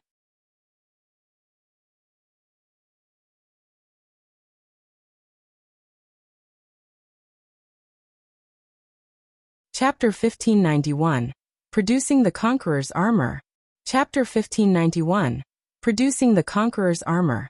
After Shifeng disconnected the call, Aqua Rose stared at the dark screen before her in stunned silence. Increasing their bounty on Heaven's Burial's members was easier said than done.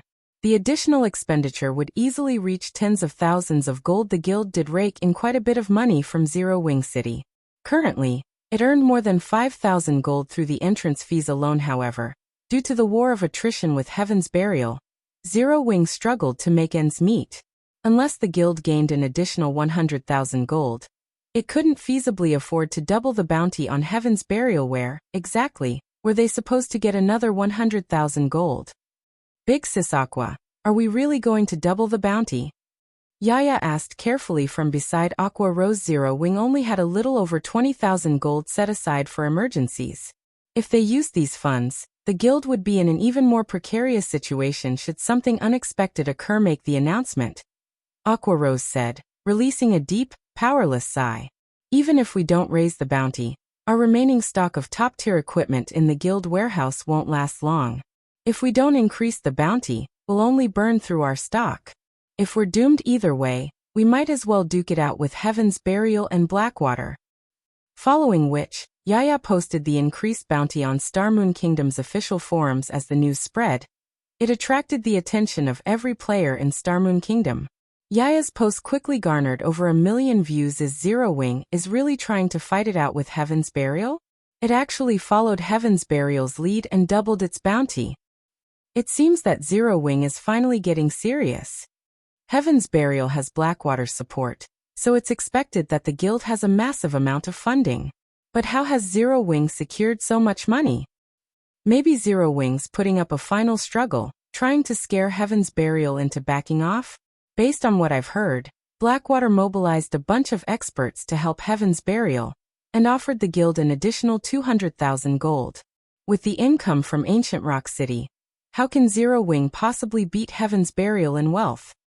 Indeed, I've heard that Ancient Rock City's player population has already exceeded 6 million. Although Heaven's Burial isn't charging entrance fees, it's still making a ton of money through repair and accommodation fees. Let them raise their bounties on each other. The higher the better. That way, I can earn enough money to buy my mount. In the public eye, Zero Wing was at an overwhelming disadvantage in its war with Heaven's Burial. And yet everyone celebrated the war. It wasn't every day that players had such a golden opportunity to make money. Orc Empire, Heaven's Burial's residence in Ancient Rock City. Guild Leader Singular. It seems that Zero Wing has quite the budget as well. Are you sure that you won't have any issues?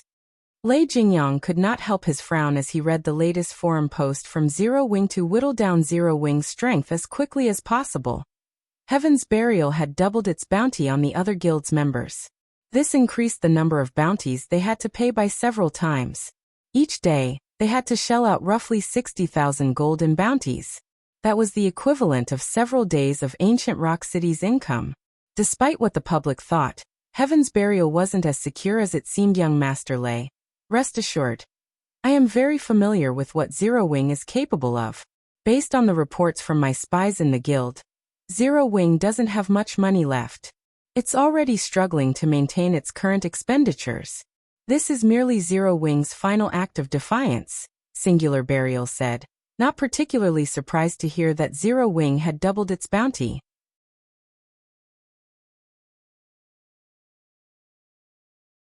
I've also reached an agreement with Blackwater. Not only have they invested 200,000 gold in Heaven's Burial, but they also intend to send another 300,000 gold later. 500,000 gold coins is more than enough to crush Zero Wing. Besides, we've also located a new mine in the Orc Empire. That mine has a magic iron vein and a certain chance of producing magic crystals.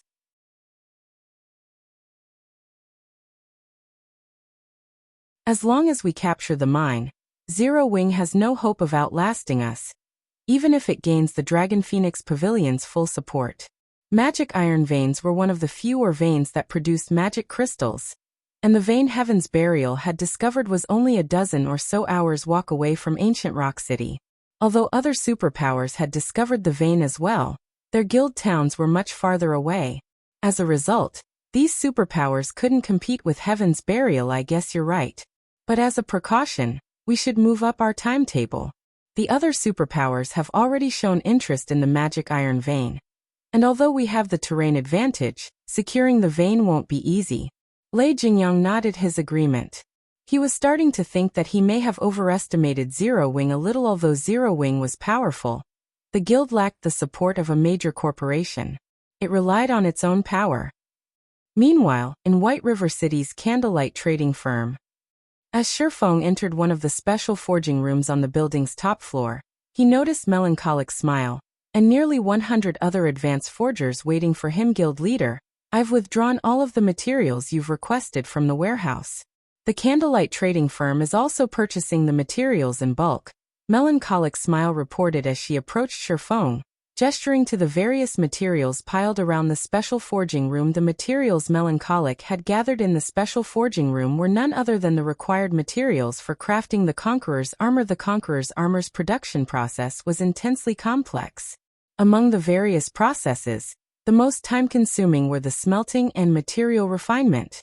Fortunately, these tasks could be completed by forgers who hadn't learned the Conqueror's armor forging design, which was precisely why Shifeng had called upon these forgers to assist. With this, he could focus on forging the Conqueror's armor, saving plenty of time.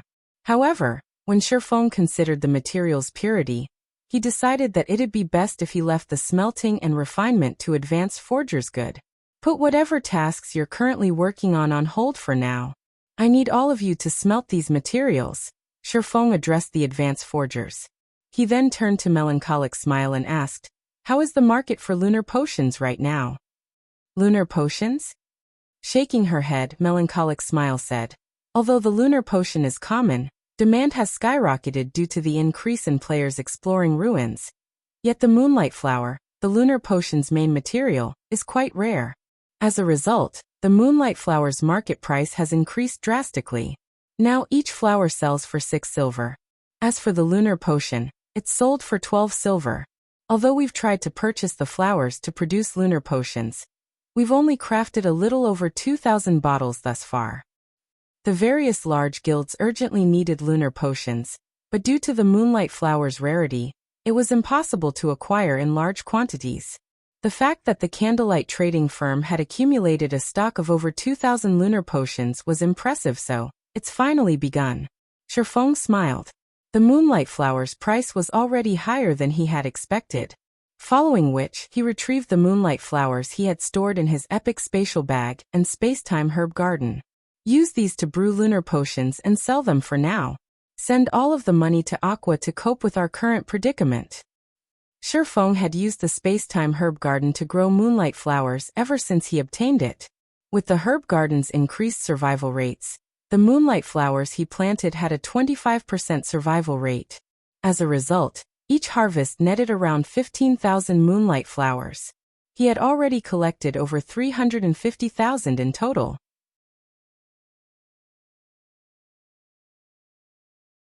Since each stack consisted of 100 flowers, he had 3,521 stacks of moonlight flowers when Melancholic Smile saw the stacks of moonlight flowers Feng had revealed. Her jaw dropped. It was difficult enough to purchase a few dozen moonlight flowers from the market, yet Feng had pulled over 3,000 stacks from his bag, almost filling hers. If they used all of these moonlight flowers to brew lunar potions, they'd definitely make a fortune.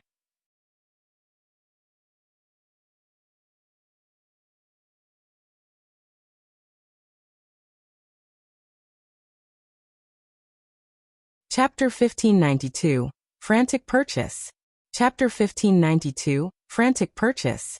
After receiving Feng's instructions, Melancholic Smile promptly left the special forging room and contacted every advanced alchemist in the candlelight trading firm, passing on the order to begin the lunar potions mass production at the same time. Melancholic Smile retrieved the stockpiled lunar potions from the trading firm's warehouse and had her subordinates sell them in Zero Wing's Advanced Auction House and White River City's auction house. In addition, she sent a few other players to the Black Dragon Empire and other kingdoms to sell the potions. Not only could they sell the lunar potions quickly by doing so, but they could also maintain the market value. Meanwhile, in another of the candlelight trading firm's special forging rooms, Feng took out the Philosopher's Stone, which he had retrieved from his private warehouse earlier, and began to synthesize mana barrier crystals from the mana barrier crystal fragments. Feng had obtained a total of 45 mana barrier crystal fragments from his latest trip to the World Summit. If he had NPC alchemists help synthesize the mana barrier crystals for him, they'd only have a 40% success rate, and each attempt required 10 crystal fragments. He'd be lucky to end up with 2 mana barrier crystals. On the other hand, the Philosopher's Stone provided a 100% synthesis success rate. However, something unexpected and shocking happened when Feng synthesized the first batch of crystal fragments. After placing only 5 crystal fragments into the Philosopher's Stone, a complete mana barrier crystal had appeared on the table before him. What? I only need 5 crystal fragments to form a complete crystal. Feng was astounded as he stared at the mana barrier crystal on the table. If he only needed 5 crystal fragments, he could synthesize 9 complete mana barrier crystals. Meanwhile, teleportation arrays like those in White River City's teleportation hall needed 5 magic crystals for each activation. Hence, they would also need 5 mana barrier crystals to operate normally. As for the 4 Towers of Elements teleportation function, it only needed 3 magic crystals. Originally, Feng had planned to activate the teleportation function only after he had gathered enough mana barrier crystals. After all, it was simply impossible to sustain the teleportation array's consumption with Zero Wing's current magic crystal income.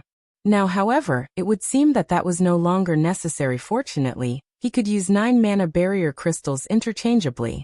Moreover, in addition to the mana barrier crystal's self-recovery ability, each mana barrier crystal contained as much mana as 100 magic crystals. Feng immediately contacted Melancholic Smile and had her send Aqua Rose the synthesized crystals and a message to activate the 4 Towers of Elements teleportation functions. Once he finished with the mana barrier crystals, Feng took out the Conqueror's armor forging design and began to study. Unlike basic forging designs, players couldn't learn advanced forging designs with the click of a button. Advanced forging designs also contained special forging techniques and magic arrays.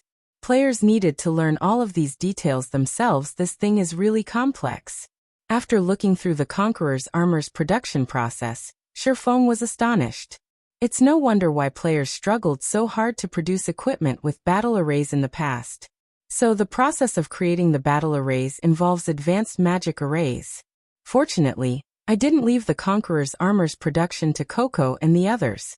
Otherwise, it'd take even longer to craft the armor. Basic magic arrays in God's domain were quite complex, and even experts needed a considerable amount of time to grasp the skills required to craft them.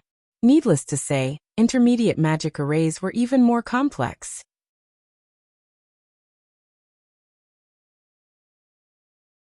Otherwise, Shifeng wouldn't have left the secret silver-ranked secret technique tablet in the guild's warehouse instead of putting it to use. Even now, Zero Wing didn't have enough players who could draw the intermediate magic arrays throughout Zero Wing. Only Shifeng knew how to draw advanced magic arrays thus far.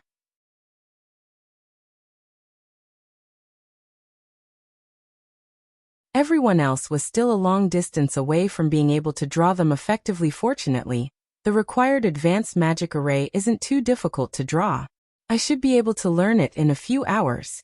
Shifeng breathed a sigh of relief after examining the necessary advanced magic array. Although he could already draw advanced magic arrays, there were simple and complex versions. Shifeng could draw the simple arrays in a handful of hours, but he might not be able to learn a complex advanced magic array. Yet with his current standards, if he couldn't draw the required advanced magic array, he wouldn't be able to forge the Conqueror's armor. Although it appeared as though Zero Wing and Heaven's Burial were competing via wealth, in reality, that wasn't the case. The true competition still lay among the guild's experts due to Lei Jingyang's partnership with Heaven's Burial. The guild had recruited a lot of expert players. Now Heaven's Burial also had the assistance of a large number of Blackwater's experts. As a result, the gap between Zero Wing and Heaven's Burial's strengths had grown. Unfortunately, Zero Wing didn't have enough Tier 2 experts to deal with the enemy's overwhelming numbers. Even if Shifeng took up arms personally, there was very little he could do to change the situation. But it would be a different story if Zero Wing had the Conqueror's armor.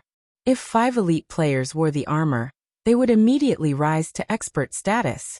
They might even become more powerful than ordinary expert players if Zero Wing equipped their ordinary expert players with the armor and activated the basic strength battle array. They'd be as strong as the guild's first-rate experts. If all 5 worked together, they might even display more overall combat power than 5 Refinement Realm experts working together. Refinement Realm experts. Even in super guilds, experts of such caliber were invaluable.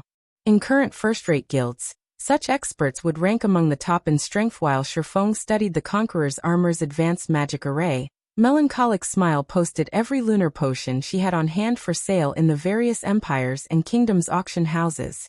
She only sold 100 bottles in each location, setting the minimum bid at 10 silver per bottle, slightly cheaper than market value. When these potions went public in the various auction houses, they attracted many guilds and teams' attention. Someone's actually selling so many lunar potions. So cheap. This is wonderful. With these potions, our team can finally explore the ancient ruin we found. Excited, players furiously began to bid on the lunar potions to the current adventurer teams and guilds. Ruin exploration had become a golden opportunity to make a fortune. But without the lunar potion or something similar, exploring the dark ruins was troublesome. Every ruin had its own traps, and locating these traps in the dark was dangerous if players triggered these traps. Even an expert-led team could suffer severe damage or be annihilated. Compared to the risk of triggering these traps, the lunar potion's cost was nothing. After all, players would need several days to recover a lost level at this stage of the game. As players discovered the lunar potions in the auction houses, the potions' prices quickly skyrocketed. 10 silver, 40 copper. 10 silver, 70 copper. 11 silver, 20 copper. After a few short minutes, the average price had reached 12 silver, 50 copper. Meanwhile, this increase was just the beginning. In the end, players only stopped contesting for the lunar potions after the prices reached 17 silver, 50 copper. This was already far beyond the current market value. Although not every lunar potion had sold for 17 silver, 50 copper, on average, they had sold for 16 silver, 40 copper or more. After deducting the processing fees, Zero Wing still earned a considerable profit. In the end, Melancholic Smile had made a massive 262 gold from the 2,000 lunar potions she had sold.